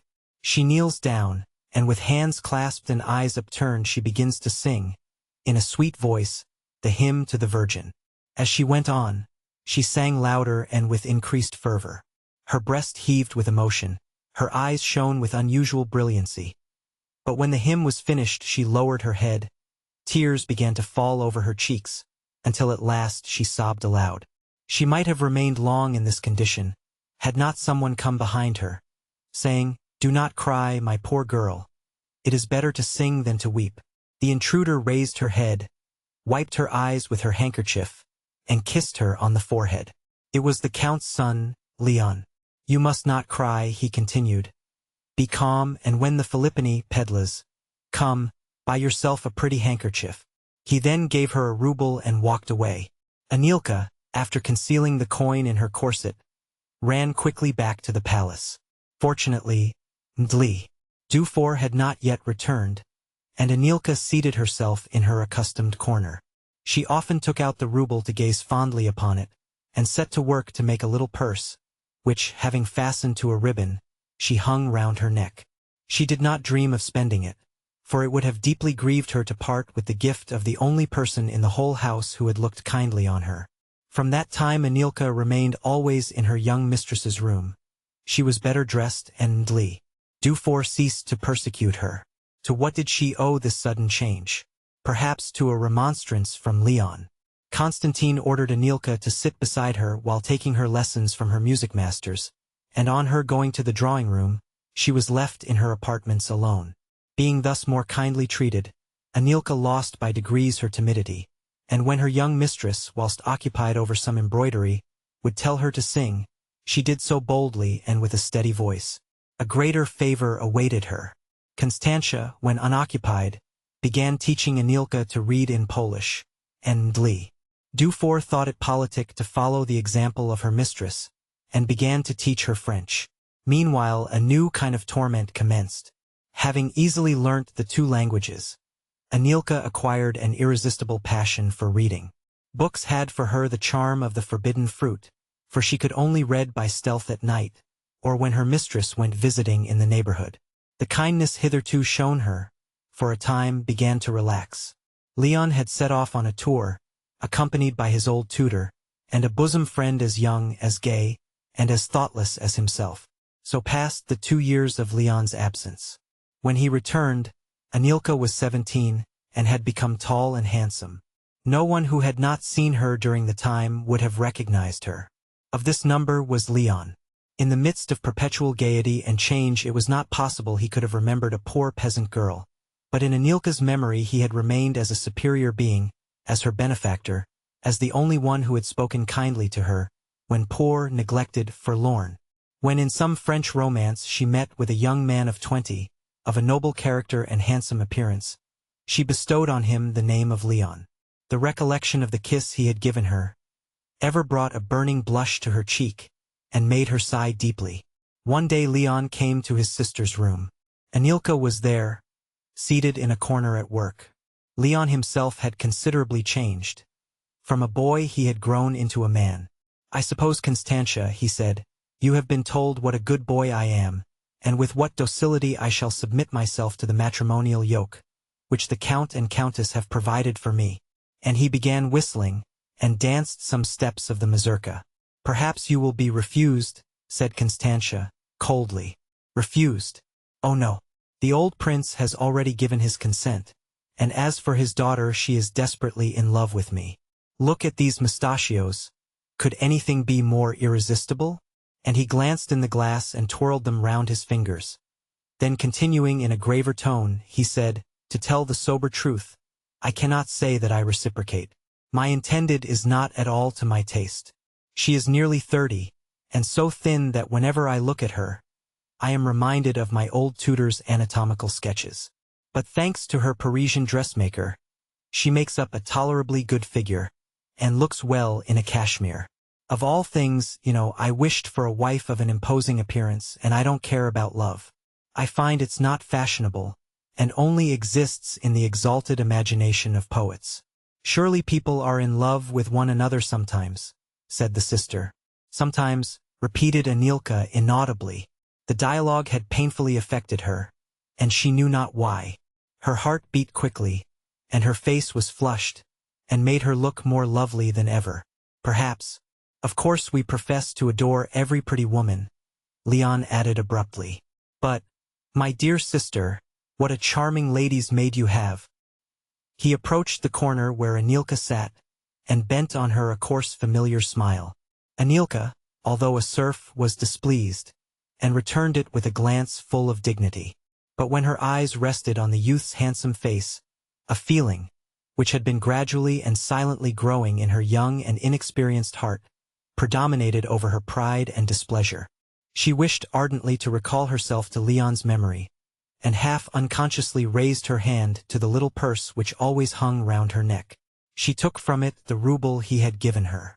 See, shouted Leon, what a droll girl. How proud she is of her riches. Why, girl, you are a woman of fortune, mistress of a whole rouble. I hope she came by it honestly, said the old countess, who at this moment entered. At this insinuation, shame and indignation kept Anilka, for a time, silent. She replaced the money quickly in its purse, with the bitter thought that the few happy moments which had been so indelibly stamped upon her memory had been utterly forgotten by Leon. To clear herself, she at last stammered out, seeing they all looked at her inquiringly, Do you not remember, Leon, that you gave me this coin 2 years ago in the garden? How odd, exclaimed Leon, laughing. Do you expect me to remember all the pretty girls to whom I have given money? But I suppose you are right, or you would not have treasured up this unfortunate rouble as if it were a holy relic. You should not be a miser, child. Money is made to be spent. Pray, put an end to these jokes, said Constantia impatiently. I like this girl, and I will not have her teased. She understands my ways better than anyone, and often puts me in good humor with her beautiful voice. Sing something for me, pretty damsel, said Leon, and I will give you another rouble, a new and shining one. Sing instantly, said Constantia imperiously. At this command Anilka could no longer stifle her grief. She covered her face with her hands, and wept violently. Why do you cry? Asked her mistress impatiently. I cannot bear it. I desire you to do as you are bid. It might have been from the constant habit of slavish obedience, or a strong feeling of pride, but Anilka instantly ceased weeping. There was a moment's pause, during which the old countess went grumbling out of the room. Anilka chose the hymn to the Virgin she had warbled in the garden, and as she sung, she prayed fervently. She prayed for peace, for deliverance from the acute emotions which had been aroused within her. Her earnestness gave an intensity of expression to the melody, which affected her listeners. They were silent for some moments after its conclusion. Leon walked up and down with his arms folded on his breast. Was it agitated with pity for the accomplished young slave, or by any other tender emotion? What followed will show. My dear Constantia, he said, suddenly stopping before his sister and kissing her hand, will you do me a favor? Constantia looked inquiringly in her brother's face without speaking. Give me this girl. Impossible. I am quite in earnest, continued Leon. I wish to offer her to my future wife. In the prince, her father's private chapel, they are much in want of a solo soprano. I shall not give her to you, said Constantia. Not as a free gift, but in exchange. I will give you instead a charming young Negro, so black. The women in St. Petersburg and in Paris raved about him, but I was inexorable. I half refused him to my princess. No, no, replied Constantia. I shall be lonely without this girl. I am so used to her. Nonsense. You can get peasant girls by the dozen. But a black page with teeth whiter than ivory and purer than pearls, a perfect original in his way, you surely cannot withstand. You will kill half the province with envy. A Negro servant is the most fashionable thing going, and yours will be the first imported into the province. This argument was irresistible. Well, replied Constantia, when do you think of taking her? Immediately. Today at 5 o'clock, said Leon, and he went merrily out of the room. This then was the result of his cogitation, of Anilka's hymn to the Virgin. Constantia ordered Anilka to prepare herself for the journey, with as little emotion as if she had exchanged away a lapdog, or parted with a parrot. She obeyed in silence. Her heart was full. She went into the garden that she might relieve herself by weeping unseen. With one hand supporting her burning head, and the other pressed tightly against her heart, to stifle her sobs, she wandered on mechanically till she found herself by the side of the river. She felt quickly for her purse, intending to throw the ruble into the water, but as quickly thrust it back again, for she could not bear to part with the treasure. She felt as if without it she would be still more an orphan. Weeping bitterly, she leaned against the tree which had once before witnessed her tears. By degrees the stormy passion within her gave place to calm reflection. This day she was to go away. She was to dwell beneath another roof, to serve another mistress. Humiliation. Always humiliation. But at least it would be some change in her life. As she thought of this, she returned hastily to the palace that she might not, on the last day of her servitude, incur the anger of her young mistress. Scarcely was Anilka attired in her prettiest dress, when Constantia came to her with a little box, from which she took several gay-colored ribbons, and decked her in them herself, that the serf might do her credit in the new family.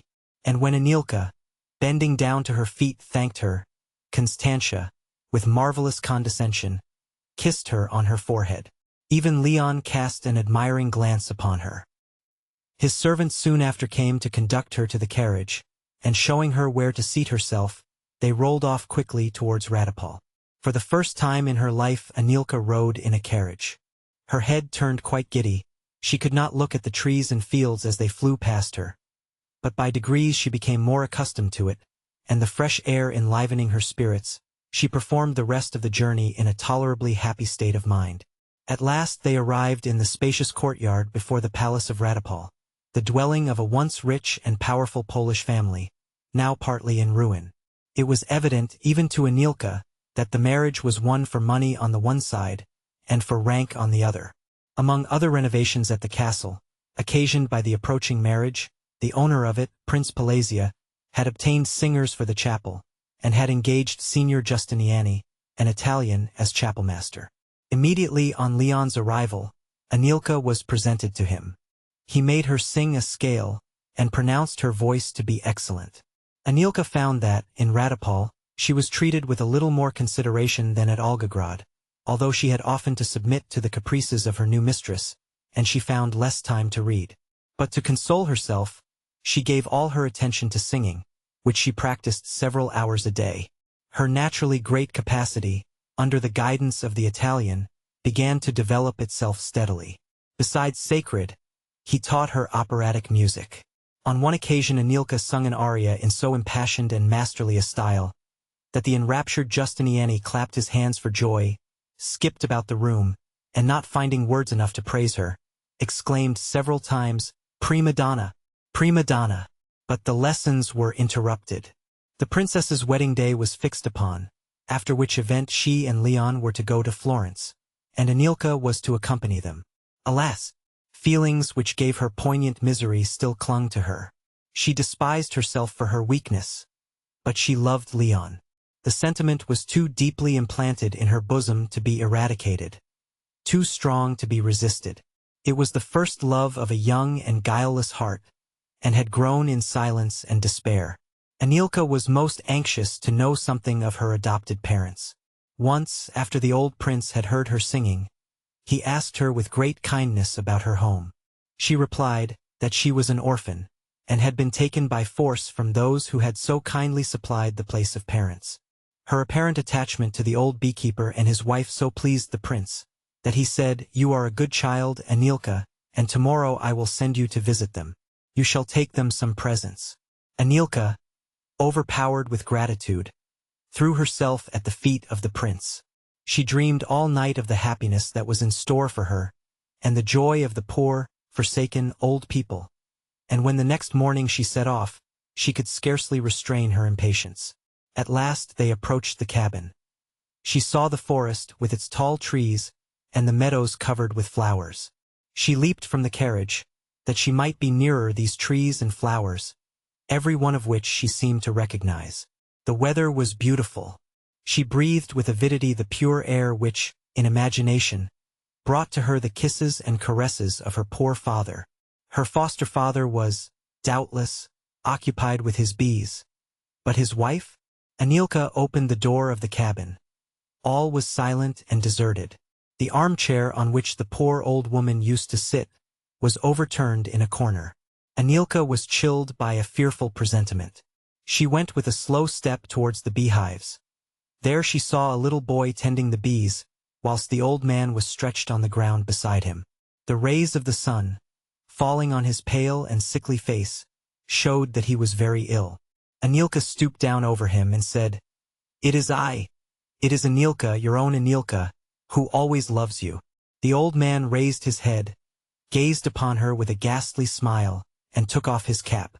"And my good old mother, where is she?" Anilka asked. "She is dead," answered the old man, and falling back he began laughing idiotically. Anilka wept.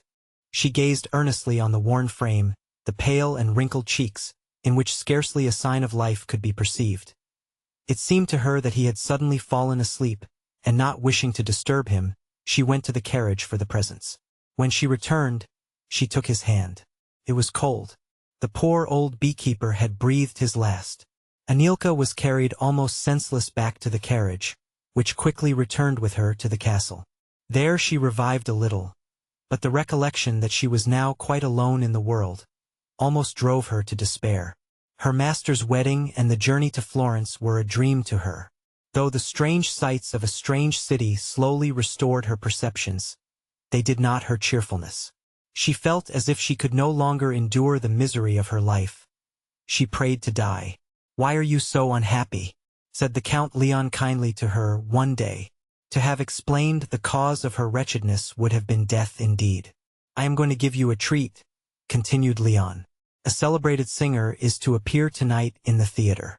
I will send you to hear her, and afterwards you shall sing to me what you remember of her performances." Anilka went. It was a new era in her existence. Herself, by this time, an artist, she could forget her griefs, and enter with her whole soul into the beauties of the art she now heard practiced in perfection for the first time. To music a chord responded in her breast which vibrated powerfully. During the performances she was at one moment pale and trembling, tears rushing into her eyes. At another, she was ready to throw herself at the feet of the cantatrice, in an ecstasy of admiration. Prima donna. By that name the public called on her to receive their applause, and it was the same, thought Anilka, that Giustiniani had bestowed upon her.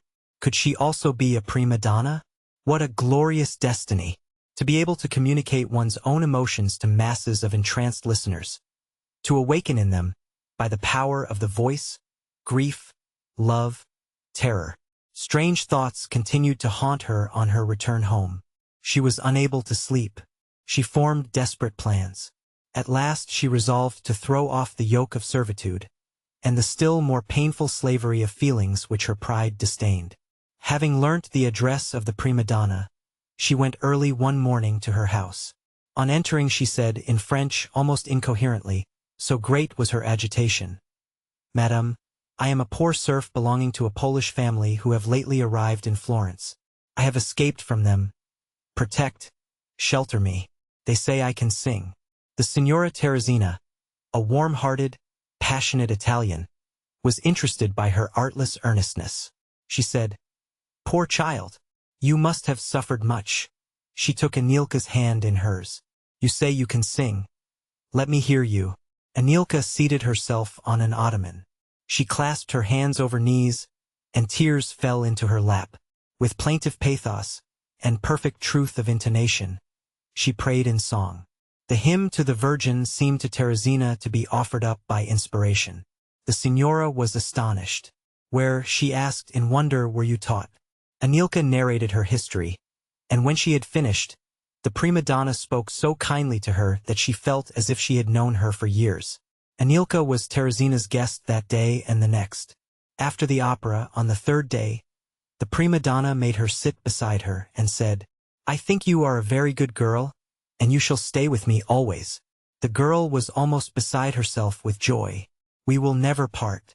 Do you consent, Anilka?" "Do not call me Anilka. Give me instead some Italian name." "Well then, be Giovanna." "The dearest friend I ever had, but whom I have lost, was named Giovanna," said the prima donna. "Then, I will be another Giovanna to you." Teresina then said, "I hesitated to receive you at first, for your sake as well as mine. But you are safe now. I learn that your master and mistress, after searching vainly for you, have returned to Poland." From this time Anilka commenced an entirely new life. She took lessons in singing every day from the Signora, and got an engagement to appear in inferior characters at the theater.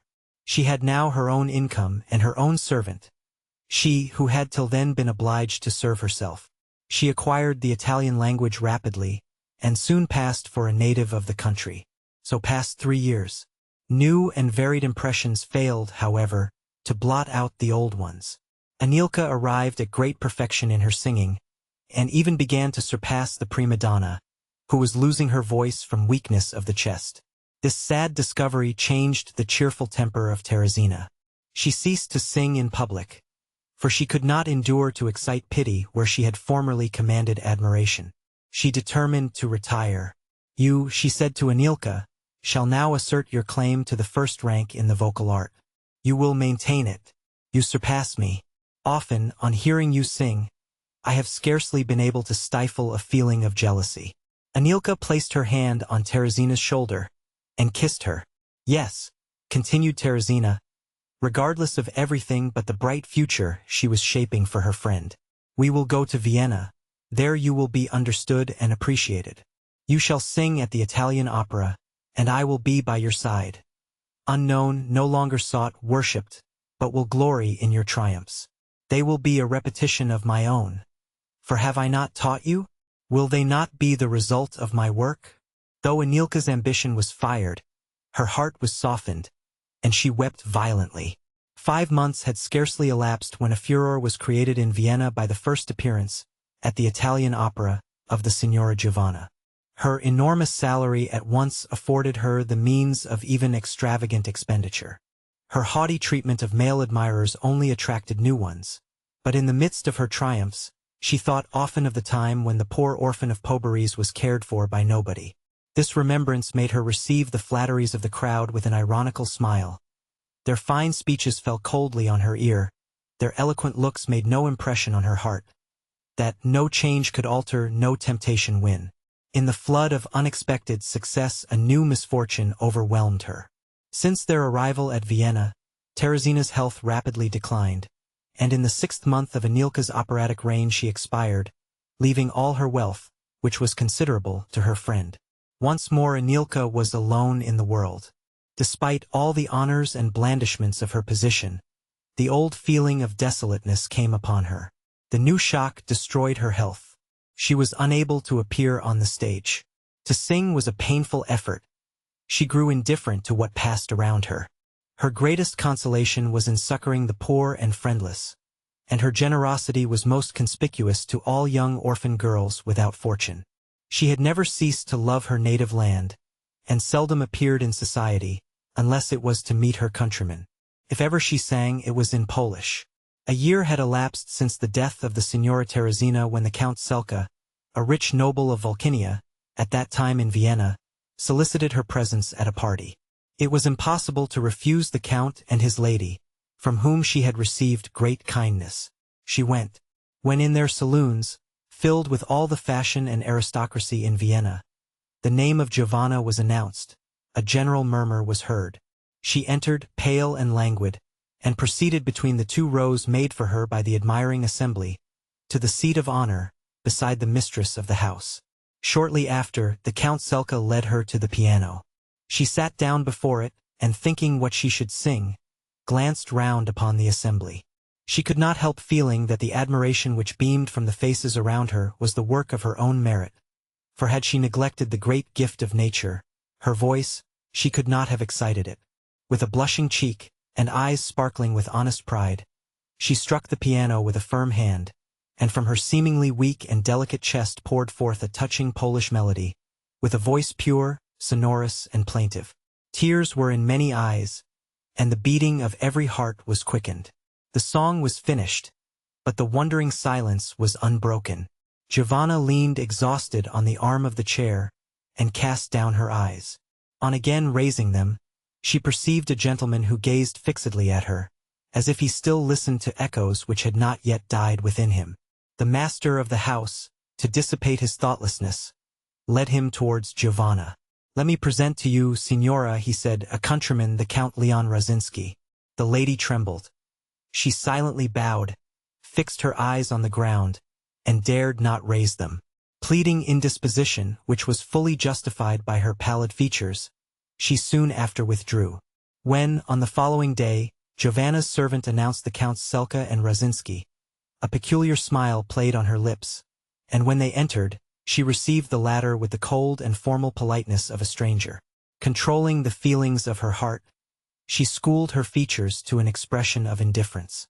It was manifest from Leon's manner that without the remotest recognition, an indefinable presentiment regarding her possessed him. The Counts had called to know if Giovanna had recovered from her indisposition. Leon begged to be permitted to call again. Where was his wife? Why did he never mention her? Giovanna continually asked herself these questions when they had departed.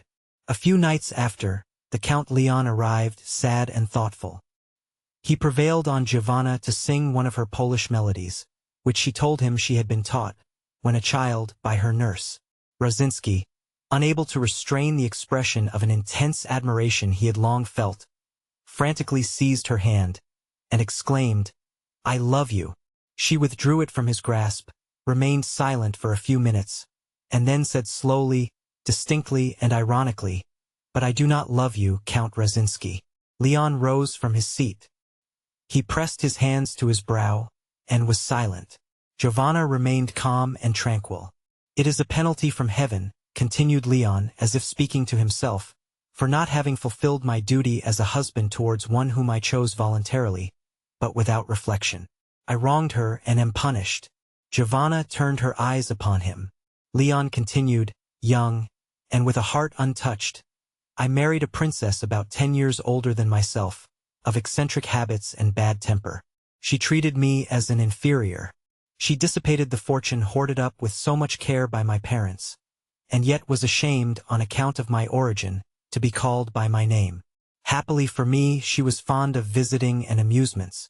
Otherwise, to escape from her, I might have become a gambler or worse. But to avoid meeting her, I remained at home, for there she seldom was.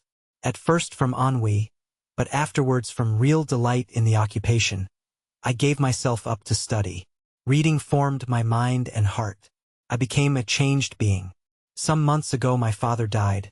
My sister went to Lithuania, whilst my mother, in her old age, and with her ideas, was quite incapable of understanding my sorrow. So when my wife went to the baths for the benefit of her ruined health, I came here in the hope of meeting with some of my former friends. I saw you." Giovanna blushed like one detected, but speedily recovering herself, asked, with calm pleasantry, "Surely you do not number me among your former friends?" "I know not. I have been bewildered. It is strange. But from the moment I saw you at Count Selka's, a powerful instinct of love overcame me. Not a new feeling, but as if some latent, long-hid, undeveloped sentiment had suddenly burst forth into an uncontrollable passion. I adore you. I The prima donna interrupted him, not with speech, but with a look which awed, which chilled him. Pride, scorn, irony sat in her smile. Satire darted from her eyes. After a pause she repeated slowly and pointedly, "Love me, Count Razinski?" "Such is my destiny," he replied. "Nor, despite your scorn, will I struggle against it. I feel it is my fate ever to love you. I fear it is my fate never to be loved by you. It is dreadful." Giovanna witnessed the Count's emotion with sadness. "To have," she said mournfully, "one's first, pure, ardent, passionate affection unrequited, scorned, made a jest of, is indeed a bitterness, almost equal to that of death." She made a strong effort to conceal her emotion. Indeed, she controlled it so well as to speak the rest with a sort of gaiety. "You have at least been candid, Count Razinski. I will imitate you by telling a little history that occurred in your country. There was a poor girl born and bred a serf to her wealthy lord and master. When scarcely 15 years old, she was torn from a state of happy rustic freedom, the freedom of humility and content, to be one of the courtly slaves of the palace. Those who did not laugh at her, scolded her. One kind word was vouchsafed to her, and that came from the Lord's Son. She nursed it and treasured it, till, from long concealing and restraining her feelings, she at last found that gratitude had changed into a sincere affection. But what does a man of the world care for the love of a serf? It does not even flatter his vanity. The young nobleman did not understand the source of her tears and her grief, and he made a present of her, as he would have done of some animal, to his betrothed. Leon, agitated and somewhat enlightened, would have interrupted her. But Giovanna said, "Allow me to finish my tale." Providence did not abandon this poor orphan, but permitted her to rise to distinction by the talent with which she was endowed by nature. The wretched serf of Poberese became a celebrated Italian cantatrice. Then her former lord, meeting her in society, and seeing her admired and courted by all the world, without knowing who she really was afflicted, as if by the dictates of heaven, with a love for this same girl, with a guilty love, and Giovanna rose, as she said this, to remove herself further from her admirer. "No, no," he replied earnestly, with a pure and holy passion. "Impossible," returned Giovanna. "Are you not married?" Razinski vehemently tore a letter from his vest, and handed it to Giovanna. It was sealed with black, for it announced the death of his wife at the baths. It had only arrived that morning.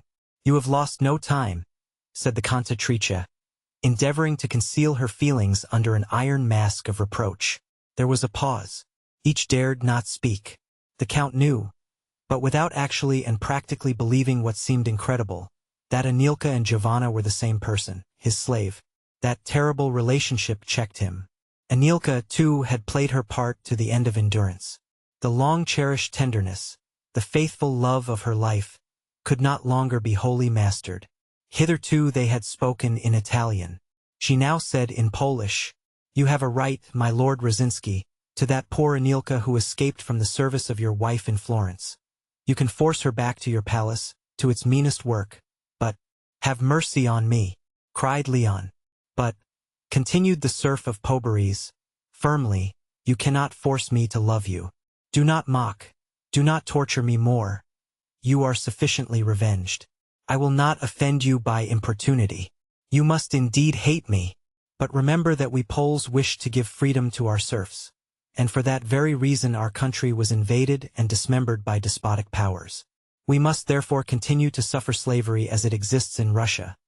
But soul and body we are averse to it, and when our country once more becomes free, be assured no shadow of slavery will remain in the land. Curse then our enemies, and pity us that we stand in such a desperate position between Russian bayonets in Siberia and the hatred of our serfs." So saying, and without waiting for a reply, Leon rushed from the room. The door was closed. Giovanna listened to the sounds of his rapid footsteps till they died in the street. She would have followed, but dared not. She ran to the window. Razinski's carriage was rolling rapidly away, and she exclaimed vainly, "I love you, Leon. I loved you always." Her tortures were unendurable. To relieve them, she hastened to her desk, and wrote these words: "Dearest Leon, forgive me. Let the past be forever forgotten. Return to your Anilka. She always has been, ever will be yours. She dispatched the missive. Was it too late, or would it bring him back? In the latter hope she retired to her chamber to execute a little project. Leon was in despair. He saw he had been premature in so soon declaring his passion after the news of his wife's death, and vowed he would not see Anilka again for several months. To calm his agitation, he had ridden some miles into the country. When he returned to his hotel after some hours, he found her note. With the wild delight it had darted into his soul, he flew back to her. On regaining her saloon, a new and terrible vicissitude seemed to sport with his passion. She was nowhere to be seen. Had the Italian cantatrice fled? Again he was in despair, stupefied with disappointment. As he stood uncertain how to act in the midst of the floor, he heard, as from a distance, an Ave Maria poured forth in tones he half recognized. The sounds brought back to him a host of recollections. A weeping surf, the garden of his own palace. In a state of new rapture he followed the voice. He traced it to an inner chamber, and he there beheld the lovely singer kneeling in the costume of a Polish serf.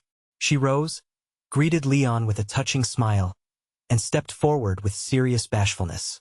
Leon extended his arms. She sank into them, and in that fond embrace all past wrongs and sorrows were forgotten. Anilka drew from her bosom a little purse, and took from it a piece of silver. It was the ruble. Now Leon did not smile at it. He comprehended the sacredness of this little gift, and some tears of repentance fell upon Anilka's hand. A few months after, Leon wrote to the steward of Volgograd to prepare everything splendidly for the reception of his second wife.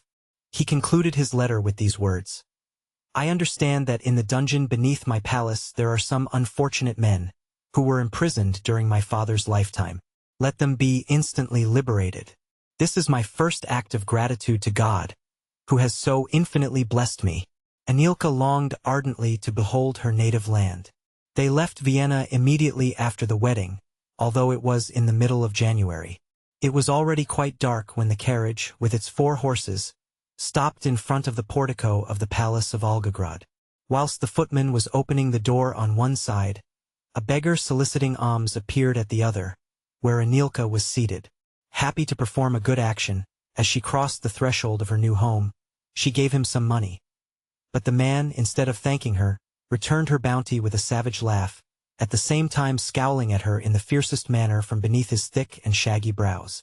The strangeness of this circumstance sensibly affected Anilka, and clouded her happiness. Leon soothed and reassured her. In the arms of her beloved husband, she forgot all but the happiness of being the idol of his affections. Fatigue and excitement made the night most welcome. All was dark and silent around the palace, and some hours of the night had passed, when suddenly flames burst forth from several parts of the building at once. The palace was enveloped in fire. It raged furiously. The flames mounted higher and higher. The windows cracked with a fearful sound, and the smoke penetrated into the most remote apartments. A single figure of a man was seen stealing over the snow, which lay like a winding sheet on the solitary waste. His cautious steps were heard on the frozen snow as it crisped beneath his tread. It was the beggar who had accosted Anilka. On a rising ground, he turned to gaze on the terrible scene. No more unfortunate wretches will now be doomed to pass their lives in your dungeons, he exclaimed. What was my crime? Reminding my master of the lowness of his birth. For this they tore me from my only child, my darling little Anilka. They had no pity even for her orphan state. Let them perish all. Suddenly a young and beautiful creature rushes wildly to one of the principal windows. She makes a violent effort to escape. For a moment her lovely form, clothed in white, shines in terrible relief against the background of blazing curtains and walls of fire, and as instantly sinks back into the blazing element. Behind her is another figure, vainly endeavoring to aid her. He perishes also. Neither are ever seen again.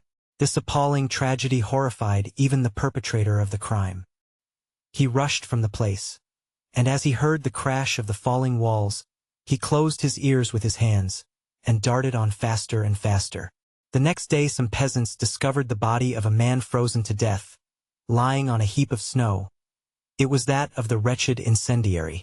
Providence, mindful of his cruel imprisonment and sufferings, spared him the anguish of knowing that the mistress of the palace he had destroyed, and who perished in the flames, was his own beloved daughter, the serf of Poberese. 3. My wonderful adventures in Skitzland. I am fond of gardening. I like to dig. If among the operations of the garden any need for such a work can be at any time discovered or invented, I like to dig a hole.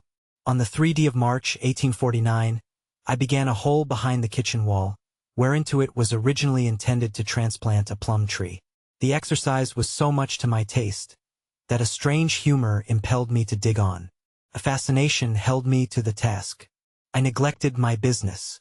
I disappeared from the earth's surface. A boy who worked a basket by means of a rope and pulley aided me. So aided, I confined my whole attention to spade labor. The centripetal force seemed to have made me its especial victim. I dug on until autumn. In the beginning of November I observed that, upon percussion, the sound given by the floor of my pit was resonant. I did not intermit my labor, urged as I was by a mysterious instinct downwards. On applying my ear, I occasionally heard a subdued sort of rattle, which caused me to form a theory that the center of the earth might be composed of mucus. In November, the ground broke beneath me into a hollow, and I fell a considerable distance. I alighted on the box seat of a 4-horse coach, which happened to be running at that time immediately underneath.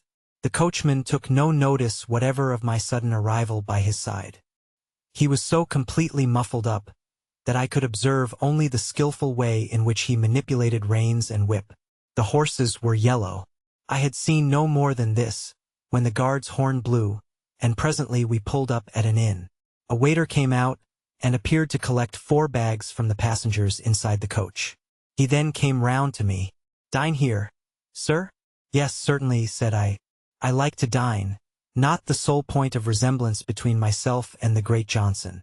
Trouble you for your stomach, sir."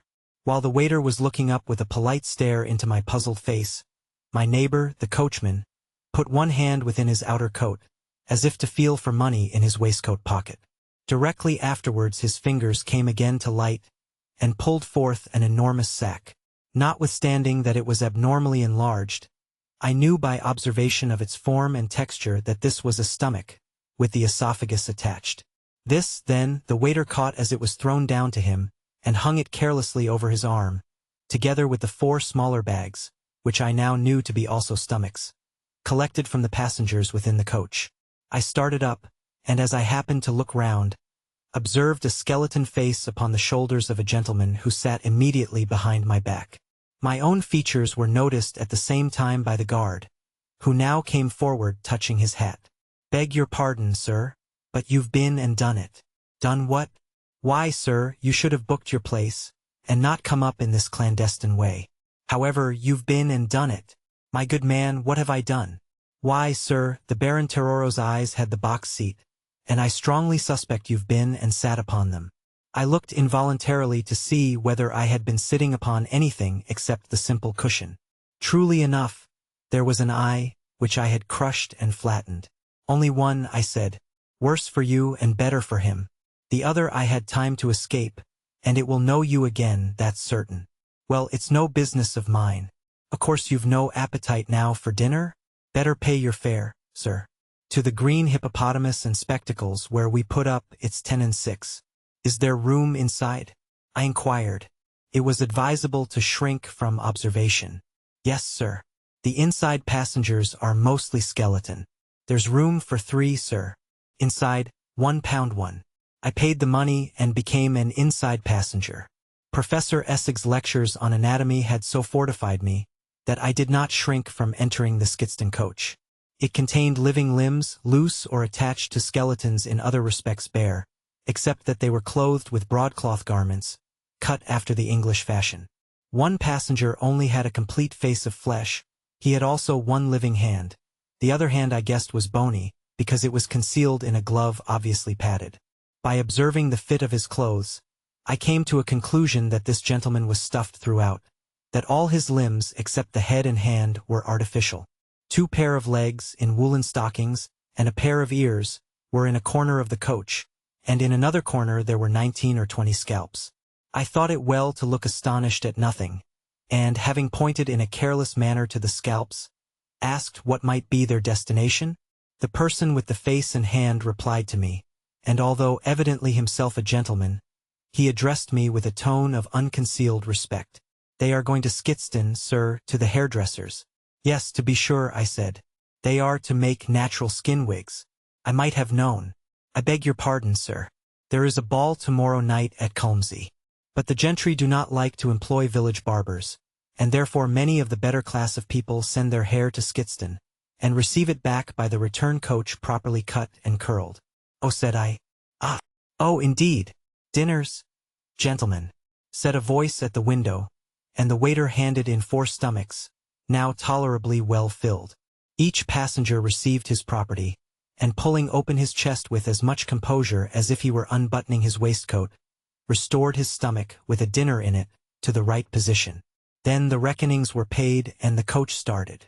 I thought of my garden, and much wished that somebody could throw Professor Essig down the hole that I had dug. A few things were to be met with in Skitsland which would rather puzzle him. They puzzled me, but I took refuge in silence, and so fortified, protected my ignorance from an exposure. "You are going to court, sir, I presume?" said my face and hand friend, after a short pause. His was the only mouth in the coach, excepting mine, so that he was the only passenger able to enter into conversation. "My dear sir," I replied, "let me be frank with you. I have arrived here unexpectedly out of another world. Of the manners and customs, nay, of the very nature of the people who inhabit this country, I know nothing. For any information you can give me, I shall be very grateful." My friend smiled incredulity, and said, "Whatever you are pleased to profess, I will believe. What you are pleased to feign a wish for, I am proud to furnish.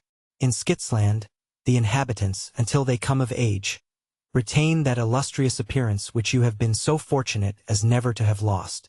During the night of his 21st birthday, each Skitslander loses the limbs which up to that period have received from him no care, no education. Of those neglected parts the skeletons alone remain, but all those organs which he has employed sufficiently continue unimpaired. I, for example, devoted to the study of the law, forgot all occupation but to think, to use my senses, and to write. I rarely used my legs, and therefore nature has deprived me of them. But, I observed, it seems that in Skitsland you are able to take yourselves to pieces. No one has that power more largely than yourself. What organs we have we can detach on any service. When dispersed, a simple force of nature directs all corresponding members whither to fly that they may reassemble. If they can fly, I asked, why are they sent in coaches? There were a pair of eyes on the box seat. Simply for safety against accidents. Eyes flying alone are likely to be seized by birds, and incur many dangers. They are sent, therefore, usually under protection like any other valuable parcel. Do many accidents occur? Very few. For mutual protection, and also because a single member is often all that has been left existing of a fellow Skitslander.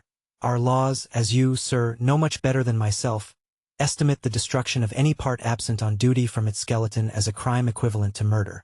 After this I held my tongue. Presently my friend again inquired whether I was going up to court. Why should I go to court?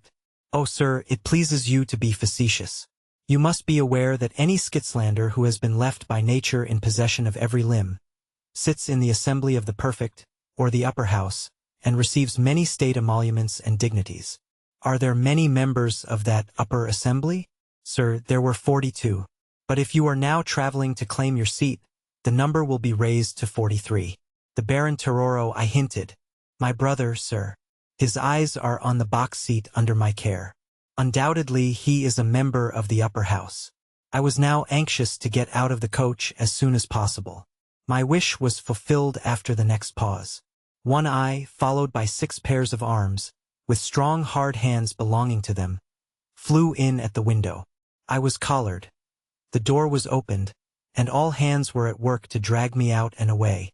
The 12 hands whisked me through the air, while the one eye sailed before us, like an old bird, leader of the flight.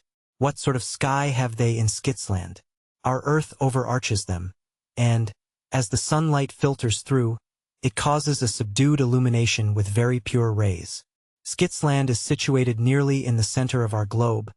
It hangs there like a shrunken kernel in the middle of a nutshell. The height from Skitzland to the overarching canopy is great.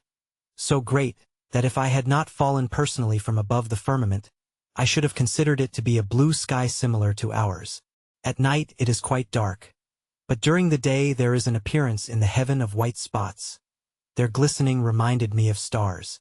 I noticed them as I was being conveyed to prison by the strong arms of justice, for it was by a detachment of members from the Skitston police that I was now hurried along. The air was very warm, and corroborated the common observation of an increase of heat as you get into the pith of our planet. The theory of central fire, however, is, you perceive, quite overturned by my experience. We alighted near the outskirts of a large and busy town. Through its streets I was dragged publicly, much stared at, and much staring. The street life was one busy nightmare of disjointed limbs. Professor Essig, could he have been dragged through Skitston, would have delivered his farewell lecture upon his return. Gentlemen, fut ilium, fut ischium, fut sacrum. Anatomy has lost her seat among the sciences. My occupation's gone. Professor Owen's book on the nature of limbs must contain, in the next edition, an appendix upon limbs in Skitzland. I was dragged through the streets, and all that I saw there, in the present age of little faith, I dare not tell you. I was dragged through the streets to prison and there duly chained, after having been subjected to the scrutiny of about 50 couples of eyes drawn up in a line within the prison door. I was chained in a dark cell, a cell so dark that I could very faintly perceive the figure of some being who was my companion. Whether this individual had ears wherewith to hear, and mouth wherewith to answer me, I could not see, but at a venture I addressed him. My thirst for information was unconquerable. I began, therefore, immediately with a question. Friend, what are those stars which we see shining in the sky at midday? An awful groan being an unsatisfactory reply, I asked again. Man, do not mock at misery. You will yourself be one of them. The teachers shall shine like stars in the firmament. I have a propensity for teaching, but was puzzled to discover how I could give so practical an illustration of the texta ficta. Believe me, I said, I am strangely ignorant. Explain yourself. He answered with a hollow voice. Murderers are shot up out of mortars into the sky, and stick there.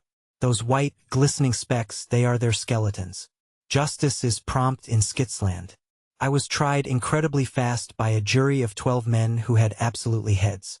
The judges had nothing but brain, mouth, and ear.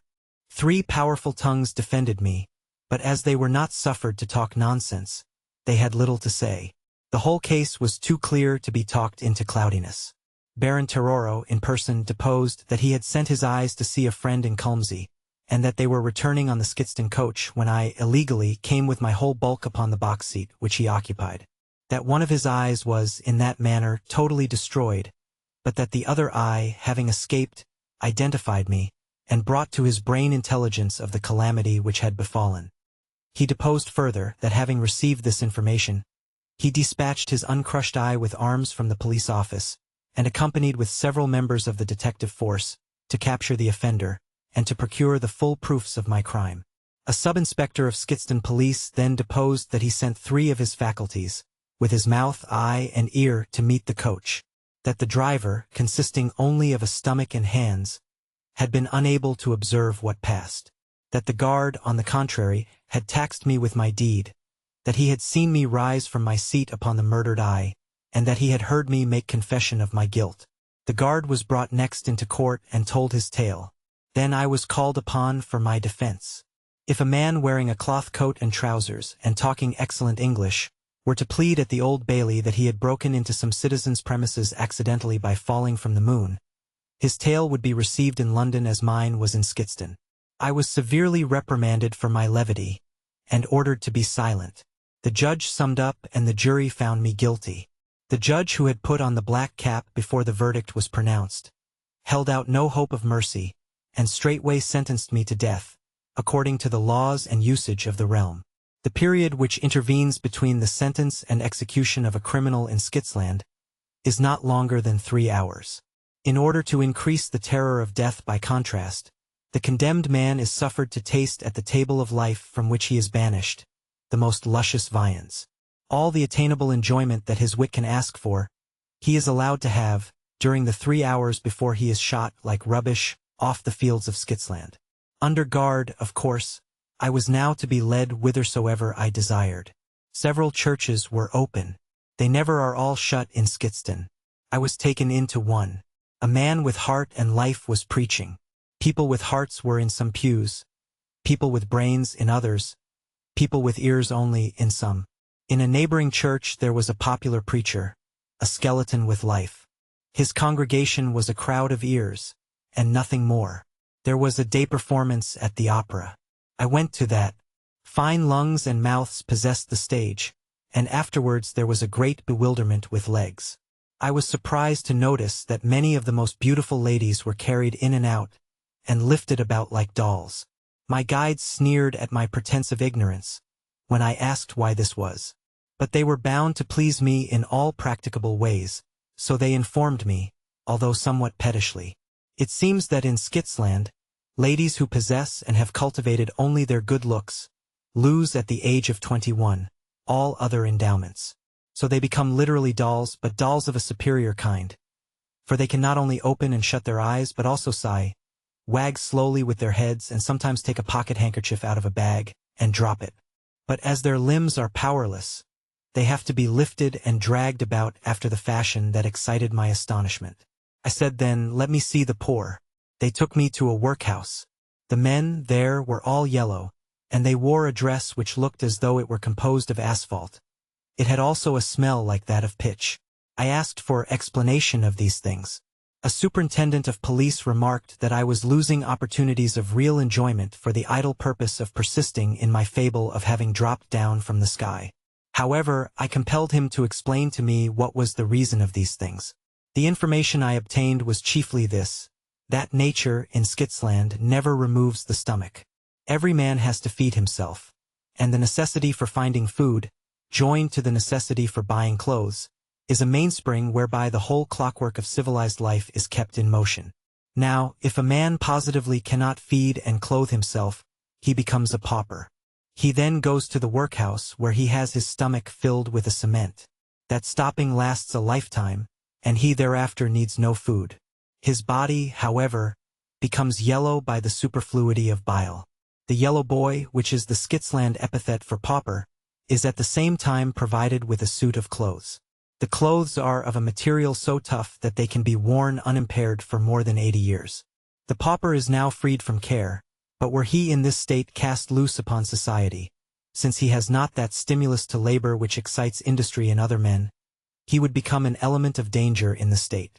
Nature no longer compelling him to work, the law compels him. The remainder of his life is forfeit to the uses of his country. He labors at the workhouse, costing nothing more than the expense of lodging, after the first inconsiderable outlay for cement wherewith to plug his stomach, and for the one suit of apparel. When we came out of the workhouse, all the bells in the town were tolling. The superintendent told me that I had sadly frittered away time, for I had now no more than half an hour to live. Upon that I leaned my back against a post, and asked him to prepare me for my part in the impending ceremony by giving me a little information on the subject of executions.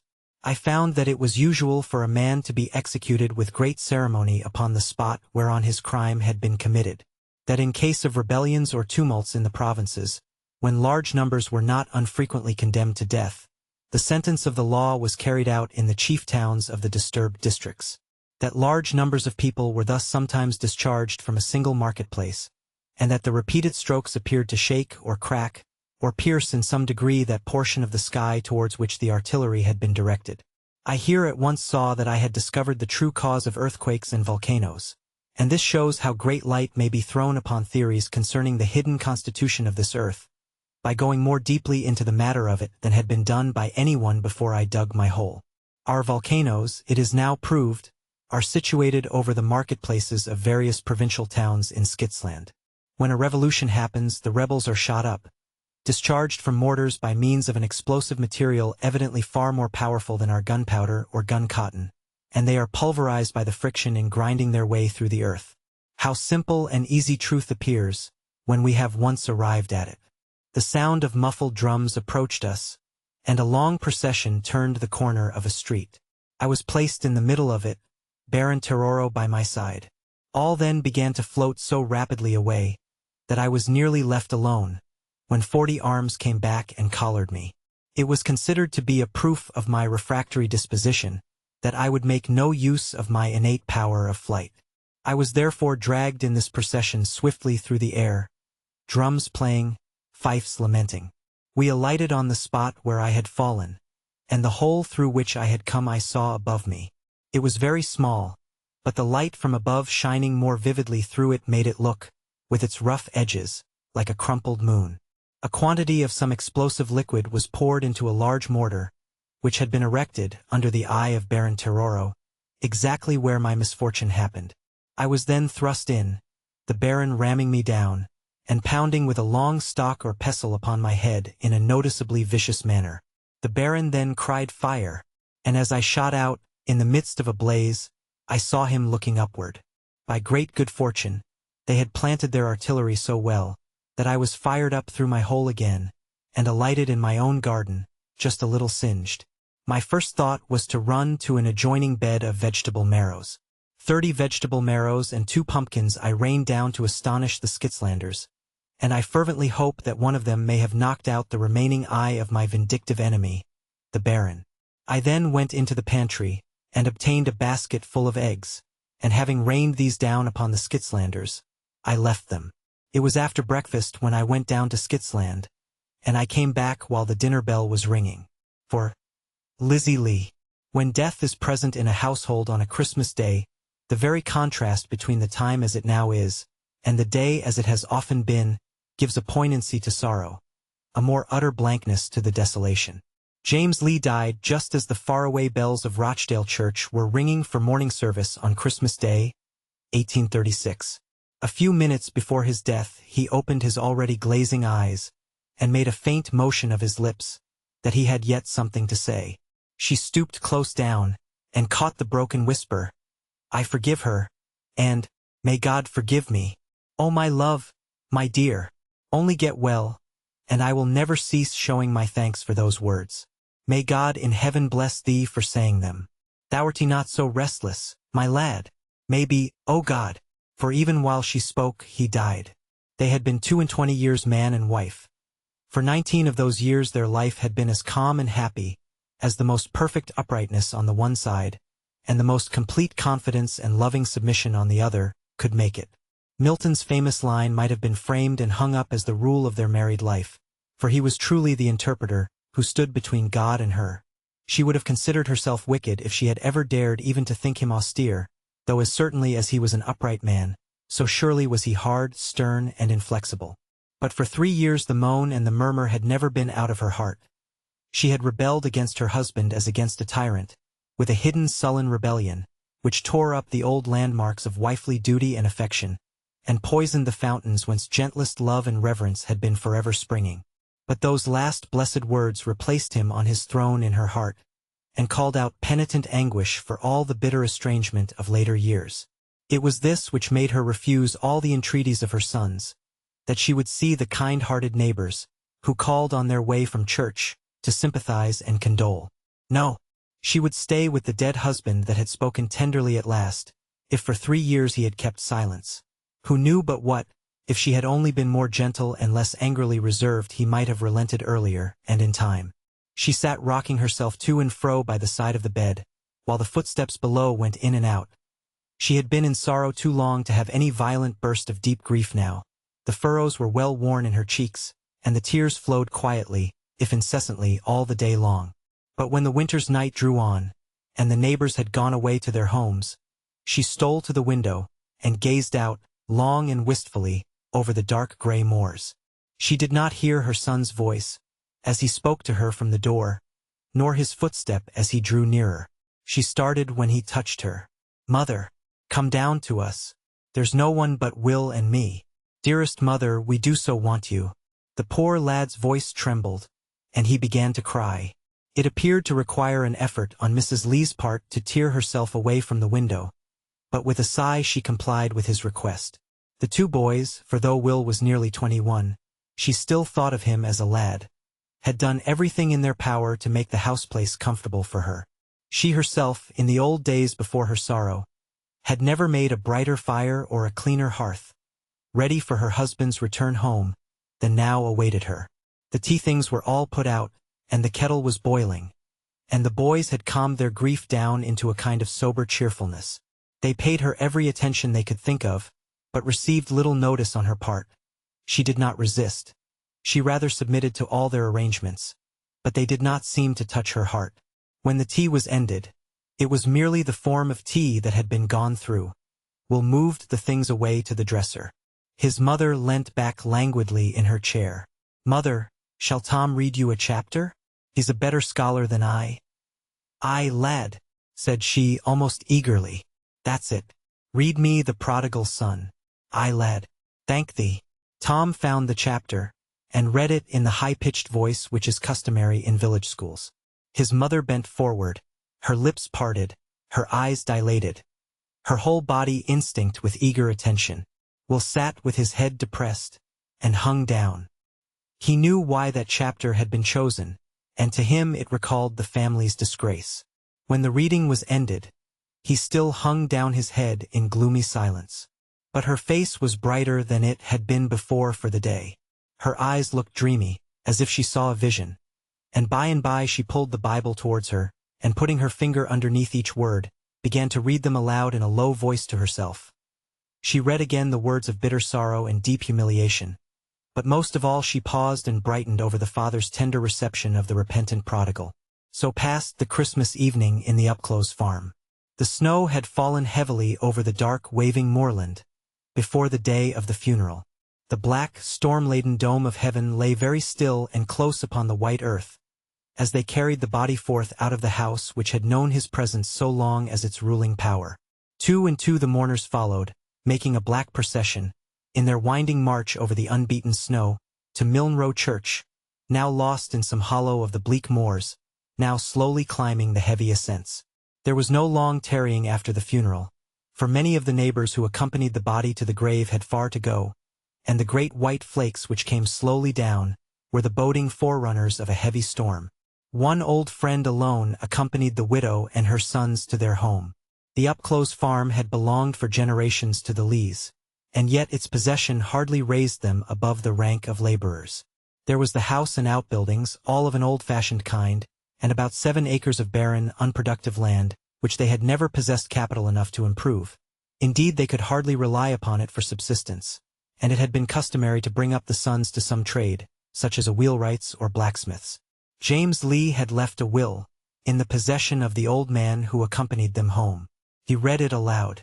James had bequeathed the farm to his faithful wife, and Lee for her lifetime, and afterwards to his son William.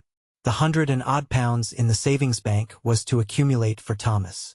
After the reading was ended, and Lee sat silent for a time, and then she asked to speak to Samuel Orme alone.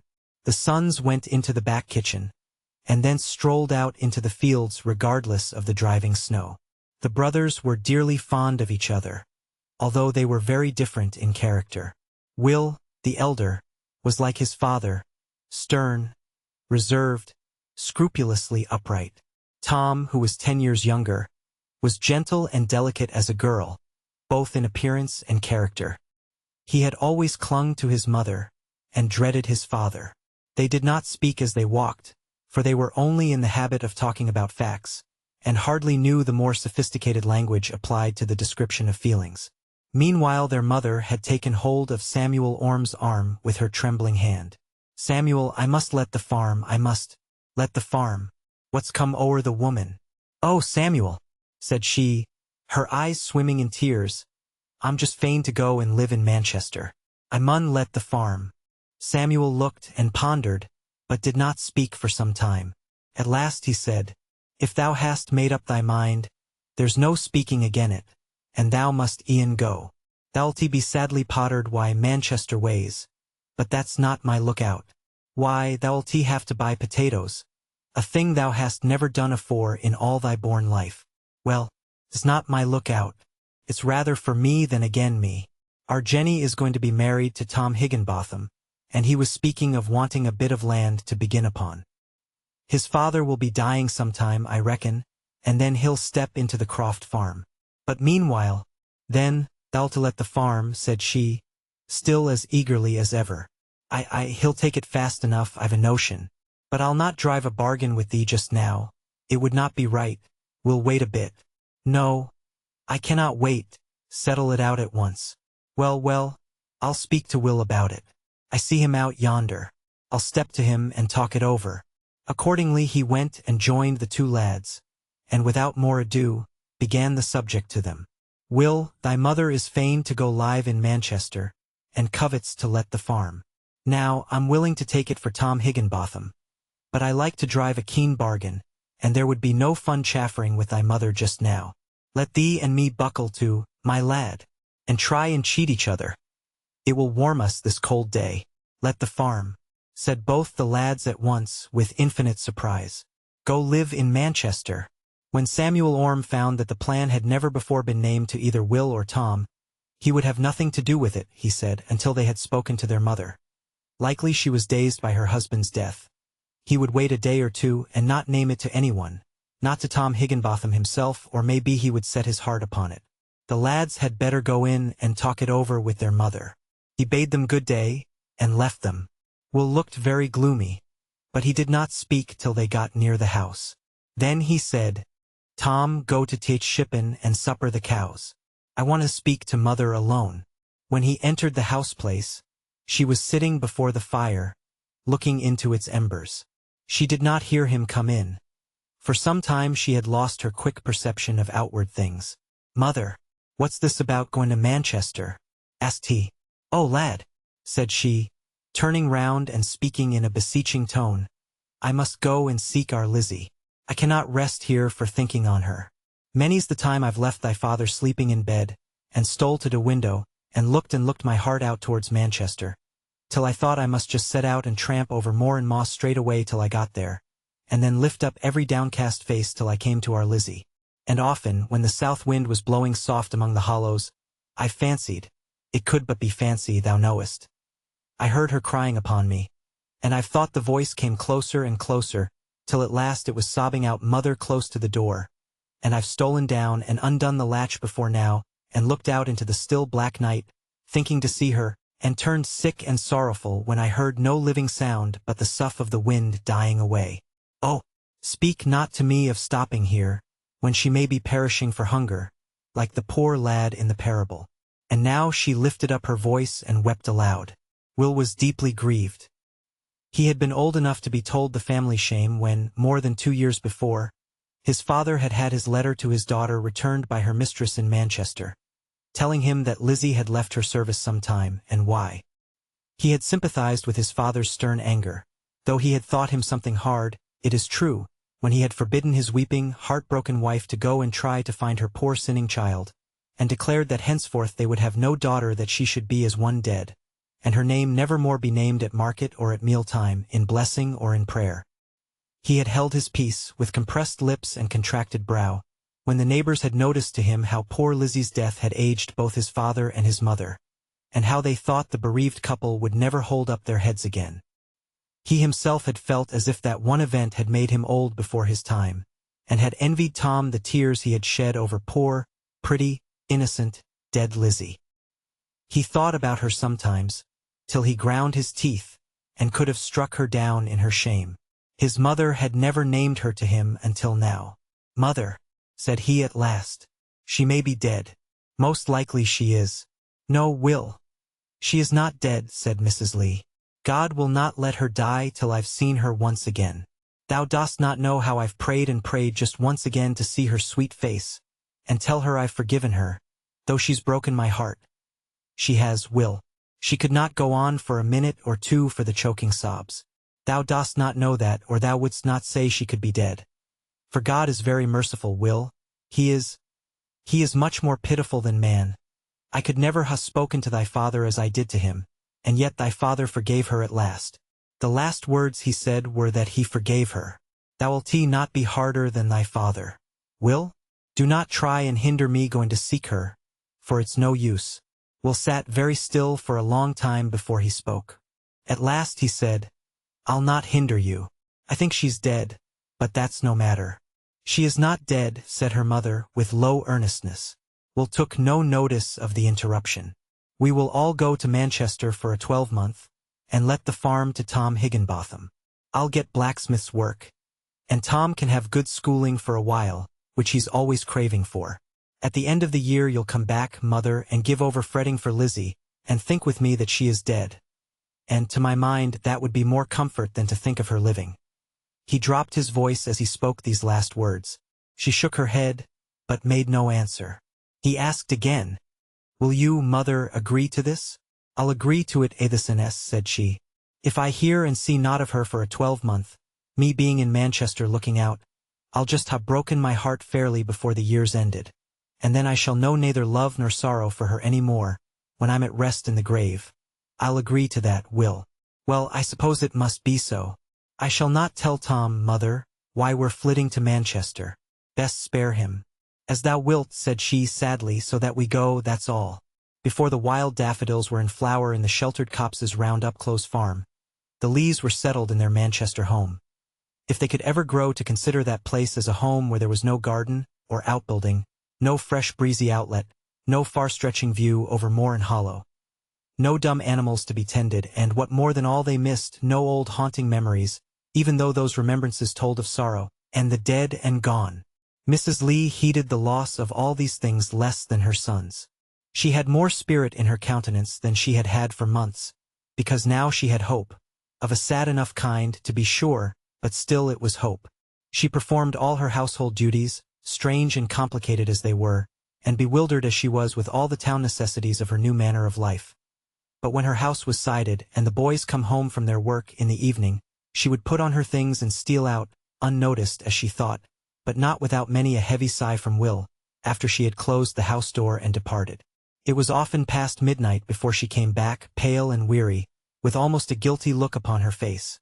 But that face so full of disappointment and hope deferred, that Will had never the heart to say what he thought of the folly and hopelessness of the search. Night after night it was renewed, till days grew to weeks and weeks to months. All this time Will did his duty towards her as well as he could, without having sympathy with her. He stayed at home in the evenings for Tom's sake, and often wished he had Tom's pleasure in reading, for the time hung heavy on his hands, as he sat up for his mother. I need not tell you how the mother spent the weary hours. And yet I will tell you something. She used to wander out, at first as if without a purpose, till she rallied her thoughts, and brought all her energies to bear on the one point. Then she went with earnest patience along the least known ways to some new part of the town, looking wistfully with dumb entreaty into people's faces, sometimes catching a glimpse of a figure which had a kind of momentary likeness to her child's, and following that figure with never-wearying perseverance, till some light from shop or lamp showed the cold, strange face which was not her daughter's. Once or twice a kind-hearted passer-by, struck by her look of yearning woe, turned back and offered help, or asked her what she wanted. When so spoken to, she answered only, "You don't know a poor girl they call Lizzie Lee, do you?" And when they denied all knowledge, she shook her head, and went on again. I think they believed her to be crazy, but she never spoke first to anyone. She sometimes took a few minutes' rest on the doorsteps, and sometimes, very seldom, covered her face and cried, but she could not afford to lose time and chances in this way. While her eyes were blinded with tears, the lost one might pass by unseen. One evening, in the rich time of shortening autumn days, Will saw an old man, who, without being absolutely drunk, could not guide himself rightly along the footpath, and was mocked for his unsteadiness of gait by the idle boys of the neighborhood. For his father's sake Will regarded old age with tenderness, even when most degraded and removed from the stern virtues which dignified that father. So he took the old man home, and seemed to believe his often repeated assertions that he drank nothing but water. The stranger tried to stiffen himself up into steadiness as he drew nearer home, as if there were someone there, for whose respect he cared even in his half-intoxicated state, or whose feelings he feared to grieve. His home was exquisitely clean and neat even in outside appearance. Threshold, window, and windowsill were outward signs of some spirit of purity within. Will was regarded for his attention by a bright glance of thanks, succeeded by a blush of shame, from a young woman of 20 or thereabouts. She did not speak, or second her father's hospitable invitations to him to be seated. She seemed unwilling that a stranger should witness her father's attempts at stately sobriety, and Will could not bear to stay and see her distress. But when the old man, with many a flabby shake of the hand, kept asking him to come again some other evening and see them, Will sought her downcast eyes, and, though he could not read their veiled meaning, he answered timidly, "If it's agreeable to everybody, I'll come and thank ye." But there was no answer from the girl, to whom this speech was in reality addressed, and Will left the house liking her all the better for never speaking. He thought about her a great deal for the next day or two. He scolded himself for being so foolish as to think of her, and then fell to with fresh vigor, and thought of her more than ever. He tried to depreciate her, and told himself she was not pretty, and then made indignant answer that he liked her looks much better than any beauty of them all. He wished he was not so country-looking, so red-faced, so broad-shouldered. While she was like a lady, with her smooth, colorless complexion, her bright dark hair and her spotless dress. Pretty or not pretty, she drew his footsteps towards her. He could not resist the impulse that made him wish to see her once more, and find out some fault which should unloose his heart from her unconscious keeping. But there she was, pure and maidenly as before. He sat and looked, answering her father at cross-purposes, while she drew more and more into the shadow of the chimney-corner out of sight. Then the spirit that possessed him, it was not he himself, sure, that did so impudent a thing, made him get up and carry the candle to a different place, under the pretense of giving her more light at her sewing, but in reality to be able to see her better. She could not stand this much longer, but jumped up and said she must put her little niece to bed. And surely there never was before or since so troublesome a child of 2 years old. For, though Will stayed an hour and a half longer, she never came down again. He won the father's heart, though, by his capacity as a listener, for some people are not at all particular, and, so that they may talk on undisturbed, are not so unreasonable as to expect attention to what they say. Will did gather this much, however, from the old man's talk. He had once been quite in a genteel line of business, but had failed for more money than any greengrocer he had heard of, at least any who did not mix up fish and game with greengrocery proper. This grand failure seemed to have been the event of his life, and one on which he dwelt with a strange kind of pride. It appeared as if at present he rested from his past exertions in the bankrupt line, and depended on his daughter, who kept a small school for very young children. But all these particulars Will only remembered and understood when he had left the house. At the time he heard them, he was thinking of Susan. After he had made good his footing at Mr. Palmer's, he was not long, you may be sure, without finding some reason for returning again and again. He listened to her father, he talked to the little niece, but he looked at Susan both while he listened and while he talked. Her father kept on insisting upon his former gentility, the details of which would have appeared very questionable to Will's mind, if the sweet, delicate, modest Susan had not thrown an inexplicable air of refinement over all she came near. She never spoke much. She was generally diligently at work, but when she moved it was so noiselessly, and when she did speak, it was in so low and soft a voice, that silence, speech, motion, and stillness alike seemed to remove her high above Will's reach into some saintly and inaccessible air of glory, high above his reach, even as she knew him, and, if she were made acquainted with the dark secret behind, of his sister's shame, which was kept ever present to his mind by his mother's nightly search among the outcast and forsaken, would not Susan shrink away from him with loathing as if he were tainted by the involuntary relationship? This was his dread, and thereupon followed a resolution that he would withdraw from her sweet company before it was too late. So he resisted internal temptation, and stayed at home and suffered and sighed. He became angry with his mother for her untiring patience in seeking for one who, he could not help hoping, was dead rather than alive. He spoke sharply to her, and received only such sad deprecatory answers as made him reproach himself, and still more lose sight of peace of mind. This struggle could not last long without affecting his health, and Tom, his sole companion through the long evenings, noticed his increasing languor, his restless irritability, with perplexed anxiety, and at last resolved to call his mother's attention to his brother's haggard, careworn looks. She listened with a startled recollection of Will's claims upon her love. She noticed his decreasing appetite, and half-checked sighs. "Will, lad, what's come o'er thee?" said she to him, as he sat listlessly gazing into the fire. "There's naught the matter with me," said he, as if annoyed at her remark. "Nay, lad, but there is." He did not speak again to contradict her. Indeed, she did not know if he had heard her, so unmoved did he look. "Wouldst like to go back to Upclose Farm?" asked she sorrowfully. "It's just blackberrying time," said Tom. Will shook his head.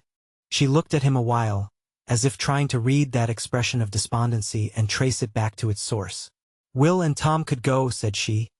"I must stay here till I've found her, thou knowst," continued she, dropping her voice. He turned quickly round, and with the authority he had at all times exercised over Tom, bade him begone to bed. When Tom had left the room he prepared to speak. "Mother," then said Will, "why will you keep on thinking she's alive? If she were but dead, we need never name her name again. We've never heard naught on her since father wrote her that letter. We never knew whether she got it or not. She'd left her place before then.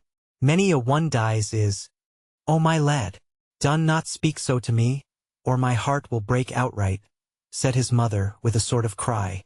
Then she calmed herself, for she yearned to persuade him to her own belief. "Thou never asked, and thou'rt too like thy father for me to tell without asking. But it were all to be near Lizzie's old place that I settled down on this side o' Manchester, and the very day after we came, I went to her old missus and asked to speak a word wi' her. I had a strong mind to cast it up to her, that she should ha' sent my poor lass away without telling on it to us first. But she were in black, and looked so sad I could na find in my heart to threep it up. But I did ask her a bit about our Lizzie. The master would have turned her away at a day's warning. He's gone to t'other place. I hope he'll meet more mercy there than he showed our Lizzie. I do.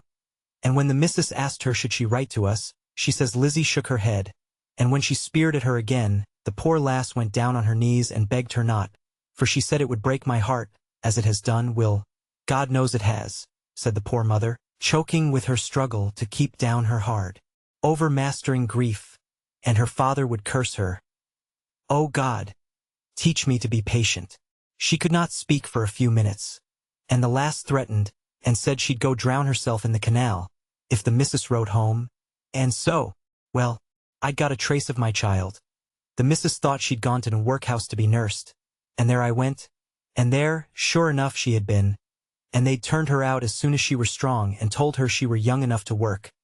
But what kind of work would be open to her, lad, and her baby to keep? Will listened to his mother's tale with deep sympathy, not unmixed with the old bitter shame. But the opening of her heart had unlocked his, and after a while he spoke. "Mother, I think I'd e'en better go home. Tom can stay wi' thee. I know I should stay too, but I cannot stay in peace so near her without craving to see her. Susan Palmer, I mean. Has the old Mr. Palmer thou telled me on a daughter?" asked Mrs. Lee. He has, and I love her above a bit, and it's because I love her I want to leave Manchester. That's all." Mrs. Lee tried to understand this speech for some time, but found it difficult of interpretation. "Why shouldst thou not tell her thou lovest her? Thou'rt a likely lad, and sure a work. Thou'lt have Upclose at my death, and as for that I could let thee have it now, and keep missile by doing a bit of charring. It seems to me a very backwards sort of way of winning her to think of leaving Manchester. Oh, mother, she's so gentle and so good. She's downright holy. She's never known a touch of sin, and can I ask her to marry me knowing what we do about Lizzie, and fearing worse? I doubt if one like her could ever care for me. But if she knew about my sister, it would put a gulf between us, and she'd shudder at the thought of crossing it. You don't know how good she is, mother. Will. If she's as good as thou sayst, she'll have pity on such as my Lizzie. If she has no pity for such, she's a cruel Pharisee, and thou'rt best without her." But he only shook his head and sighed, and for the time the conversation dropped. But a new idea sprang up in Mrs. Lee's head. She thought that she would go and see Susan Palmer, and speak up for Will, and tell her the truth about Lizzie, and according to her pity for the poor sinner, would she be worthy or unworthy of him. She resolved to go the very next afternoon, but without telling anyone of her plan. Accordingly she looked out the Sunday clothes she had never before had the heart to unpack since she came to Manchester, but which she now desired to appear in order to do credit to Will. She put on her old-fashioned black mode bonnet, trimmed with real lace, her scarlet cloth cloak, which she had had ever since she was married, and always spotlessly clean, she set forth on her unauthorized embassy. She knew the Palmers lived in Crown Street, though where she had heard it she could not tell, and modestly asking her way, she arrived in the street about 3:45. She stopped to inquire the exact number, and the woman whom she addressed told her that Susan Palmer's school would not be loose till 4, and asked her to step in and wait until then at her house. "For," said she, smiling, "them that wants Susan Palmer wants a kind friend of ours. So we, in a manner, call cousins. Sit down, missus, sit down. I'll wipe the chair so that it shanna dirty your cloak. My mother used to wear them bright cloaks, and they're right gradely things agin a green field." "Han ye known Susan Palmer long?" asked Mrs. Lee, pleased with the admiration of her cloak.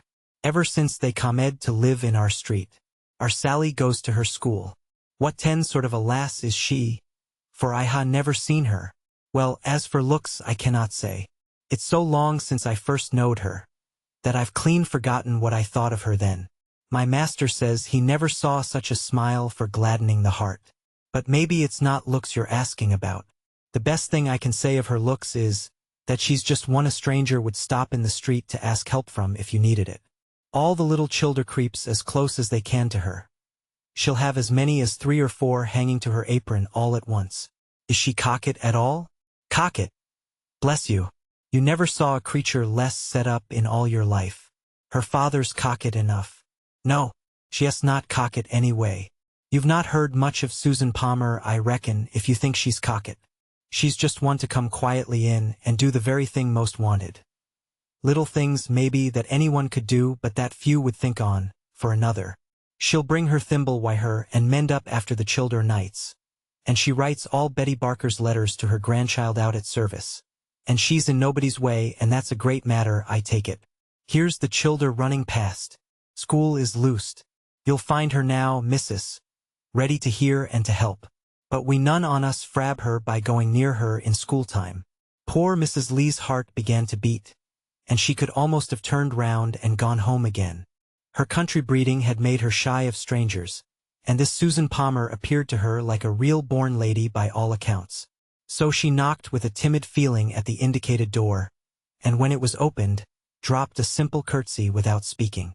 Susan had her little niece in her arms, curled up with fond endearment against her breast, but she put her gently down to the ground, and instantly placed a chair in the best corner of the room for Mrs. Lee, when she told her who she was. "It's not Will as has asked me to come," said the mother apologetically. "I'd a wish just to speak to you myself." Susan colored up to her temples, and stooped to pick up the little toddling girl. In a minute or two Mrs. Lee began again. "Will thinks you would not respect us if you knew all, but I think you could not help feeling for us in the sorrow God has put upon us. So I just put on my bonnet and came off unknownst to the lads. Every one says you're very good, and that the Lord has kept you from falling from his ways, but maybe you've never yet been tried and tempted as some is. I'm perhaps speaking too plain, but my heart's welly broken, and I can't be choice in my words as them who are happy can. Well now, I'll tell you the truth. Will dreads you to hear it, but I'll just tell it you. You mun know." But here the poor woman's words failed her, and she could do nothing but sit rocking herself backwards and forwards, with sad eyes, straight gazing into Susan's face, as if they tried to tell the tale of agony which the quivering lips refused to utter. Those wretched stony eyes forced the tears down Susan's cheeks, and, as if this sympathy gave the mother strength, she went on in a low voice, "I had a daughter once, my heart's darling. Her father thought I made too much on her, and that she'd grow marred staying at home. So he said she mun go among strangers and learn to rough it.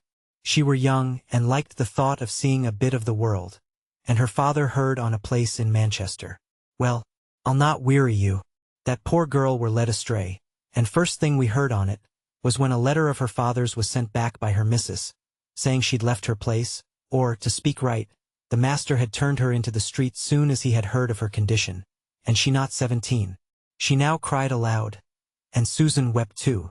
The little child looked up into their faces, and, catching their sorrow, began to whimper and wail.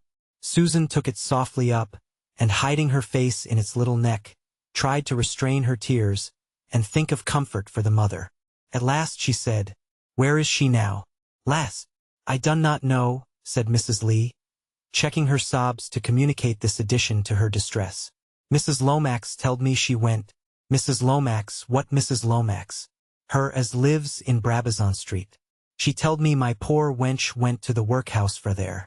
I'll not speak again the dead, but if her father would but ha letten me. But he were one who had no notion, no, I'll not say that, best say not. He forgave her on his deathbed. I dare say I did not go tich right way to work. Will you hold the child for me one instant?" said Susan. If it will come to me. Childer used to be fond on me till I got the sad look on my face that scares them, I think." But the little girl clung to Susan, so she carried it upstairs with her. Mrs. Lee sat by herself, how long she did not know. Susan came down with a bundle of far-worn baby clothes. "You must listen to me a bit, and not think too much about what I'm going to tell you. Nanny is not my niece, nor any kin to me that I know of. I used to go out working by the day. One night, as I came home, I thought some woman was following me. I turned to look. The woman, before I could see her face, for she turned it to one side, offered me something. I held out my arms by instinct. She dropped a bundle into them with a bursting sob that went straight to my heart. It was a baby. I looked round again, but the woman was gone. She had run away as quick as lightning. There was a little packet of clothes, very few, and as if they were made out of its mother's gowns, for they were large patterns to buy for a baby. I was always fond of babies, and I had not my wits about me, father says. For it was very cold, and when I'd seen as well as I could, for it was past 10, that there was no one in the street, I brought it in and warmed it. Father was very angry when he came, and said he'd take it to the workhouse the next morning, and flight me sadly about it. But when morning came I could not bear to part with it. It had slept in my arms all night, and I've heard what workhouse bringing up is. So I told father I'd give up going out working and stay at home and keep school, if I might only keep the baby. And after a while he said if I earned enough for him to have his comforts, he'd let me. But he's never taken to her. Now, don't tremble so. I've but a little more to tell, and maybe I'm wrong in telling it. But I used to work next door to Mrs. Lomax's in Brabazon Street, and the servants were all thick together. And I heard about Bessie, they called her, being sent away. I don't know that ever I saw her. But the time would be about fitting to this child's age, and I've sometimes fancied it was hers. And now, will you look at the little clothes that came with her? Bless her! But Mrs. Lee had fainted. The strange joy and shame, and gushing love for the little child had overpowered her. It was some time before Susan could bring her round. There she was all trembling, sick impatience to look at the little frocks. Among them was a slip of paper which Susan had forgotten to name, that had been pinned to the bundle. On it was scrawled in a round stiff hand, "Call her and she does not cry much and takes a deal of notice. God bless you and forgive me." The writing was no clue at all. The name, and, common though it was, seemed something to build upon. But Mrs. Lee recognized one of the frocks instantly, as being made out of part of a gown that she and her daughter had bought together in Rochdale. She stood up, and stretched out her hands in the attitude of blessing over Susan's bent head. "God bless you, and show you his mercy in your need, as you have shown it to this little child." She took the little creature in her arms, and smoothed away her sad looks to a smile, and kissed it fondly, saying over and over again, "Nanny, Nanny, my little Nanny." At last the child was soothed, and looked in her face and smiled back again. "It has her eyes," said she to Susan. "I never saw her to the best of my knowledge. I think it must be hers by the frock. But where can she be?" "God knows," said Mrs. Lee. "I dare not think she's dead. I'm sure she isn't. No, she's not dead. Every now and then a little packet is thrust under our door with maybe 2 half-crowns in it. Once it was a half-sovereign. Altogether I've got 37 shillings wrapped up for Nanny. I never touch it, but I've often thought the poor mother feels near to God when she brings this money. Father wanted to set the policeman to watch, but I said no, for I was afraid if she was watched she might not come, and it seemed such a holy thing to be checking her in. I could not find in my heart to do it. Oh, if we could but find her! I'd take her in my arms, and we'd just lie down and die together." "Nay, don't speak so," said Susan gently, "for all that's come and gone. She may turn right at last. Mary Magdalene did, you know. But I were nearer right about thee than Will. He thought you would never look on him again if you knew about Lizzie. But thou art not a Pharisee. I'm sorry he thought I could be so hard, said Susan in a low voice, and coloring up. Then Mrs. Lee was alarmed, and in her motherly anxiety, she began to fear lest she had injured Will in Susan's estimation. You see, Will thinks so much of you. Gold would not be good enough for you to walk on in his eye. He said you'd never look at him as he was, let alone his being brother to my poor wench. He loves you so, it makes him think meanly on everything belonging to himself as not fit to come near ye.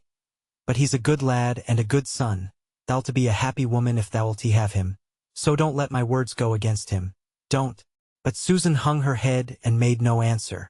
She had not known until now that Will thought so earnestly and seriously about her, and even now she felt afraid that Mrs. Lee's words promised her too much happiness, and that they could not be true.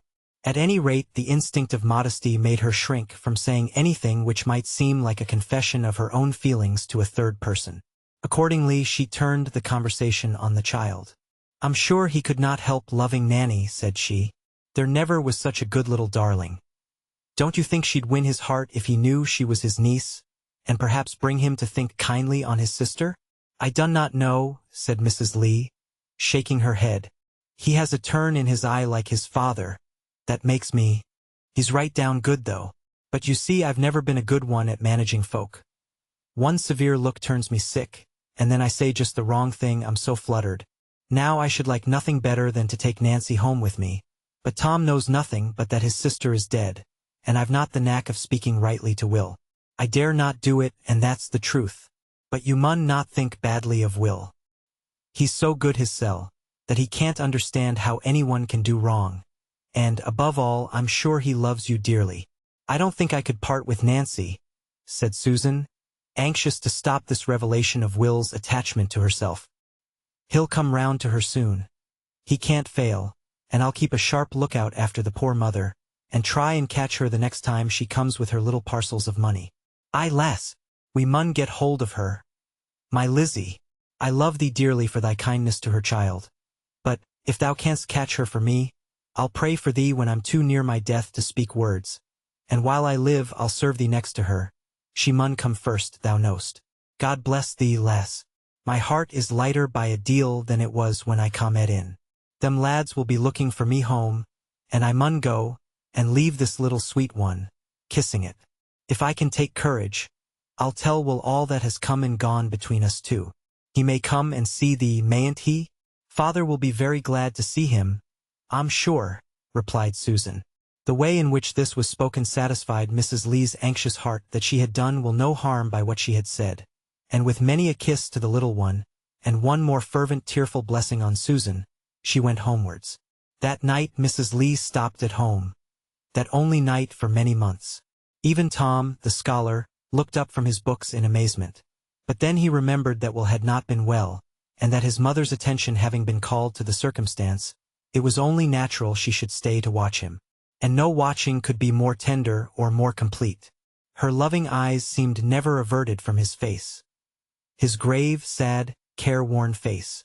When Tom went to bed the mother left her seat, and going up to Will where he sat looking at the fire, but not seeing it, she kissed his forehead and said, Will, lad, I've been to see Susan Palmer.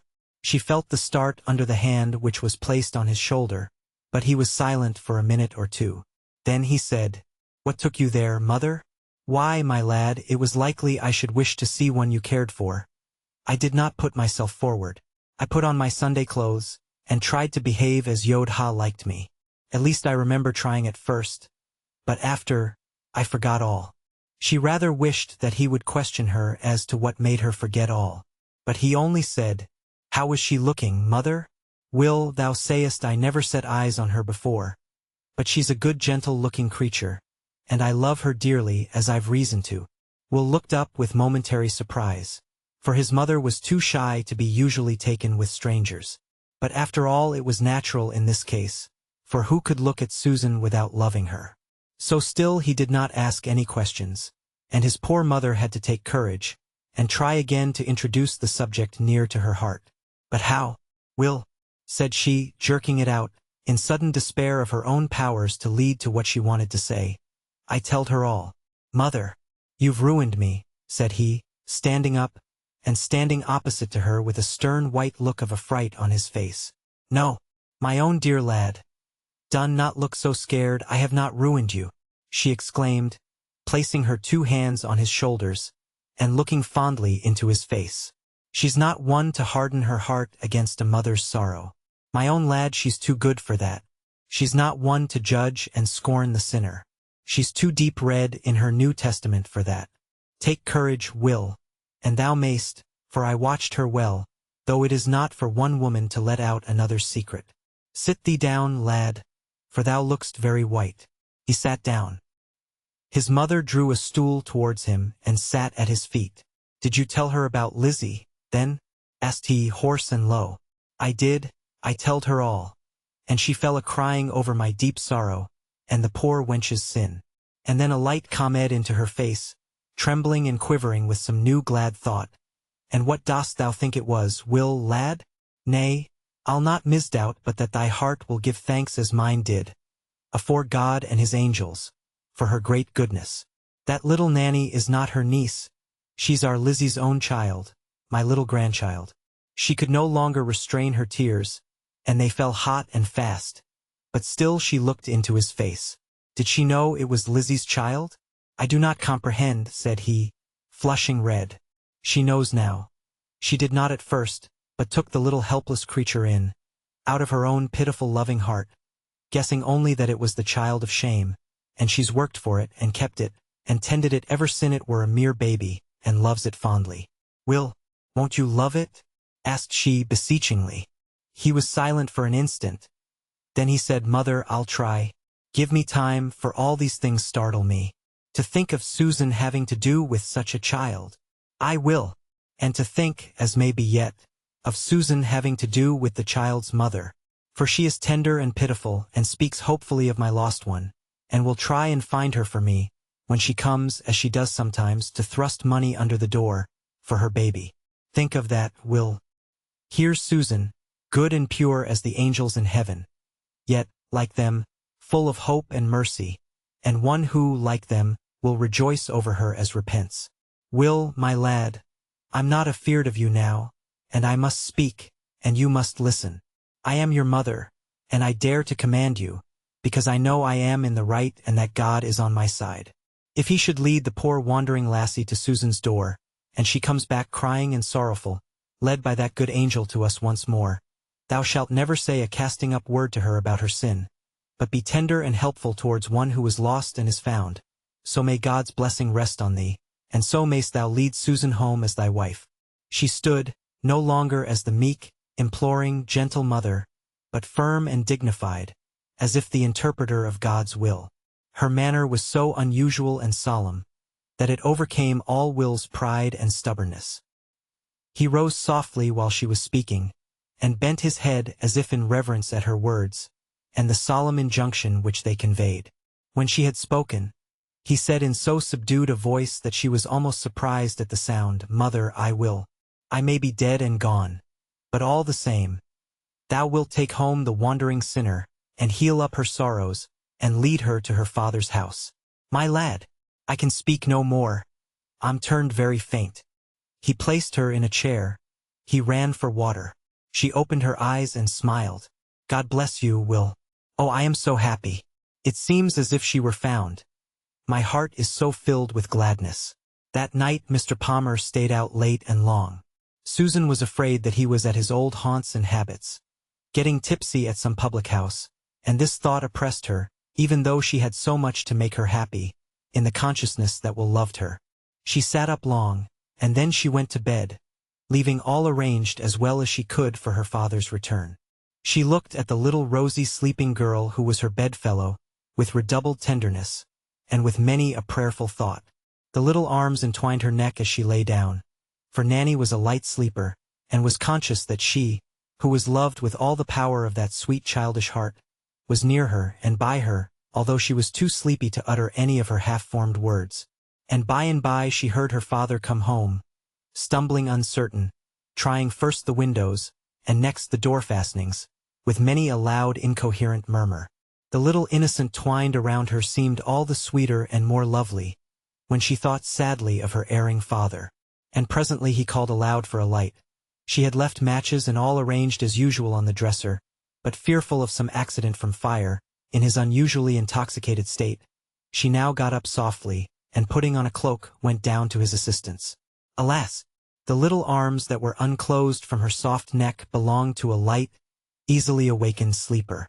Nanny missed her darling Susie, and terrified at being left alone in the vast mysterious darkness, which had no bounds and seemed infinite, she slipped out of bed, and tottered in her little nightgown towards the door. There was a light below, and there was Susie and safety. So she went onwards 2 steps towards the steep, abrupt stairs. And then, dazzled with sleepiness, she stood. She wavered. She fell. Down on her head, on the stone floor, she fell. Susan flew to her and spoke all soft, entreating, loving words. But her white lids covered up the blue violets of eyes, and there was no murmur came out of the pale lips. The warm tears that rained down did not awaken her. She lay stiff and weary with her short life, on Susan's knee. Susan went sick with terror. She carried her upstairs, and laid her tenderly in bed. She dressed herself most hastily, with her trembling fingers. Her father was asleep on the settle downstairs, and useless and worse than useless if awake. But Susan flew out of the door, and down the quiet resounding street, towards the nearest doctor's house. Quickly she went, but as quickly a shadow followed, as if impelled by some sudden terror. Susan rung wildly at the night bell. The shadow crouched near. The doctor looked out from an upstairs window. A little child has fallen downstairs at number 9 Crown Street, and is very ill, dying, I'm afraid. Please, for God's sake, sir, come directly. Number 9 Crown Street. I'll be there directly, said he, and shut the window. For that God you have just spoken about, for his sake, tell me, are you Susan Palmer? Is it my child that lies a-dying? Said the shadow, springing forwards, and clutching poor Susan's arm. It is a little child of 2 years old. I do not know whose it is. I love it as my own. Come with me, whoever you are. Come with me. The two sped along the silent streets. As silent as the night were they. They entered the house. Susan snatched up the light and carried it upstairs. The other followed. She stood with wild glaring eyes by the bedside, never looking at Susan, but hungrily gazing at the little white still child. She stooped down and put her hand tight on her own heart, as if to still its beating, and bent her ear to the pale lips. Whatever the result was, she did not speak, but threw off the bedclothes wherewith Susan had tenderly covered the little creature, and felt its left side. Then she threw up her arms with a cry of wild despair.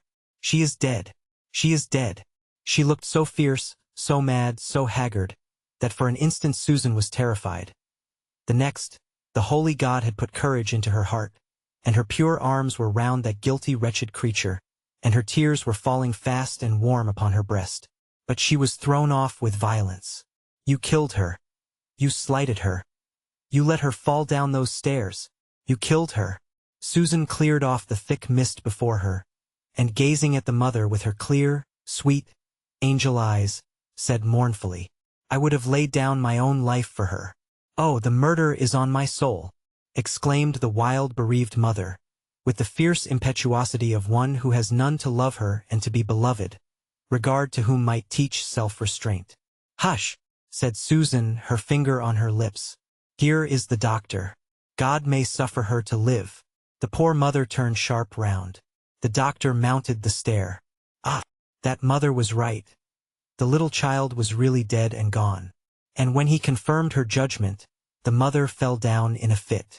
Susan, with her deep grief, had to forget herself, and forgot her darling, her charge for years, and questioned the doctor what she must do with the poor wretch, who lay on the floor in such extreme of misery. She is the mother, said she. Why did not she take better care of her child? Asked he almost angrily. But Susan only said, the little child slept with me, and it was I that left her. I will go back and make up a composing draught, and while I am away you must get her to bed. Susan took out some of her own clothes, and softly undressed the stiff, powerless form. There was no other bed in the house but the one in which her father slept. So she tenderly lifted the body of her darling, and was going to take it downstairs, but the mother opened her eyes, and seeing what she was about, she said, "I am not worthy to touch her, I am so wicked. I have spoken to you as I never should have spoken. But I think you are very good. May I have my own child to lie in my arms for a little while?" Her voice was so strange a contrast to what it had been before she had gone into the fit that Susan hardly recognized it. It was now so unspeakably soft, so irresistibly pleading. The features too had lost their fierce expression, and were almost as placid as death. Susan could not speak, but she carried the little child, and laid it in its mother's arms. Then as she looked at them, something overpowered her, and she knelt down, crying aloud, "Oh, my God! My God! Have mercy on her, and forgive, and comfort her." But the mother kept smiling, and stroking the little face, murmuring soft, tender words, as if it were alive. She was going mad, Susan thought, but she prayed on, and ever still she prayed with streaming eyes. The doctor came with the draught. The mother took it, with docile unconsciousness of its nature as medicine. The doctor sat by her, and soon she fell asleep. Then he rose softly, and beckoning Susan to the door, he spoke to her there. "You must take the corpse out of her arms. She will not awake. The draught will make her sleep for many hours. I will call before noon again. It is now daylight. Goodbye." Susan shut him out, and then gently extricating the dead child from its mother's arms, she could not resist making her own quiet moan over her darling. She tried to learn off its little placid face, dumb and pale before her. Not all the scalding tears of care shall wash away that vision fair. Not all the thousand thoughts that rise, not all the sights that dim her eyes, shall e'er usurp the place of that little angel face. And then she remembered what remained to be done. She saw that all was right in the house. Her father was still dead asleep on the settle, in spite of all the noise of the night. She went out through the quiet streets, deserted still although it was broad daylight, and to where the Lees lived. Mrs. Lee, who kept her country hours, was opening her window shutters. Susan took her by the arm, and without speaking went into the house-place. There she knelt down before the astonished Mrs.